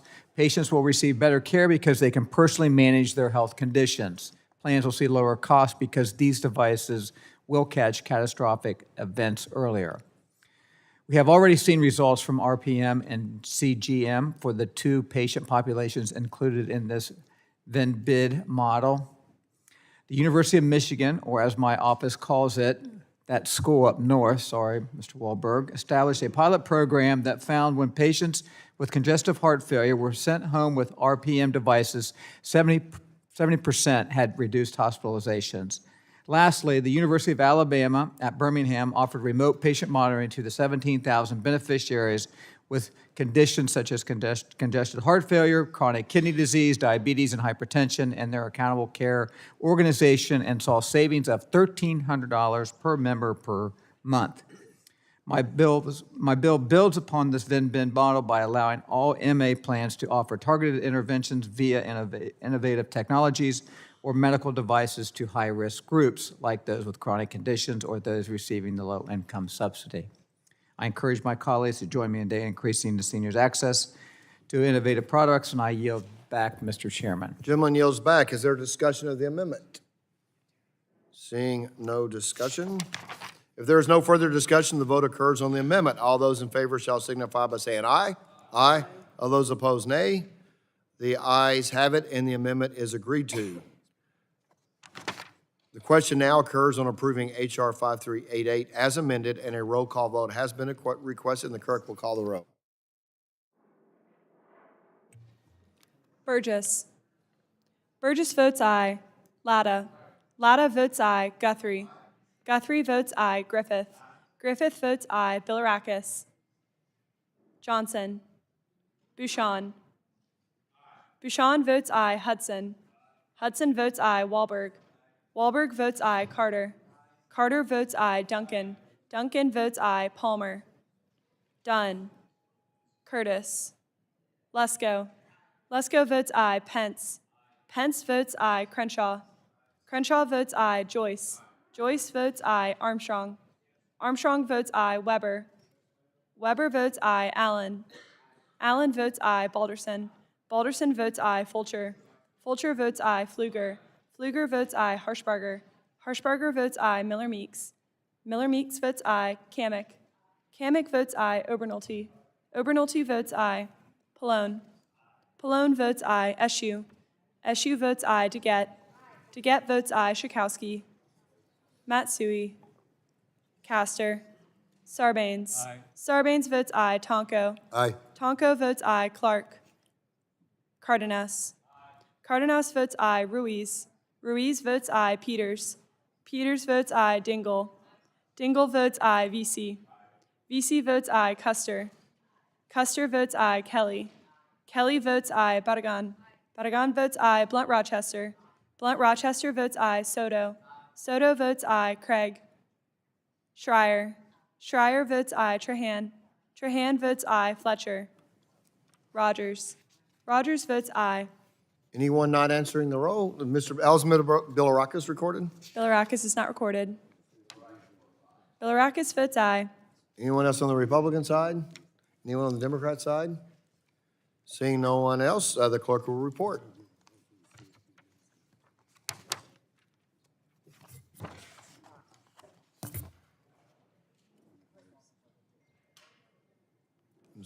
Is Ms. Clark recorded? Has Ms. Clark recorded? Ms. Clark is not recorded. Clark votes aye. Clerk will report.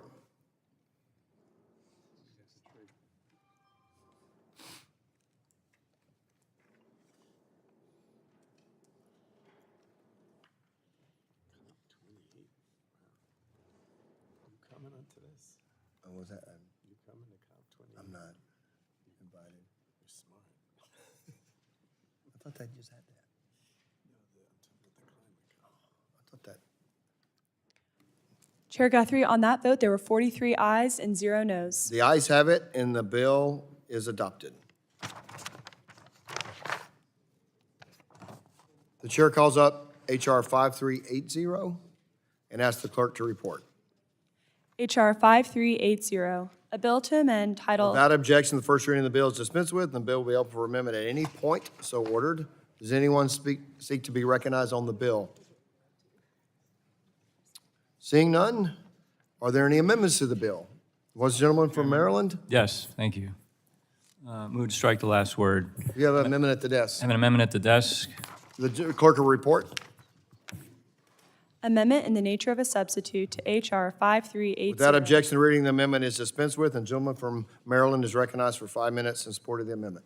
Thank you, Mr. Chairman. This amendment simply makes technical changes to this common sense measure that is designed to help make the Medicare Advantage market more transparent so that seniors can better understand their benefits and choose the plans that are right for them. Right now, while more than half of individuals eligible for Medicare, or 30 million Americans, are enrolled in a Medicare Advantage plan, there is very little data about the supplemental benefits these plans provide and the value that they offer to beneficiaries. Supplemental benefits are offered by many Medicare Advantage plans and can include various benefits, including vision or hearing coverage, in-home support services, support for caregivers, and even food and produce. I introduced this bill to make the data more available and consistent across health plans so that we can better evaluate the scope, utilization, costs, and health impacts of these benefits. The bill would not alter what Medicare Advantage plans can offer in terms of supplemental benefits or how they offer them. It would simply say that plans that are offered must report enrollee-level data on the categories of benefits offered, the eligibility for those benefits, and the utilization and costs of these benefits, including how much the plan pays and how much beneficiaries pay out of pocket for services.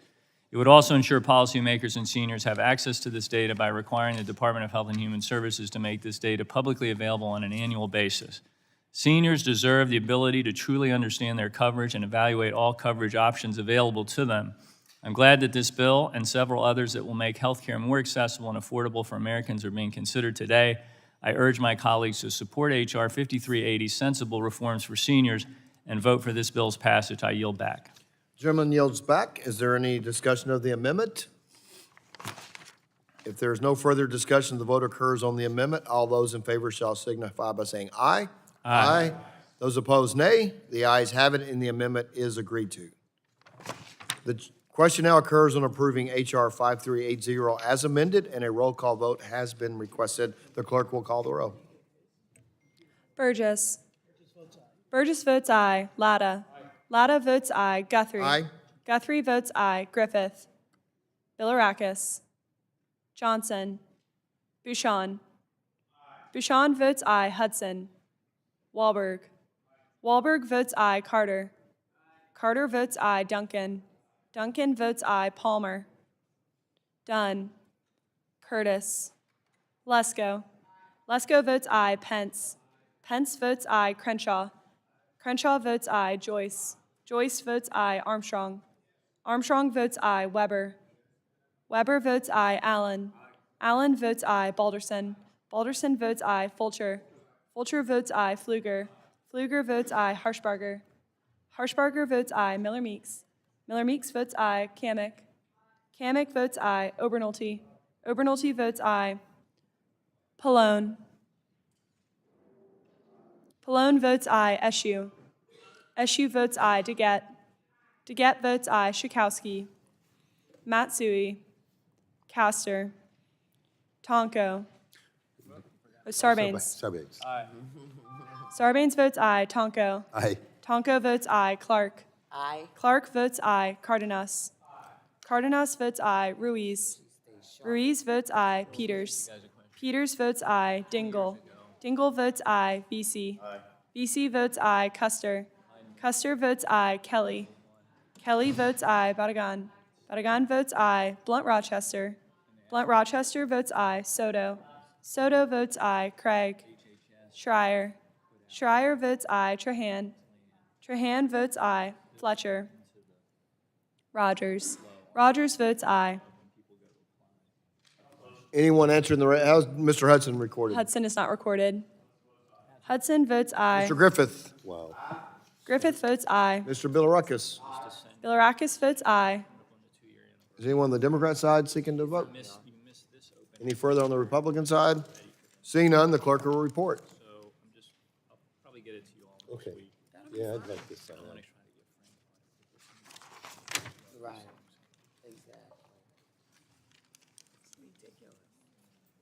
Ridiculous. Chair Guthrie, on that vote, there were 43 ayes and 0 noes. The ayes have it, and the bill is agreed to.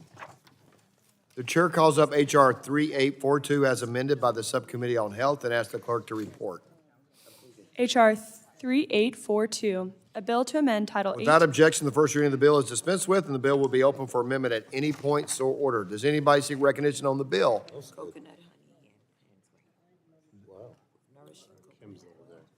Oh, Dr. Shire. On the amendment? You want to speak on the? Seeing none, are there any amendments? Dr. Shire is recognized. Thank you, Mr. Chairman. I have an amendment in the nature of a substitute at the desk. The clerk will report the amendment. Amendment in the nature of a substitute to H.R. 3842. Without objection, the reading of the amendment is dispensed with, and the gentlelady from Washington is recognized for 5 minutes in support of the amendment. Thank you, Mr. Chairman. I want to thank our committee leadership and Mr. Bilirakis for working to move this proposal forward. The Expanding Access to Diabetes Self-Management Training Act is a bipartisan and bicameral bill that aims to make small but meaningful tweaks to diabetes self-management training in order to make it more accessible and more effective. This training teaches patients good practices to manage their condition and to hopefully prevent and mitigate complications down the line. As someone who's managed my own type 1 diabetes for almost 40 years, I understand the importance of this education in managing the disease. In fact, I still remember the diabetes educator and the nutritionist who helped me when I was diagnosed at age 16, and they really laid the groundwork for a healthy life. Without proper understanding of the roles of insulin, food, exercise, and illness on blood sugar, people with diabetes can quickly end up in the hospital. And we know that self-management training helps people with diabetes live healthy lives and stay out of the hospital. I'm proud to work with my Democratic and Republican colleagues. I specifically thank Mr. Bilirakis to pass this important bill and remove barriers to self-management training. I encourage my colleagues to support this aims and pass this policy to expand access to life-saving self-management training. Thank you, and I yield back. Gentlelady yields back. Is there Gentlelady discussion yield. of the amendment? Will the gentlelady yield? Your gentlelady would I yield? will yield. Well, as the co-chair of the Diabetes Caucus with Mr. Bilirakis, I just want to say this is an excellent bill. I want to thank the sponsor and let her know that the caucus is supportive, and I hope we can pass it with all due speed. I yield back. Yes. Thank you. The gentlelady The young yields lady back. yield. Gentlelady, I will also, thank you for it back. I will also yield to Dr. Ruiz. Thank you. I'd like to speak in favor of the Expanding Access to Diabetes Self-Management Training Act, which would expand Medicare coverage of diabetes outpatient self-management training. As an emergency medicine physician and also a co-chair of the Diabetes Caucus, I have treated patients whose insulin levels fluctuated to life-threatening levels, oftentimes due to people's inability to understand the use of insulin, the storage of insulin, diabetes, exercise, and other regimens. The millions of Americans living with diabetes deserve access to education and disease management that can help them live healthy, productive lives. And this common sense legislation would empower patients to effectively understand and manage their diabetes better. And I urge my colleagues to support HR 3842, and I applaud Dr. Schreier's efforts in helping the millions of individuals who suffer from diabetes in our nation. I yield back to Congresswoman Schreier. Thank you, Doctor. I appreciate that, and I yield back. gentlelady yields back. The chair, is there any discussion of the amendment? The gentleman from Florida is recognized for 5 minutes to speak on the amendment. Thank you, Mr. Chairman. I move strike the last word. Gentleman is recognized. Thank you.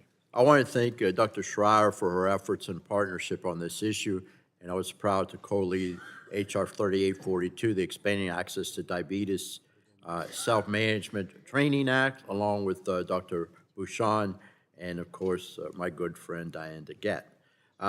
As recently as 2019, almost 1 in 4 seniors on Medicare had diabetes diagnosis, and diabetes is the most expensive chronic condition in the nation. Over 25% of the U.S. healthcare system is spent caring for people with diabetes.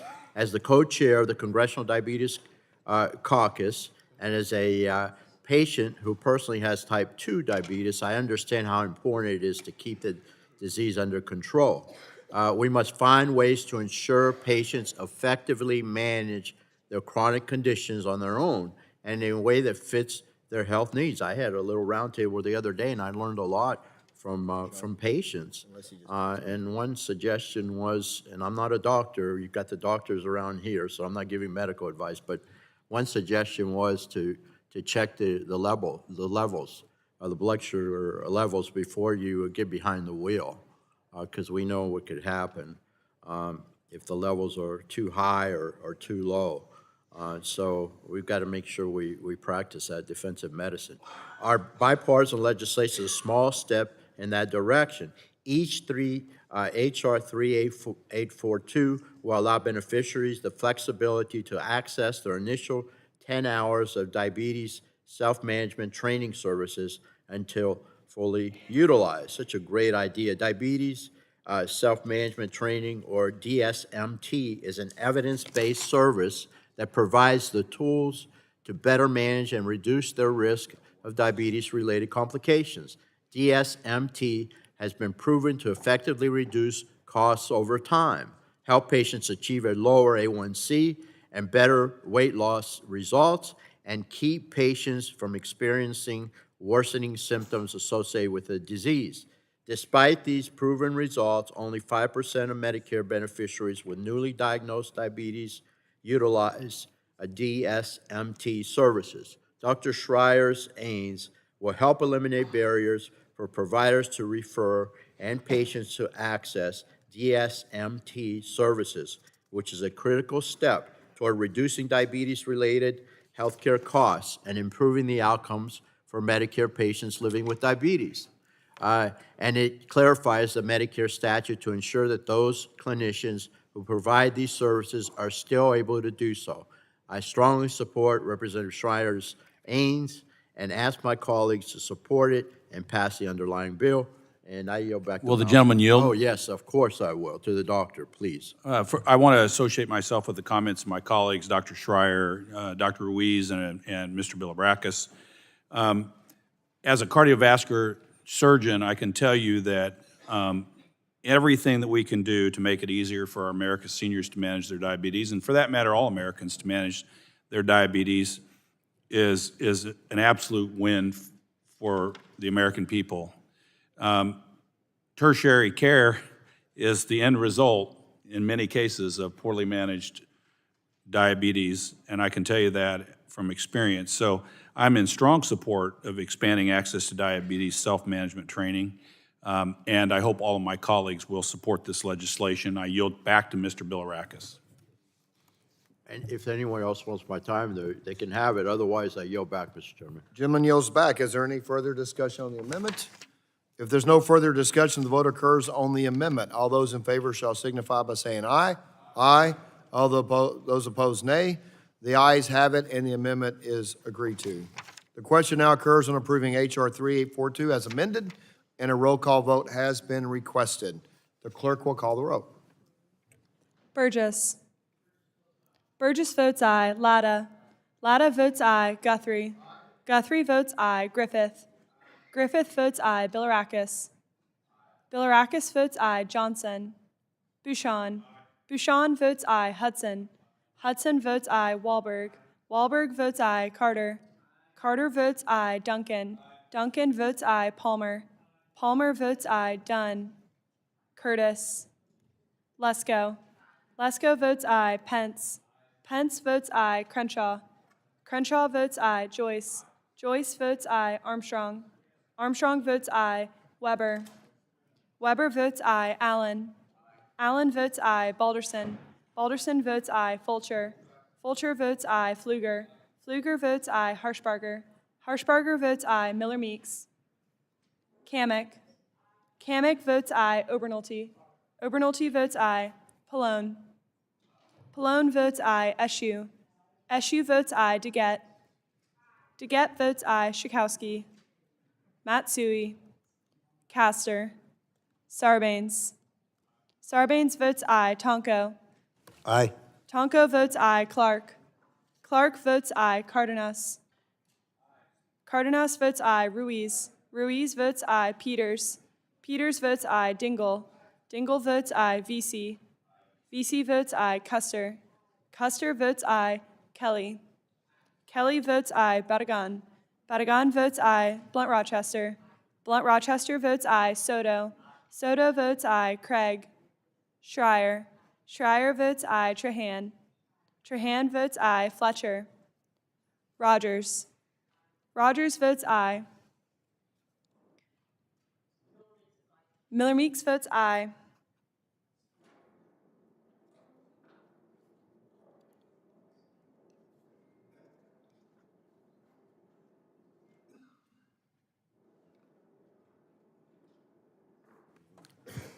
Clerk will report.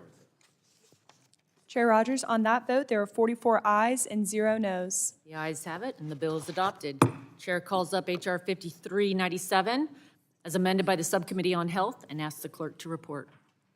H.R. 5397, a bill to amend Title 18 of the Social Security Act to provide coverage of external infusion pumps and non-self... Without objection, the first reading of the bill is dispensed with, and the bill would be open for amendment at any point, so ordered. Does anyone seek recognition on the bill? I have the amendment. I'm going to call On it the the bill? amendment. Okay, Mrs. Dingle, for what purpose do you seek recognition? I move to strike the last word. Gentlelady is recognized for 5 minutes. Thank you, Madam Chair. When given the choice, we know patients would overwhelmingly prefer to receive care at home, which can also result in significant savings for patients and providers. This is something I can speak to from my own personal experience with home infusion, which I've shared with you when I was receiving antibiotics at home every day for several months. Home infusion services offer so many benefits to patients, from reducing the threat of infection, increasing access in rural communities, lessening transportation and mobility changes, and so much more. And that's quite frankly why I'm very disappointed, if not outright upset, that we are not considering the Preserving Patient Access to Home Infusion Act legislation I led with Representative Harshberger, Sewell, and Buchanan. This legislation would provide critical technical clarifications to the existing Medicare home infusion benefit to ensure it's working the way it was intended. In 2016, the 21st Century Cures Act established a home infusion professional services benefit for Medicaid Part B infusion dogs. But despite Congress's intent, the Centers for Medicare and Medicaid Services have improperly implemented this benefit by requiring a nurse to be physically present in the patient's home in order to be reimbursed. This fails to account for the extensive clinical and administrative services that are provided remotely by home infusion clinicians. As a result, provider participation in Medicare's home infusion benefit has dropped sharply, and beneficiaries have experienced reduced access to home infusion over the last several years. The Preserving Patient Access to Home Infusion Act would provide a necessary fix to remove the physical presence requirement and ensure the full scope of professional services provided in home infusion are included in the reimbursement structure. While I am glad that this committee is advancing the Joe Fiandra Access to Home Infusion Act, and I'm going to urge all of my colleagues to support it, because we do know people can do it, can give themselves injections without having to have that professional in the house. We have to continue working to ensure the existing home infusion benefit is working properly so more beneficiaries can receive safe and adequate care in the comfort of their own homes. So I hope, pray, beg that we will consider the Preserving Patient Access to Home Infusion Act without delay. Thank you, and I yield back. Gentlelady yields back. Further discussion? Are there any amendments? Madam Chair, I have an amendment at the Guthrie? desk. I have an amendment in replace of the Dr. Dunn amendment. I'm calling up Dr. Dunn amendment. Clerk will read. Amendment in the nature of a substitute to H.R. 5397. Without objection, the reading of the amendment is dispensed with. Gentlemen, Chairman of the Subcommittee on Health is recognized for 5 minutes in support of the amendment. Madam Chair, I'm going to yield my time to Mr. Carter from Georgia. I thank the gentleman for yielding. Madam Chair, I'm pleased to speak in support of this amendment. In 2016, Congress passed the 21st Century Cures Act, which created a new home infusion therapy benefit for Medicare patients accessing drug therapy through the Medicare Part B durable medical equipment benefit. Unfortunately, the way this benefit has been operationalized, certain patients who need a healthcare professional to administer the drug have not had access to home infusion. Instead, these patients must travel to have their infusions done in a clinical setting, which can be particularly difficult for many patients with a chronic condition, particularly those living in rural areas. The Joe Fiandra Access to Home Infusion Act provides a limited change to Medicare coverage to ensure that these types of patients don't fall through the cracks and can obtain access to the care that they need. I encourage other members of the committee to support this important measure, and I yield back. I yield back, Madam Chair. Gentleman yields back. Further discussion. For what purpose does Mr. Soto seek recognition? To support the amendment in the underlying bill. Gentleman's recognized for 5 minutes. Thank you so much, Madam Chair. Joe Fiandra was a veteran and an advocate for Medicare home infusion. I appreciate the comments of the gentlelady from Michigan, and we will continue to work towards her goals and that of many of us on the committee. This is a narrow finalization of the 2020 rule. H.R. 5397 ensures home treatment infusion is covered by Medicare under certain circumstances, and we know that it can be life-saving for these home infusions for certain rare forms of debilitating diseases like Hatter amyloidosis that Mr. Fiandra had, and that it's better treated at home. For those reasons more, I support the amendment and the underlying bill, and I yield back. Gentleman yields back. Further discussion? Seeing none, the vote occurs on the Ains. All those in favor say aye. Those opposed, nay. The ayes have it. The Ains is adopted. Any further discussion? Seeing none, the question now occurs on approving H.R. 5397 as amended, and a roll call vote has been requested. The clerk will call the roll. Burgess. Burgess votes aye. Latta. Latta votes aye. Guthrie. Guthrie votes aye. Griffith. Griffith votes aye. Bilirakis. Johnson. Bouchon. Bouchon votes aye. Hudson. Hudson votes aye. Wahlberg. Wahlberg votes aye. Carter. Carter votes aye. Duncan. Duncan votes aye. Palmer. Palmer votes aye. Dunn. Curtis. Lesko. Lesko votes aye. Pence. Pence votes aye. Crenshaw. Crenshaw votes aye. Joyce. Joyce votes aye. Armstrong. Armstrong votes aye. Weber. Weber votes aye. Allen. Allen votes aye. Balderson. Balderson votes aye. Fulcher. Fulcher votes aye. Pfluger. Pfluger votes aye. Harshbarger. Harshbarger votes aye. Miller Meeks. Miller Meeks votes aye. Kamick. Kamick votes aye. Obernolte. Obernolte votes aye. Pallone. Aye. Pallone votes aye. Eschew. Eschew votes aye. DeGette. DeGette votes aye. Schakowsky. Schakowsky.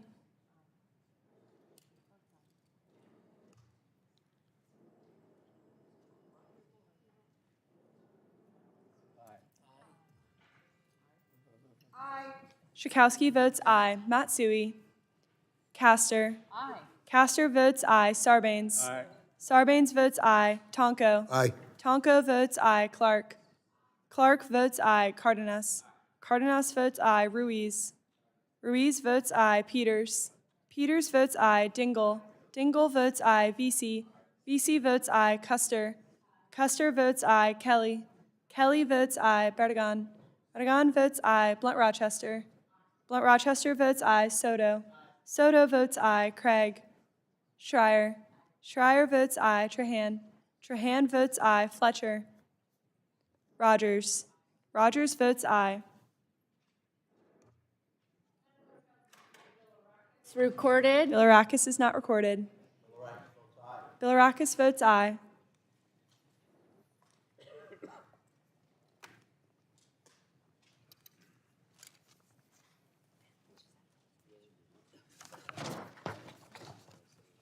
Clerk will report. Chair Rodgers, on that vote, there were 46 ayes and 0 noes. The ayes have it. The bill is adopted.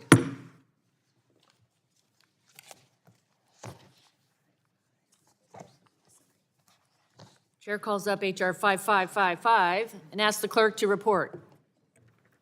H.R. 5555, a bill to direct the Secretary of Health and Human Services. Without objection, the first reading of the bill is dispensed with, and the bill will be open for amendment at any point. So ordered. Does anyone seek to be recognized on the bill? For what purpose does Ms. Miller Meeks seek recognition? I have an amendment at the desk.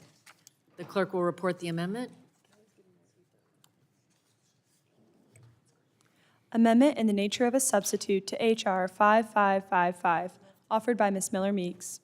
Strike all after Without the enactment. objection, the reading of the amendment is dispensed with, and the gentle lady is recognized for 5 minutes.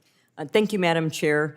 I'd like to speak in support of my bill, H.R. 5555, as amended, the Durable Medical Equipment Point of Service Relief Act, and I'm grateful for the committee's consideration of this critical bipartisan legislation. Over 66 million Medicare beneficiaries receive services under the DME POS benefit.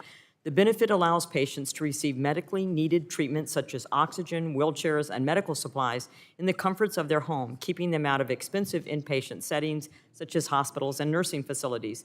Due to the implementation of the DME POS competitive bidding program, which applied pricing derived from highly populated competitive bidding areas to all areas of the country, there has been a significant decrease in payment rates, which caused a significant number of DME POS location closures. Just this last year, about 11% of the DME POS locations closed, further diminishing beneficiary access to DME POS suppliers. The loss ultimately leads to far less patient access and choice. The bid program was put on hold in 2018 due to a need to update the bidding process, and it was put on hold again in 2020 due to no additional savings. In all, the bid program has been on hold for the last 5 years, resulting in DME POS payments continuing to be based on rates from the flawed bidding program. My legislation, H.R. 5555 as amended, which I am proud to be leading, would provide much-needed rate relief in former bid areas and non-rural areas, which will help protect patient access to cost-effective home-based care.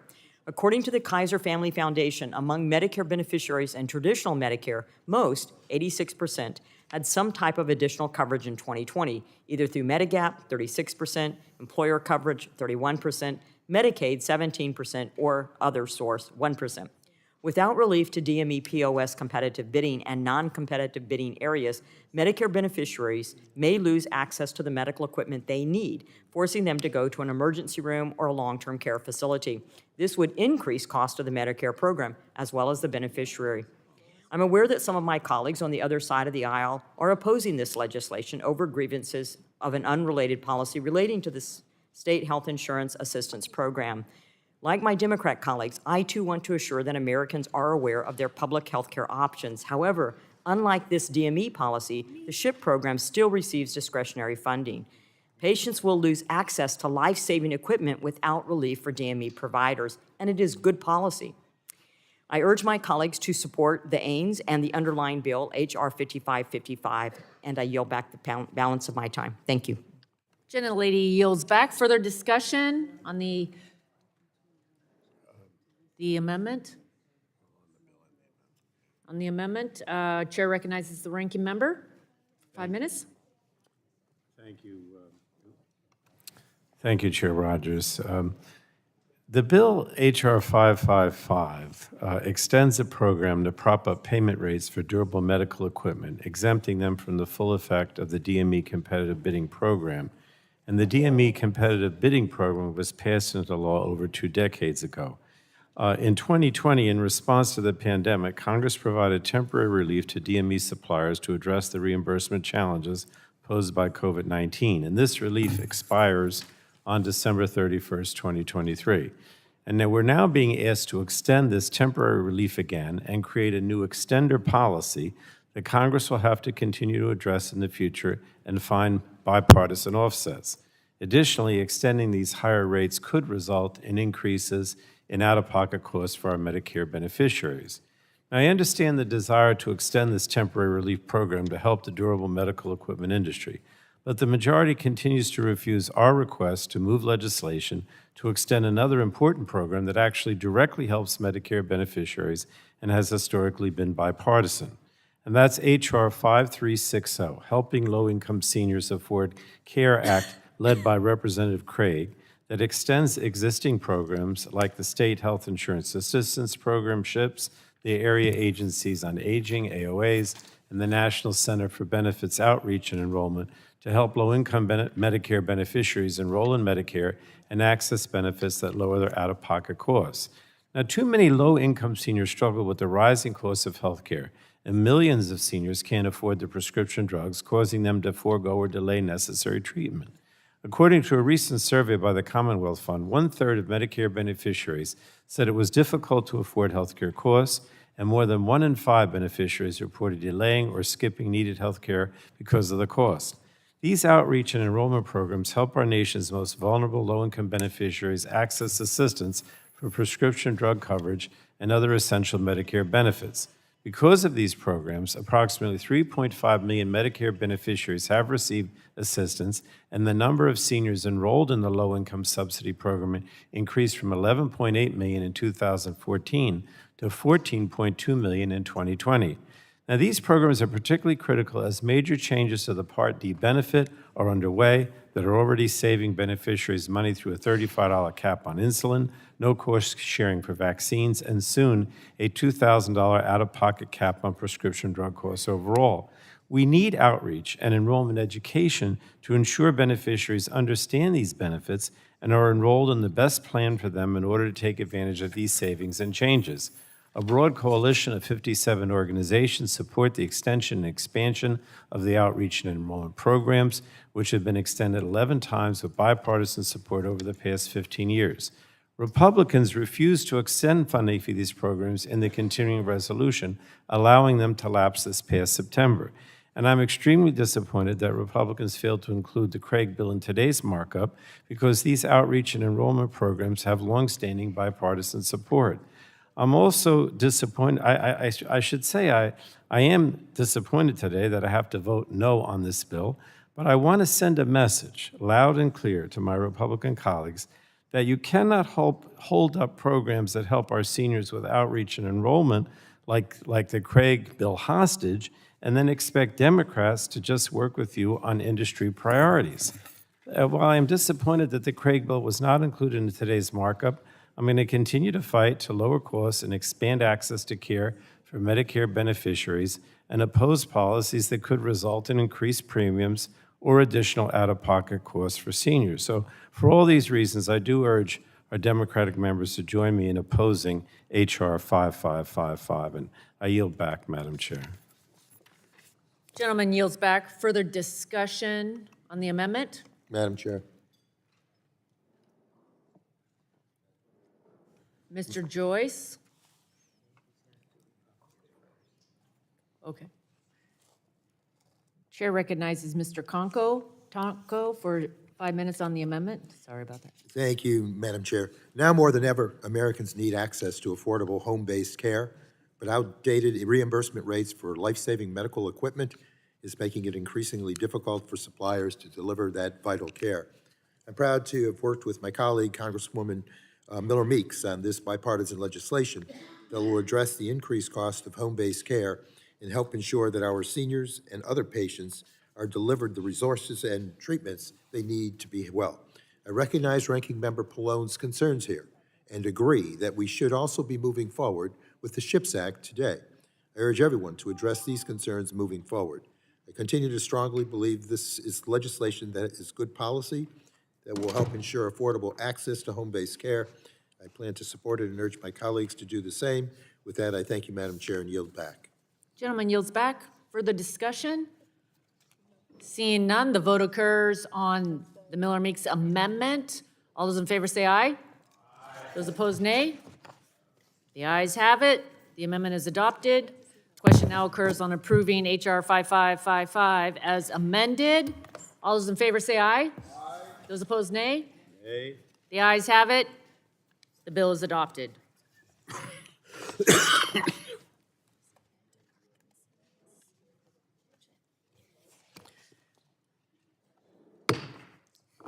Chair calls up H.R. 2365 and asks the clerk to report.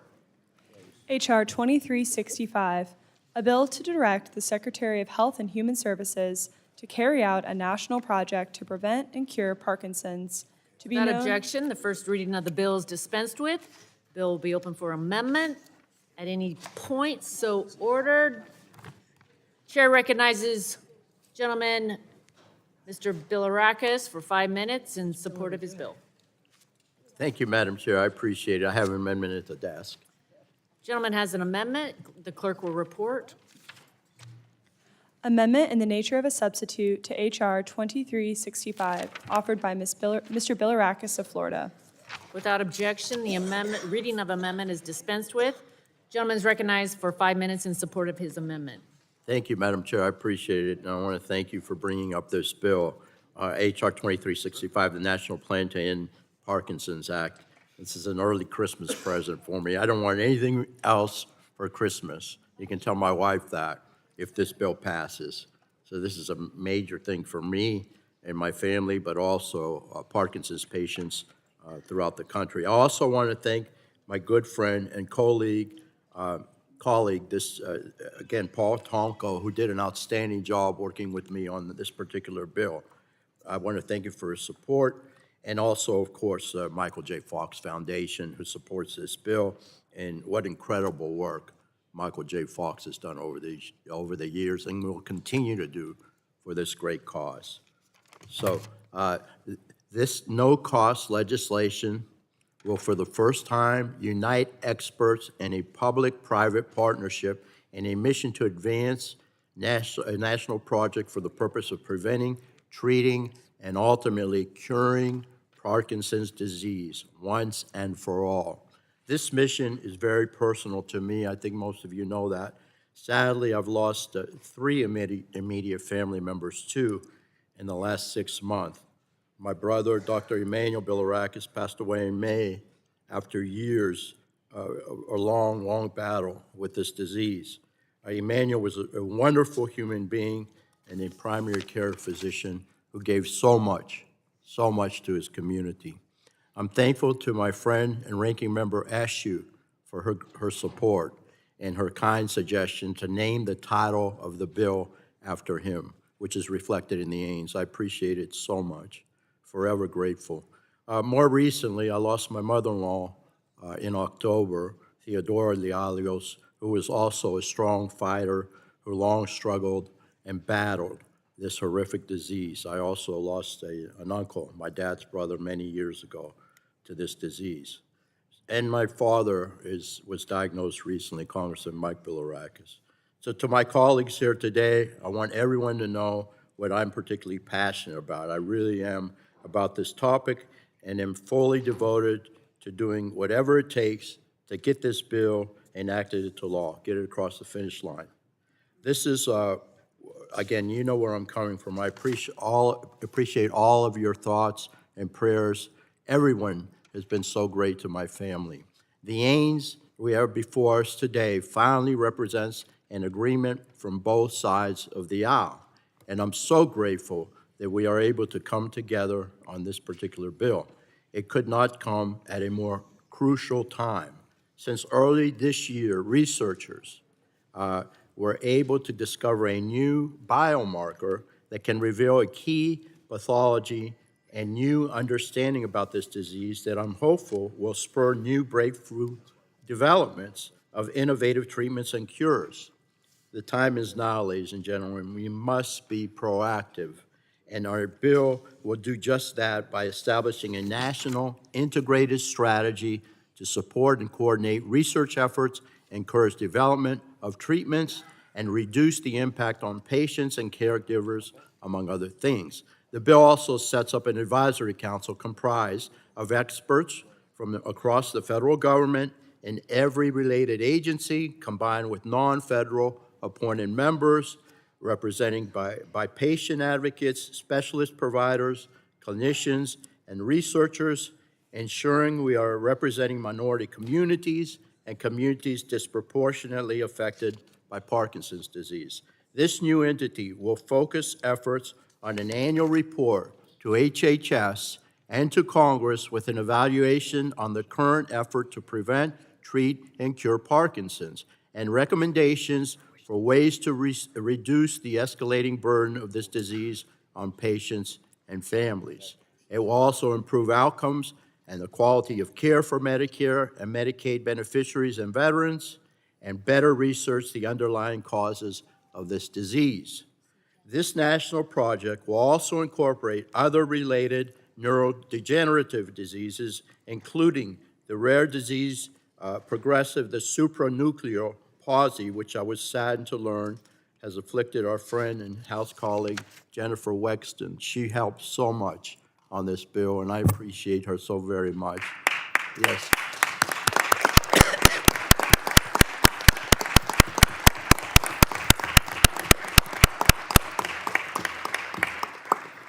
We're all together today on this. We love you very much. I want to thank again Ms. Wexton for her courage and support on the bill and her continue to work in Congress as she battles this dreadful disease. And I want her to know that we are all thinking of her. And again, I want to talk to her further as we go along with this legislation. I know I don't have much time, so you know what? Can I finish off, Madam Chair? I just have 30 seconds, if you don't mind. Without objection. Okay, Without in objection, closing, please finish. let's do what's best for patients and for the Parkinson's community at large by getting this bill passed through the House floor, get it to the House floor, to the Senate, and to the President's desk. as soon as possible. Thank you again, and I plead with my fellow colleagues across this committee to support my aims and support the Dr. Emmanuel Bilirakis National Plan to End Parkinson's Act, and I yield back the balance of my time. Thank you, and God bless you.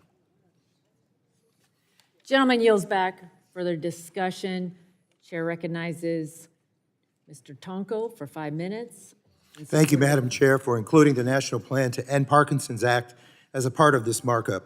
In Congress, I have made helping those with neurological disorders one of my top priorities for more than a decade. I've long led efforts related to Alzheimer's, the other top neurological disorder facing Americans. These past few years, I have been honored to expand my championship for Americans facing Parkinson's as well. I first learned more in depth about Parkinson's from a dear friend who suffered with it. So when the opportunity arose to partner with Congressman Bilirakis, and we've worked on this over a number of years, on this very meaningful effort, I jumped right in and made it my personal mission to get this done on behalf of the millions of people living with Parkinson's. As you may know, currently more than 1 million people in the United States live with Parkinson's disease, and there are no treatments to cure, prevent, or significantly slow down its progression. Parkinson's is the second most common neurological disease and is unfortunately growing and growing fast. Our bipartisan, no-cost legislation will, for the first time, unite the federal government in a mission to cure and prevent Parkinson's, alleviate financial and health burdens on American families, and reduce government spending over time. This pioneering legislation is greatly needed. This bill will bring federal stakeholders and non-federal experts together to implement a national plan to prevent and cure the disease, improve diagnoses and treatment options, and lessen the burden for caregivers and families. The bill text is modeled off the successful National Alzheimer's Project model, which brought together many parts of the federal government to improve the federal response. Once signed into law, this bill will do for Parkinson's what the national plan has done for Alzheimer's and bring together coordination, care, and research, all to help those with Parkinson's as well as their loved ones. This would help bring a strong focus to a cure, treatment, and also prevention. It will shine a needed light on the suffering related to Parkinson's. Sadly, we recognize that environmental triggers are likely a part of Parkinson's, but so much is still unknown. More research and coordination are critical to getting answers to these questions. So I thank the Michael J. Fox Foundation for everything that they have done, but especially the work on this bill. And thank you to the New York-based groups and advocates who stood by my side demanding action on this bill and giving a face to Parkinson's. Together with patients, families, and medical professionals, we learned about the challenges of Parkinson's and why this bill is urgently needed. Thank you to my good friend and colleague, Gus Bilirakis, for working on the National Plan to End Parkinson's Act with me.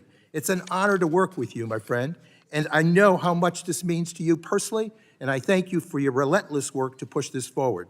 The loss of your brother and mother-in-law this last year has unfortunately been very devastating. I admire how you have channeled that pain and committed to making a difference so that we can bring hope, strong hope, to those with Parkinson's.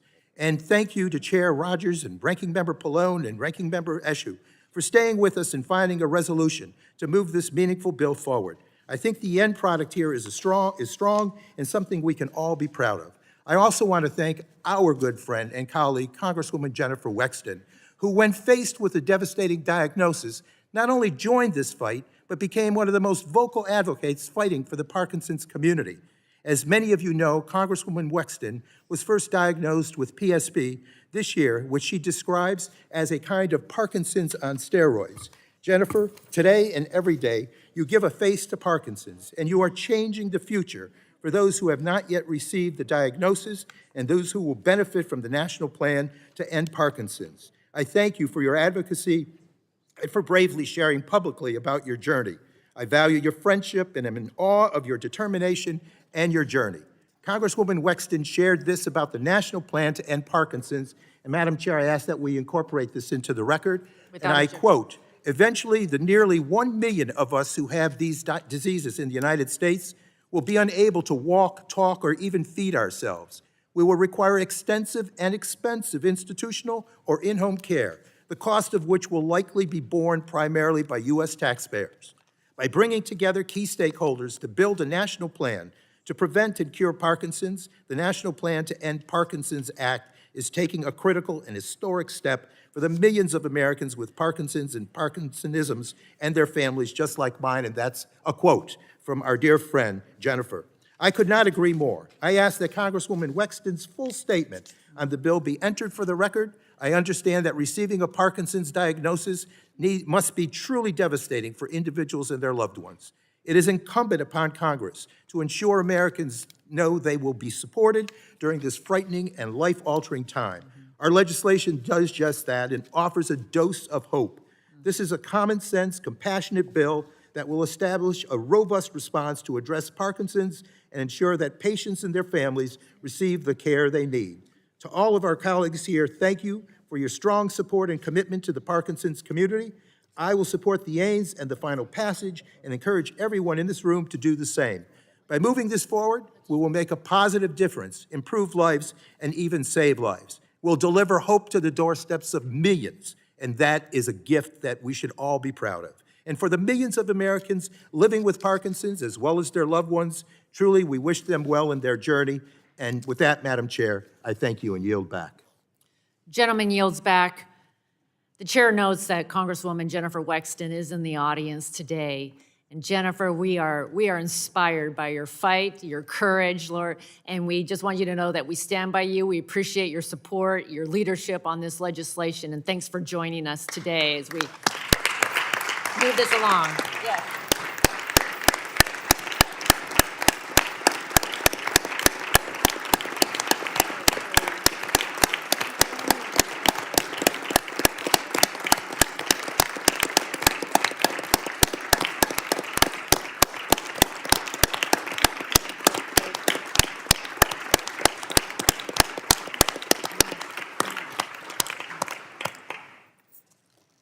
Further discussion? Do you want to talk? Okay. Chair recognizes the ranking member, Mr. Pallone, for 5 minutes on the amendment.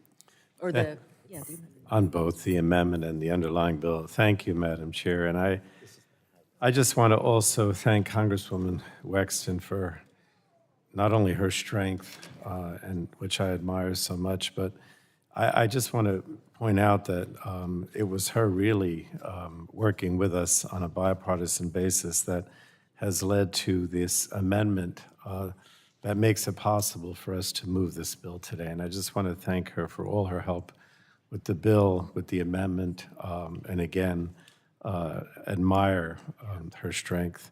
Prior to today's markup, I was concerned that my majority colleagues were making changes to this bill that would have watered it down, and I objected to what appeared to be efforts by the Republican majority to strike language ensuring that the Advisory Council on Parkinson's Research had minority and representative membership, and to strike the Office of Minority Health from the Advisory Council. But of course, all that has changed. And according to a national study, racial and ethnic minorities have been underrepresented in Parkinson's disease research, which has limited understanding of treatments and outcomes across these populations. The study found that Black, Hispanic, and Asian people with Parkinson's have a lower quality of life than white people, and that some health disparities and management differences persist.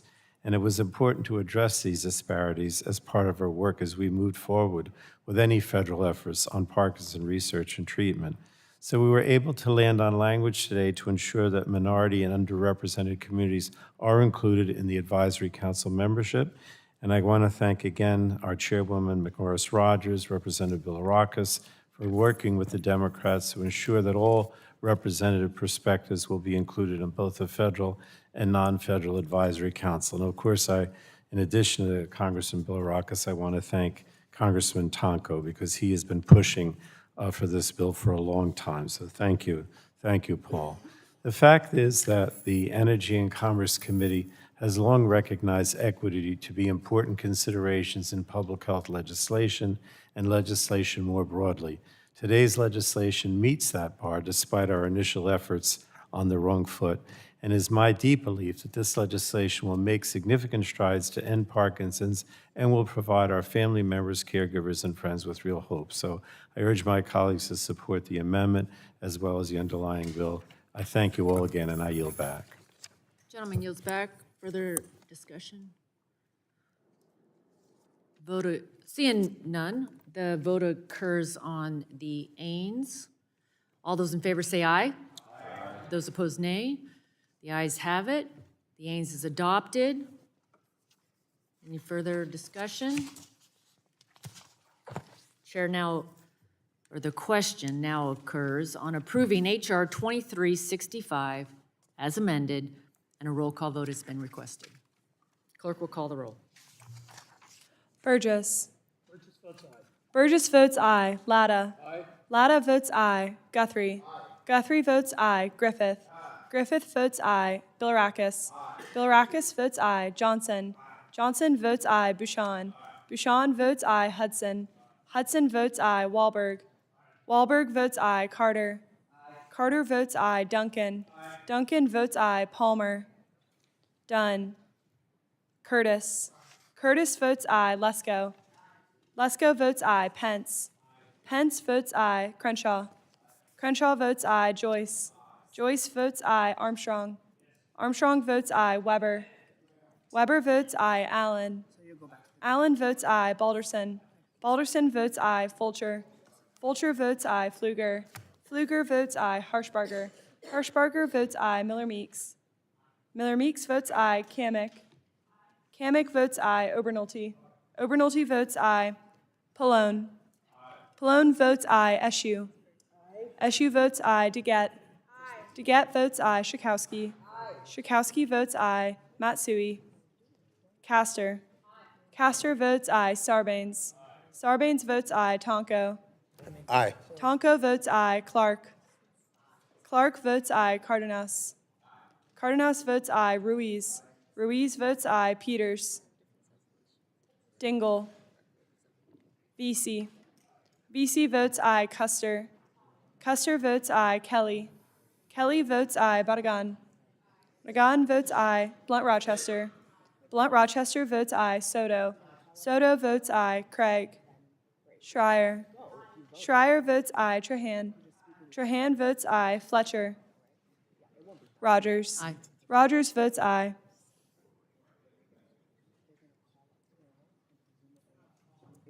Palmer is not recorded. Palmer votes aye.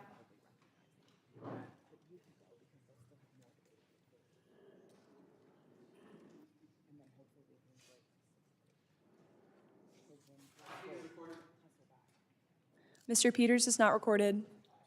Peters votes aye.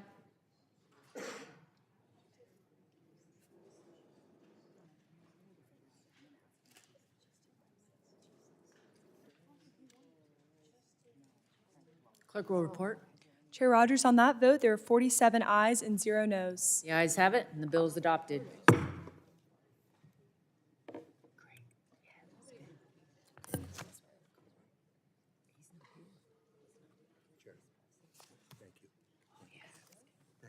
Thank you. I'm just, yeah, thank you.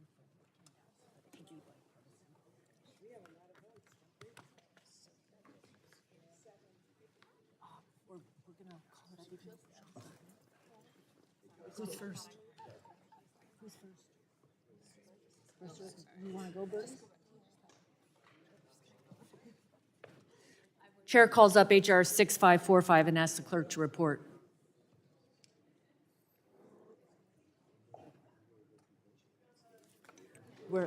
HR 6545, a bill to amend Title 18 of the Social Security Act to make improvements to the physician fee schedule under the Medicare program.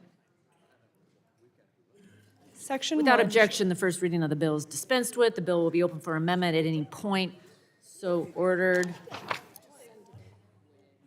For what purpose does Dr. Burgess seek recognition? To speak on the underlying bill. Chair recognizes the gentleman for 5 minutes in support of the legislation. So thank you for the opportunity to speak on 6545, the Physician Fee Schedule Update and Improvement Act, which will increase the conversion factor to 3% for 2024, extend incentive payments for participation in the alternative payment models, extend the floor for the work geographic index, update the budget neutrality threshold from $20 million to $53 million, and require timely updates to direct cost used to calculate practice expensive relative value units. Together, these policies will make long overdue changes that stabilize physician payment and preserve the provider-patient relationship.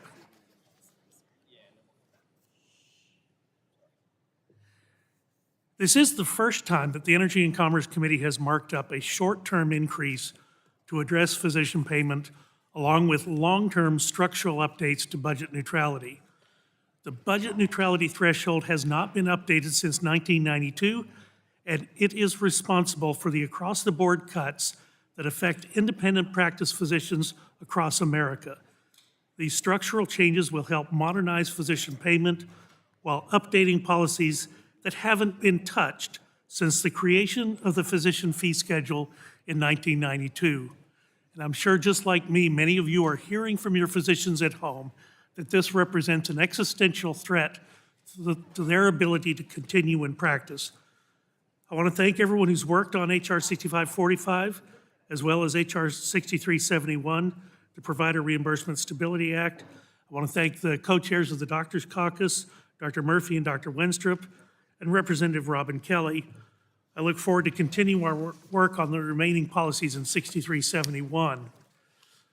Again, we've all heard from our doctors across the country that the current Medicare physician fee schedule is unsustainable, unpredictable, and truly represents an existential threat to the continuation of practice of medicine, particularly in light of the higher inflation rate that is now predominant across the land.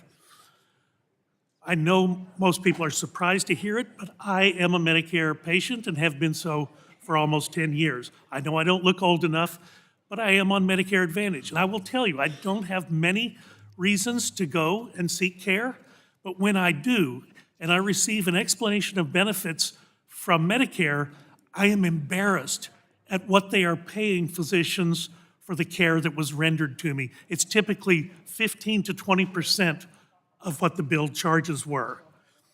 All of these policies strike the balance between acknowledging that more work must be done while collaborating on short and long-term solutions to address physician payment. An extremely important concept. First time we've worked on this in this committee that I can recall in 20 years. It is time, so thank you, and I'll yield back. Gentleman yields back. Chair recognizes Ms. Kelly for 5 minutes on the bill. I move to strike the last word. American physicians have more than stepped up to the challenges that they have encountered over the past 3 years. Throughout the pandemic, they put in countless hours, often risking their own health, and safety.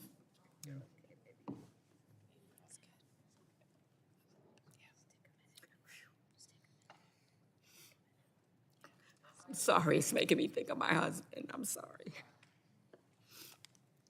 Their own health and safety to keep our communities healthier and safer.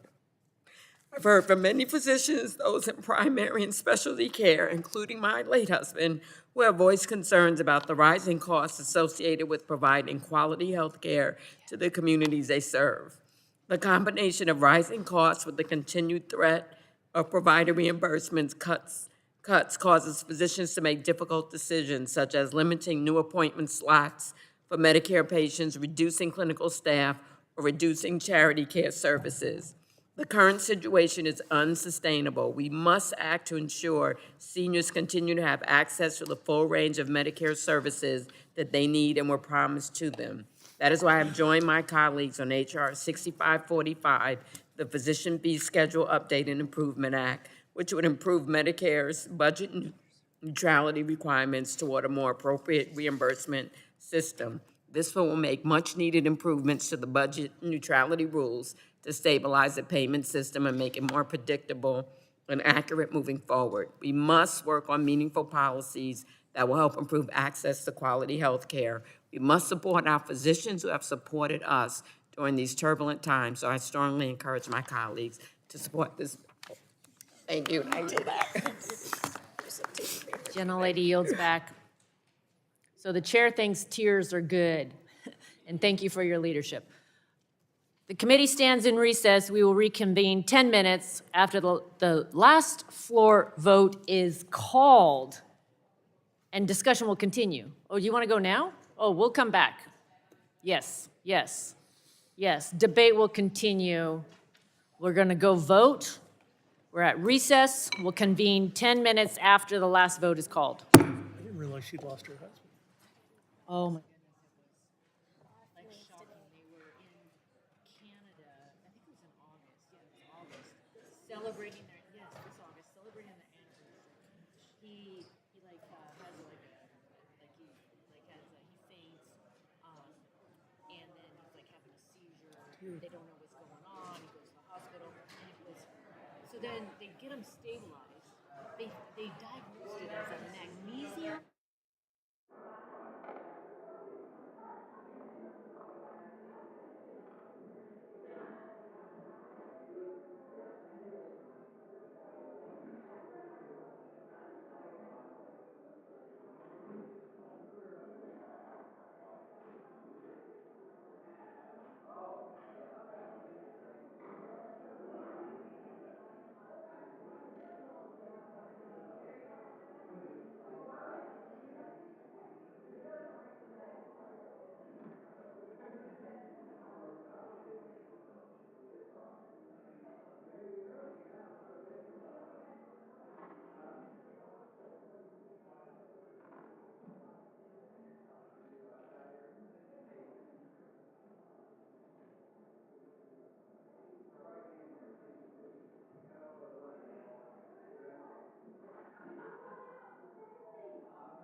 More than 10 minutes?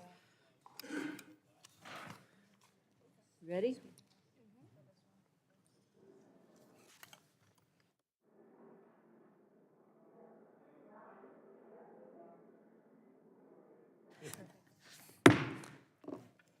Committee will come to order.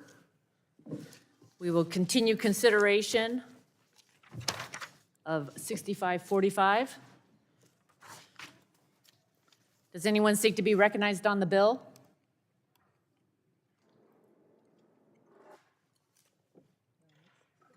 For what purpose does Mrs. Miller-Meeks seek recognition? I have an amendment at the desk. The clerk will report the amendment.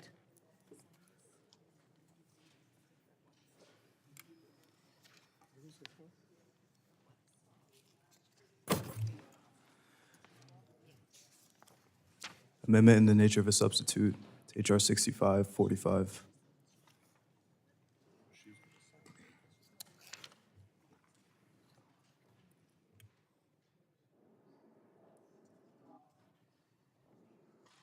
The clerk will report. Amendment in the nature of the substitutes to H.R. 6545, offered by member strike all after the enacting clause and insert Without the following. objection, the reading of the amendment will be suspended. Gentlelady is recognized for 5 minutes in support of her amendment. Thank you, Madam Chair, and I thank you for including this critical piece of bipartisan legislation in the markup today. While the cost of running a medical practice have gone up 47%, physician payments have declined 26% from the period of 2001 to 2023 when adjusted for inflation. This makes it next to impossible for small, rural, and low-income serving practices to stay operational. In recent years, many nonpartisan government stakeholders have repeatedly expressed concerns about the failure of Medicare payments to keep pace with the rising cost of running a medical practice and the damaging impact it could have on patient access to care, especially in rural areas like southeastern Iowa.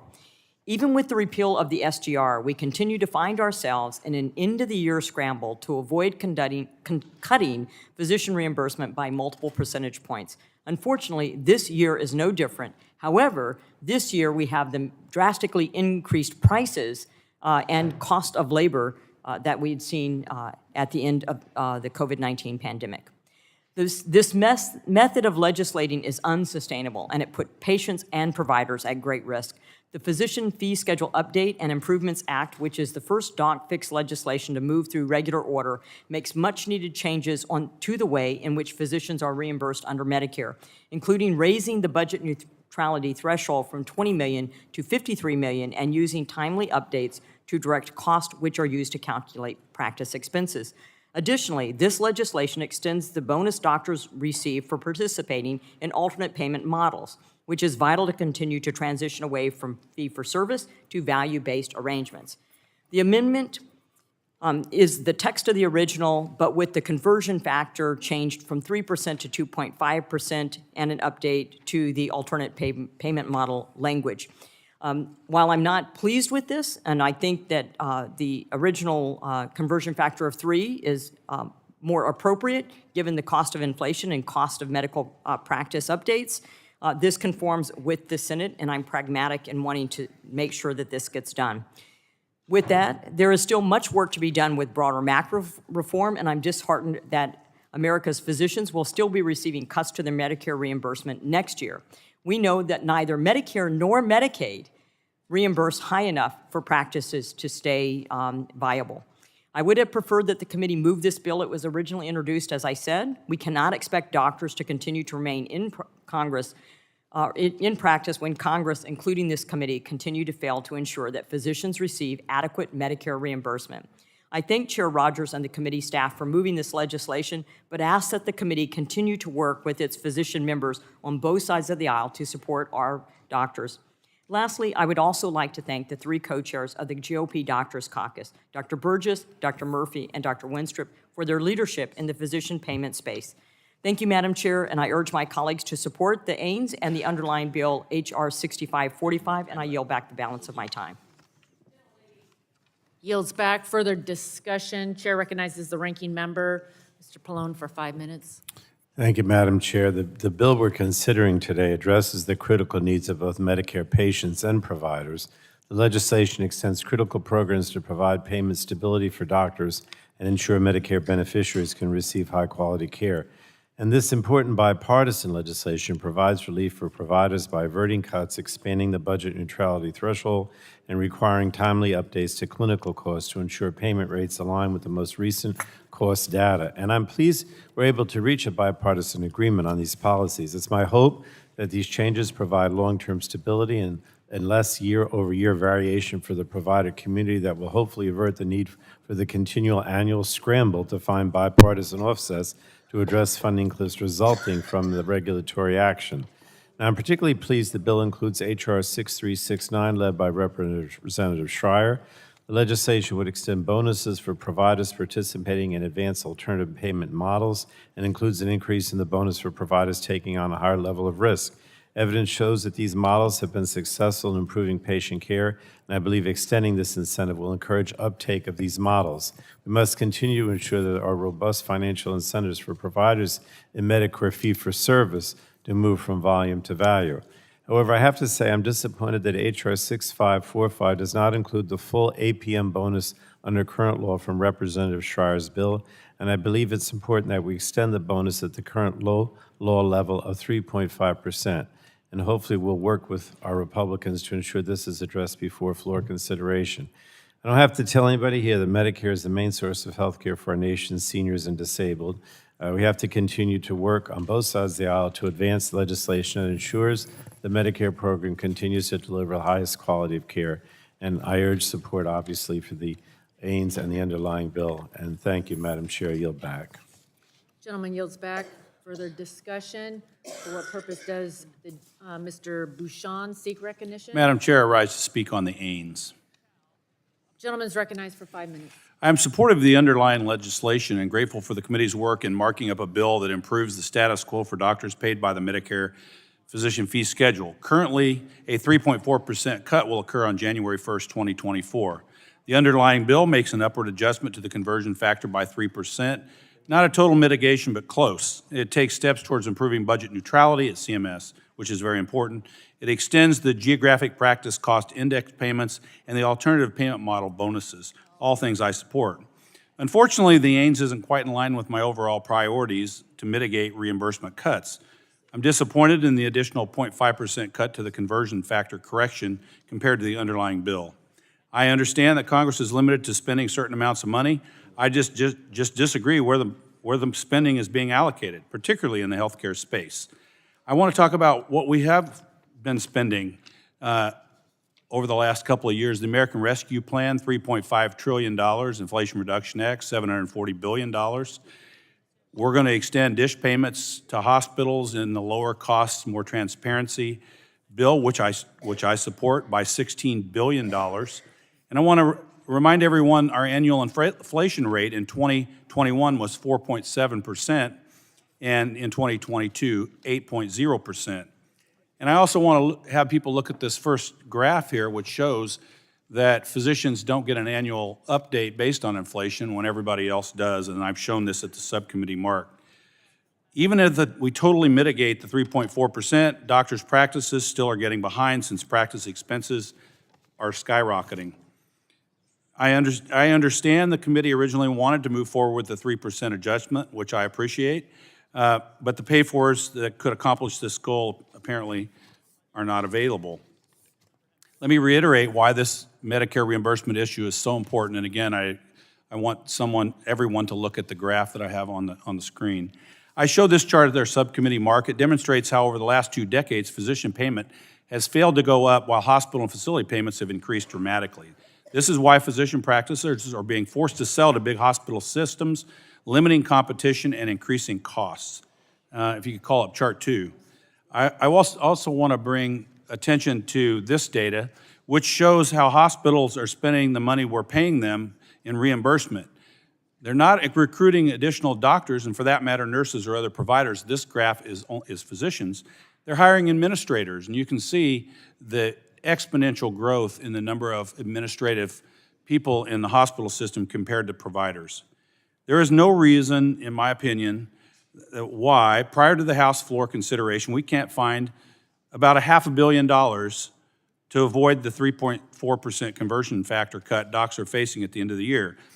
That's what it would take to get from the 2.5% in the AINS to the full 3.4% cut and mitigate the cuts altogether. That's approximate.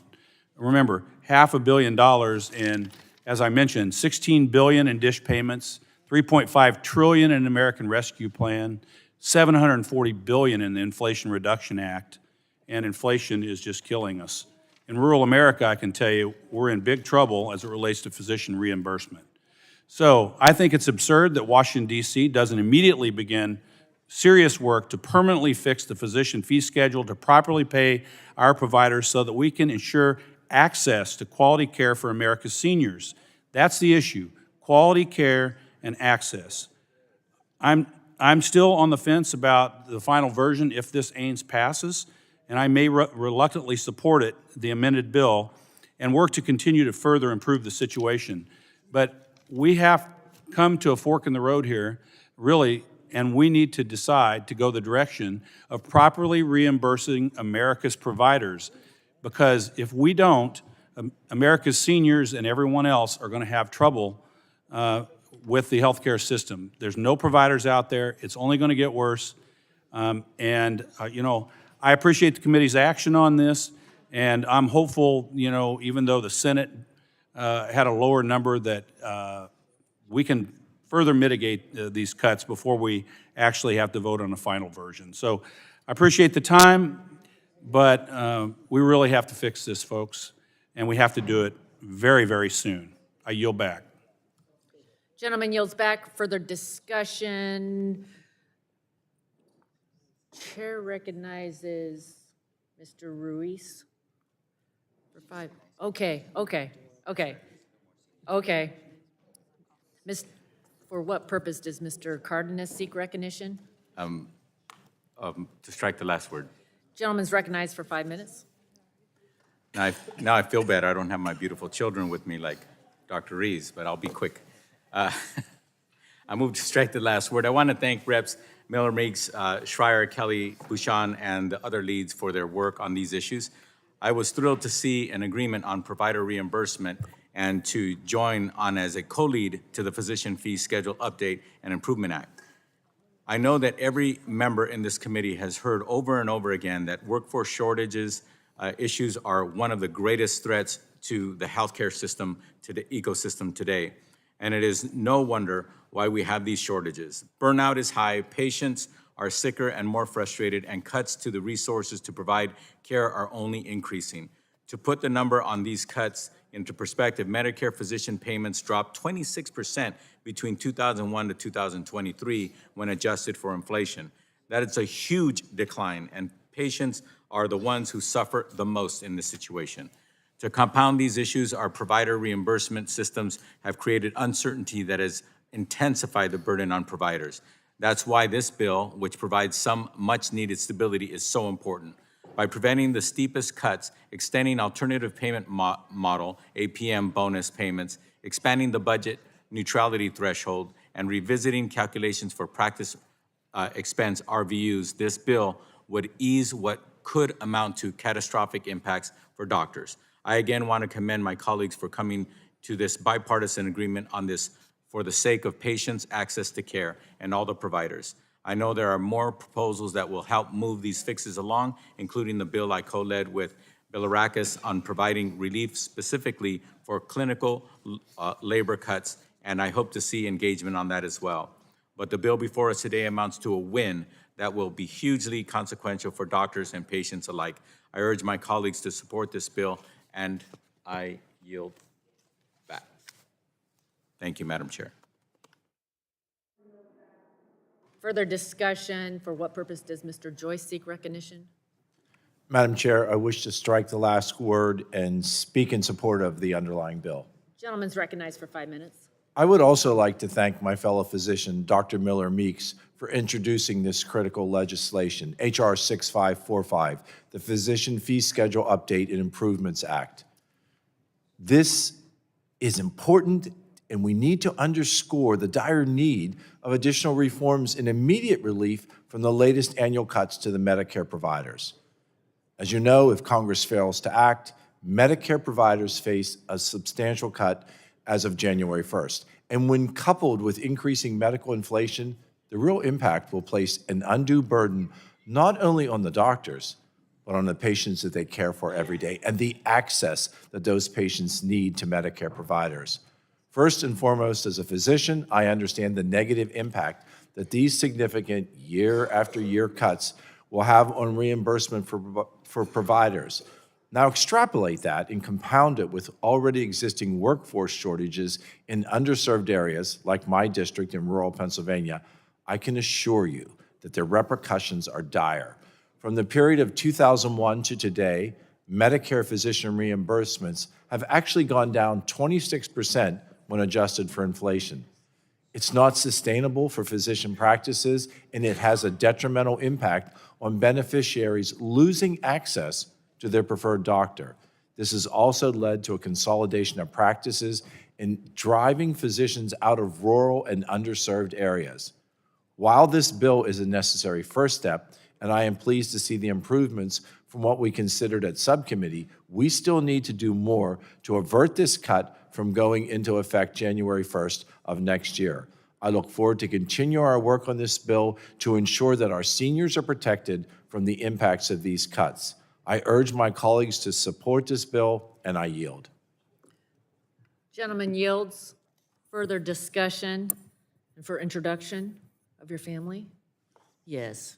Mr. Ruiz, recognized for 5 minutes. Thanks. I move to strike the last word, and thank you for indulging me in presenting the Desert Darlings, the dynamic duo, my twin daughters, Sky and Sage, and to welcome my wonderful, beautiful wife, Monica, my mother-in-law, Sally, and my sister-in-law, Wendy, who are in the audience right now. Thank you for allowing me to do so. Welcome. Pleased you're here. It's great to meet you, Sky and Sage. Thank you. Thank you. So at previous hearings in this subcommittee, we have examined policies to improve seniors' access to health care. We have identified the challenges within our healthcare system that create barriers to patient access to care. For years, physicians have been experiencing cuts to their Medicare reimbursements, even while other Medicare providers have experienced increases for inflation, as Dr. Bouchon's graph so eloquently demonstrated. From 2001 to 2023, inflation-adjusted payments for physicians declined by 26%, even amid the rising costs of running a medical practice. On top of that, physicians received a 2% across-the-board cut to their Medicare conversion. And that Medicare conversion factor in 2023, and are facing another 3.37% cut in 2024. This can create barriers to care for our most vulnerable patients, especially in rural areas that often bear the brunt of healthcare workforce shortages. We can't afford for doctors to close their doors or to take fewer Medicare patients because they can't afford to treat them. The physician fee schedule is broken and needs to be fixed. The Physician Fee Schedule Update and Improvements Act is a step in the right direction. Specifically, this bill would increase the Medicare physician fee schedule conversion factor from 1.25% to 3% for the calendar year 2024. However, this provision is only temporary, and we need to look at the big picture. We need to look at long-term solutions. We need to fix the Medicare physician fee schedule so that we can ensure access to care for patients, and so that Congress does not have to revisit this issue over and over every year to prevent payment cuts. While H.R. 6545 is a good start, more still needs to be done to adequately address the core problems with the Medicare physician fee schedule and implement lasting solutions. My bipartisan bill with Drs. Bouchon and Miller Meeks, the Strengthening Medicare for Patients and Providers Act, H.R. 2474, is that permanent solution to this challenge. This bill will adjust Medicare physician reimbursement rates based on inflation by tying reimbursements to the Medicare Economic Index. Tying Medicare reimbursement rates to rising inflation will go a long way towards ensuring reliable access to care for patients. I urge this committee to consider H.R. 2474 in future markups. And with that, my daughters Sky and Sage and I yield back. All right, very good. Yield back. Further discussion? Chair recognizes Ms. Schreier for 5 minutes. Thank you, Madam Chair. I move to strike the last word and speak on the aims and the underlying bill. Chair recognizes Ms. Schreier for 5 minutes. Thank you. I am proud to have worked on this bill with my colleagues, Dr. Miller-Meeks, Dr. Bouchon, and Representative Kelly. Dr. Burgess specifically and Representative Kelly specifically, I just want to thank you for, in your comments, framing this discussion about fair physician reimbursement in your personal experiences, because fundamentally, fair reimbursement impacts physicians. It respects the work that they do, and it keeps those physicians' practices open and available to all patients so that we and our family members and your family members can get the care we need. I also want to associate myself with the comments that you've already heard from all of my doctor colleagues explaining the dramatic contrast between flat provider pay over the past 20 years and significant inflation in costs and in compensation of other professions over the past 20 years. Fundamentally, maintaining appropriate reimbursement for physicians has a direct impact on the ability of Medicare patients, particularly in rural and underserved areas, to access the medical care they need. This bill will mitigate some of the harmful cuts that would otherwise take place at the end of this year. It may not be enough, but it is a great start. This legislation also includes my bill to extend incentives for alternative payment models, or APMs. This helps those providers who are employing these transition to and remain in a model of care that focuses on patient health outcomes while still lowering costs. So I encourage my colleagues to vote for the AINS and the fee schedule update and Improvements Act, and I yield back. Thank you. Gentlelady yields back. Further discussion? Seeing none, the vote occurs on the AINS. All those in favor say aye. Aye. Those opposed, nay. The ayes have it. The AINS is adopted. Is there further discussion?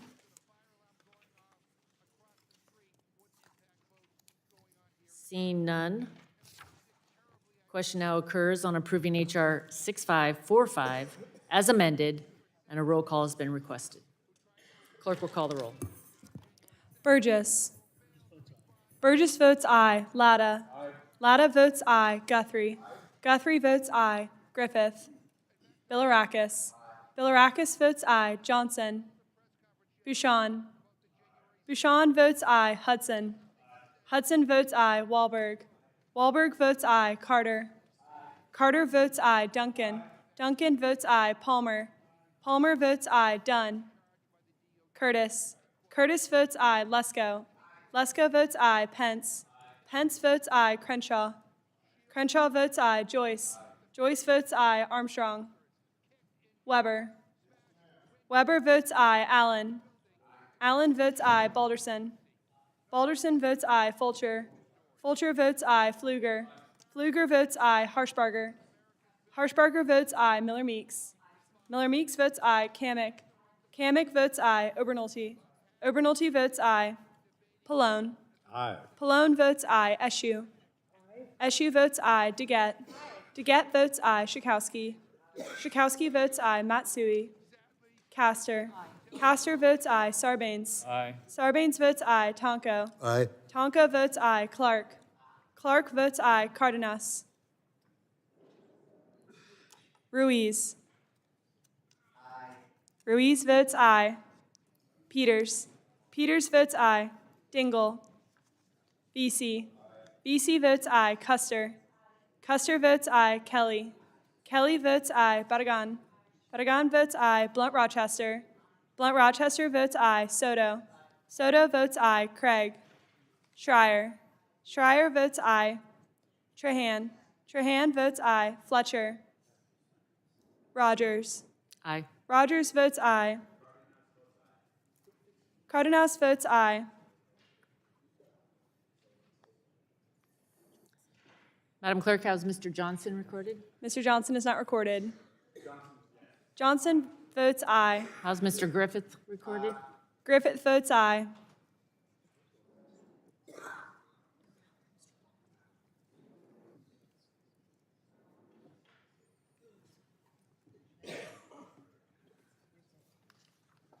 Clerk will report. Chair Rodgers, on that vote, there were 46 ayes and 0 noes. The ayes have it, and the bill is adopted.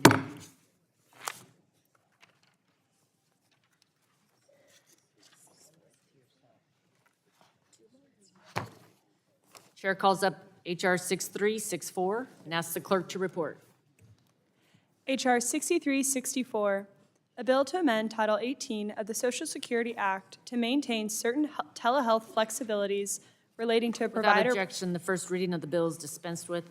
Bill would be open for amendment at any point, so ordered. Does anyone seek to be recognized on the bill? Mr. Balderson, for what purpose do you seek recognition? To speak on the amendment. And I move to strike the last word. Amendment, the clerk will report the amendment.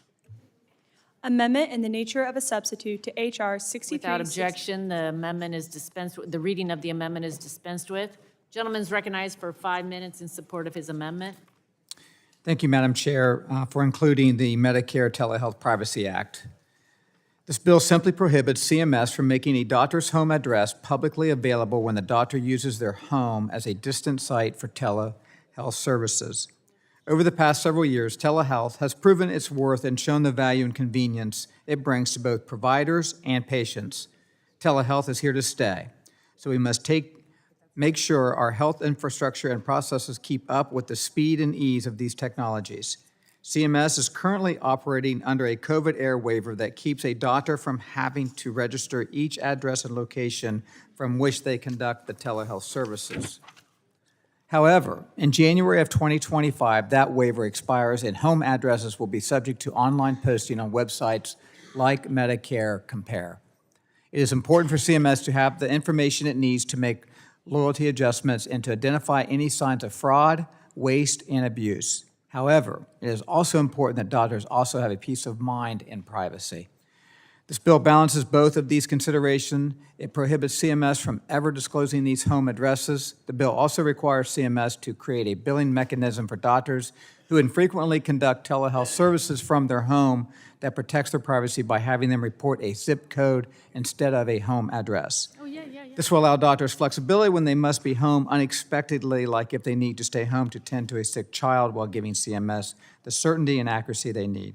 I look forward to continue working with my colleagues on the many other questions regarding telehealth before us in the next year and beyond, but I'm glad we can all agree on this common sense issue. I urge support for this, and I yield back. Gentleman yields back. Further discussion? Seeing none, the vote occurs on the amendment, Balderson amendment. All those in favor say aye. Aye. Those opposed, nay.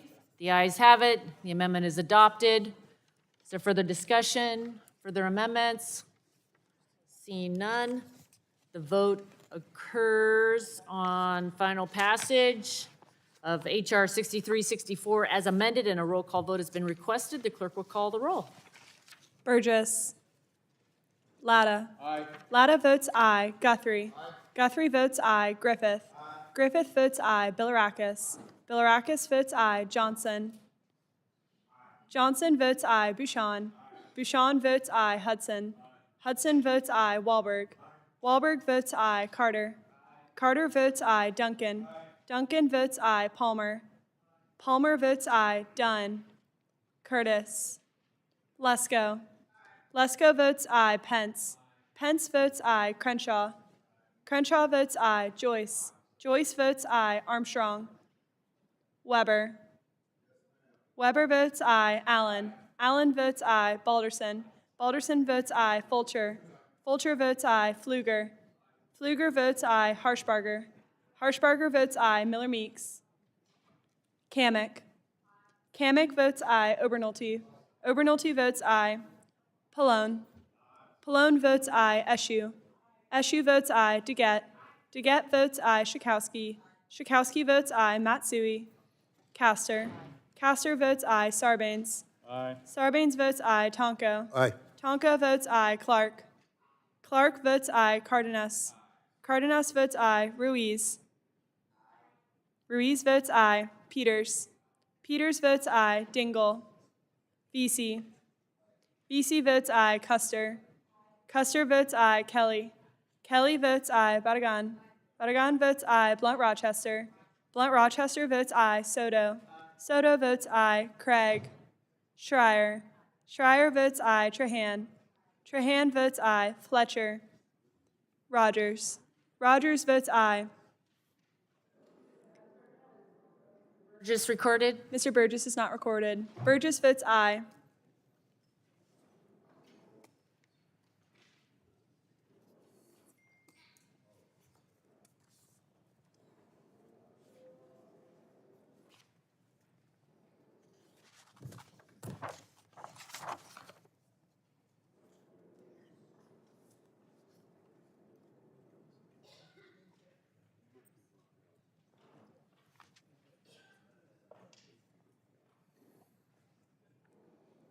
The clerk will report. Chair Rodgers, on that vote, there were 44 ayes and 0 noes. The ayes have it, and the bill is adopted. Chair calls up H.R. 1352 and asks the clerk to report. H.R. 1352, a bill to require the Secretary of Health and Human Services to establish a demonstration project to increase access to biosimilar Without biological objection, the products. first reading of the bill is dispensed with. The bill will be open for amendment at any point. So ordered. Does anyone seek recognition? For what purpose does Mr. Hudson seek recognition? I have an amendment at the desk. Clerk will report the amendment. Amendment in the nature of a substitute to H.R. 13. Without objection, the reading of the amendment is dispensed with. Gentleman is recognized for 5 minutes in support of his amendment. Thank the chair. This is a belt and suspenders type of amendment to clear up any confusion that it's budget neutral and follows House rules. But as you know, when the Innovation Center was created as part of the ACA, included was a requirement that the Innovation Center must focus on reducing spending in Medicare and Medicaid and stop any demonstration if they don't save money for taxpayers. So to address any concern, I've offered this amendment in the nature of a substitute. In addition to a budget-neutral amendment, I'm extremely excited to see this bill going through regular order and so much closer to becoming a reality. I want to thank my colleague, Mr. Cardenas, for working with me. Seniors in North Carolina consistently tell me how they struggle to pay the cost of their prescription drugs. To address this, we introduced H.R. 1352, the Increasing Access to Biosimilars Act, a common sense solution to increase competition and offer more solutions for seniors. Through a shared savings demonstration, providers would be encouraged to prescribe lower cost biosimilar medicines through a voluntary pilot program. Biosimilar medicines hold enormous promise to significantly increase patient access to advanced treatments and reduce the cost of prescription drugs. And this bill encourages adoption of biosimilars in Medicare. A bill that saves money, increases patient access, and lowers patient costs should be a no-brainer. I look forward to seeing this become law, and I thank the chair and the ranking member for bringing it through the committee today. I yield back. Gentleman yields back. Further discussion? Okay. Chair recognizes the ranking member, Mr. Pallone, for purposes of offering an amendment. What is your amendment? My amendment, I don't have a number for it. We just made it up. Do you have it? Oh, is it Amendment 02? Amendment 02? Amendment 02. Clerk will report the amendment. 02? Amendment to the amendment in the nature of a substitute to H.R. 53. Without objection, the reading of the amendment is dispensed with, and the ranking member is recognized for 5 minutes in support of the amendment. Thank you, Chairwoman. I'm pleased there's bipartisan support for ensuring we have a robust biosimilar marketplace. Incentivizing the development and utilization of biosimilars is critical to driving down drug prices and reducing the high cost of specialty medications, particularly in the Medicare Part B program. And that's why we passed into law an important policy that created a 5-year temporary payment increase for qualifying biosimilars of Medicare Part B, in which the Medicare program will pay the average sales price for a biosimilar plus 8% of the reference biological product's average sales price when the biosimilar is separately payable in physicians' offices. By increasing the ASP add-on, physicians are incentivized to prescribe the biosimilar over the reference biologic, driving down costs to the Medicare program and increasing access to lower-cost drugs. So I urge my colleagues to join me in supporting this amendment. It would extend the temporary payment increase of ASP plus 8% for biosimilar products in Part B for an additional 5 years. And that is a common-sense solution that achieves the bipartisan goal of growing and incentivizing a strong biosimilar market. And thank you, Chair. I yield back. I yield to Mr. Cardenas. Gentlemen, yield, thank you. I want to thank Ranking Member Pallone for bringing up this amendment, which I believe will help to grow the number of biosimilars in the market. Access to biosimilars is key to ensuring affordable prescriptions at the pharmacy counter. These products provide much-needed relief for patients and introduce critical competition to lower costs. Creating robust incentives to invest in the creation of biosimilars should continue to be a priority this Congress as we work to help patients afford their prescriptions. We have the power to help biosimilars live up to their potential to increase competition and produce lower-cost options. I celebrate that my colleague on the other side of the aisle shares my optimism for biosimilars, and I want to reiterate that I believe we could be doing even more, specifically as the ASP Plus 8 program allows biosimilars to benefit from an increased bump in its payments. This amendment, which is consistent with my bill, the Extending Biosimilar Eligibility Act, would simply give even more biosimilars the opportunity to benefit from the increased Medicare Part B payments through the ASP Plus 8 program. By extending the window of eligibility for a biosimilar to qualify for 5 years' worth of pay increases, we can sweeten the incentive and fold more products in. It would be a missed opportunity to fail to expand existing programs like the ASP Plus 8, which are already in place.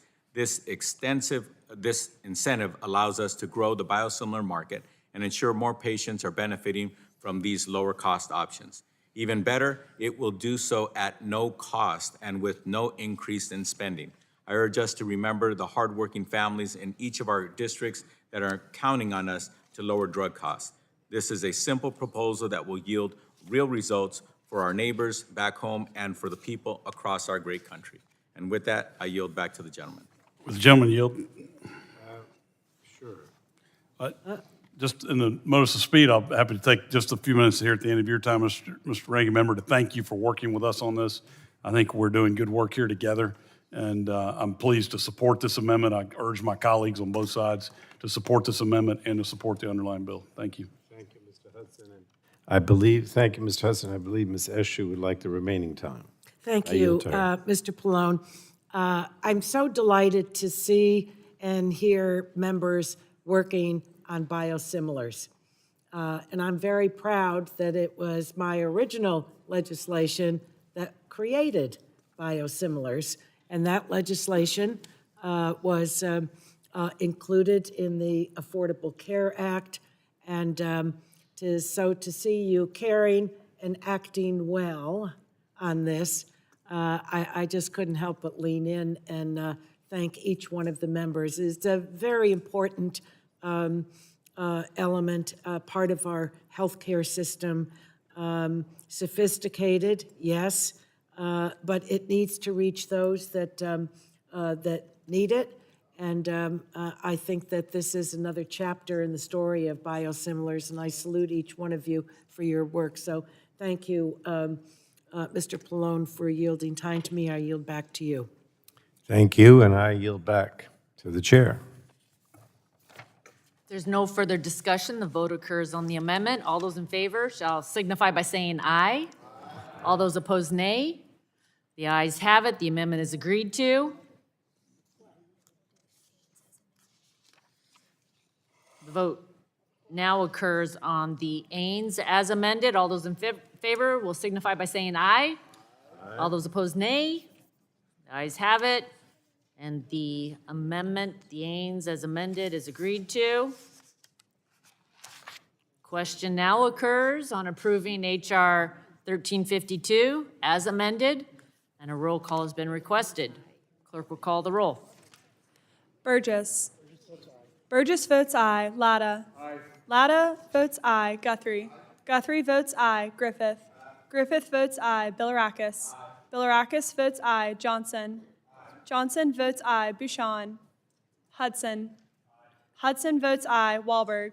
Wahlberg votes aye. Carter. Carter votes aye. Duncan. Duncan votes aye. Palmer. Palmer votes aye. Dunn. Curtis. Lesko. Lesko votes aye. Pence. Pence votes aye. Crenshaw. Crenshaw votes aye. Joyce. Joyce votes aye. Armstrong. Armstrong votes aye. Weber. Weber votes aye. Allen. Allen votes aye. Balderson. Balderson votes aye. Fulcher. Fulcher votes aye. Pfluger. Pfluger votes aye. Harshbarger. Harshbarger votes aye. Miller Meeks. Kamick. Kamick votes aye. Obernolte. Obernolte votes aye. Pallone. Aye. Pallone votes aye. Eschew. Eschew votes aye. DeGette. DeGette votes aye. Schakowsky. Schakowsky votes aye. Matsui. Castor. Castor votes aye. Sarbanes. Aye. Sarbanes votes aye. Tonko. Yeah. Tonko. Aye. Tonko votes aye. Clark. Aye. Clark votes aye. Cardenas. Cardenas votes aye. Ruiz. Aye. Ruiz votes aye. Peters. Peters votes aye. Dingle. VC. VC votes aye. Custer. Custer votes aye. Kelly. Kelly votes aye. Badagan. Badagan votes aye. Blunt Rochester. Blunt Rochester votes aye. Soto. Soto votes aye. Craig. Schreier. Schreier votes aye. Trahan. Trahan votes aye. Fletcher. Rodgers. Aye. Rodgers votes aye.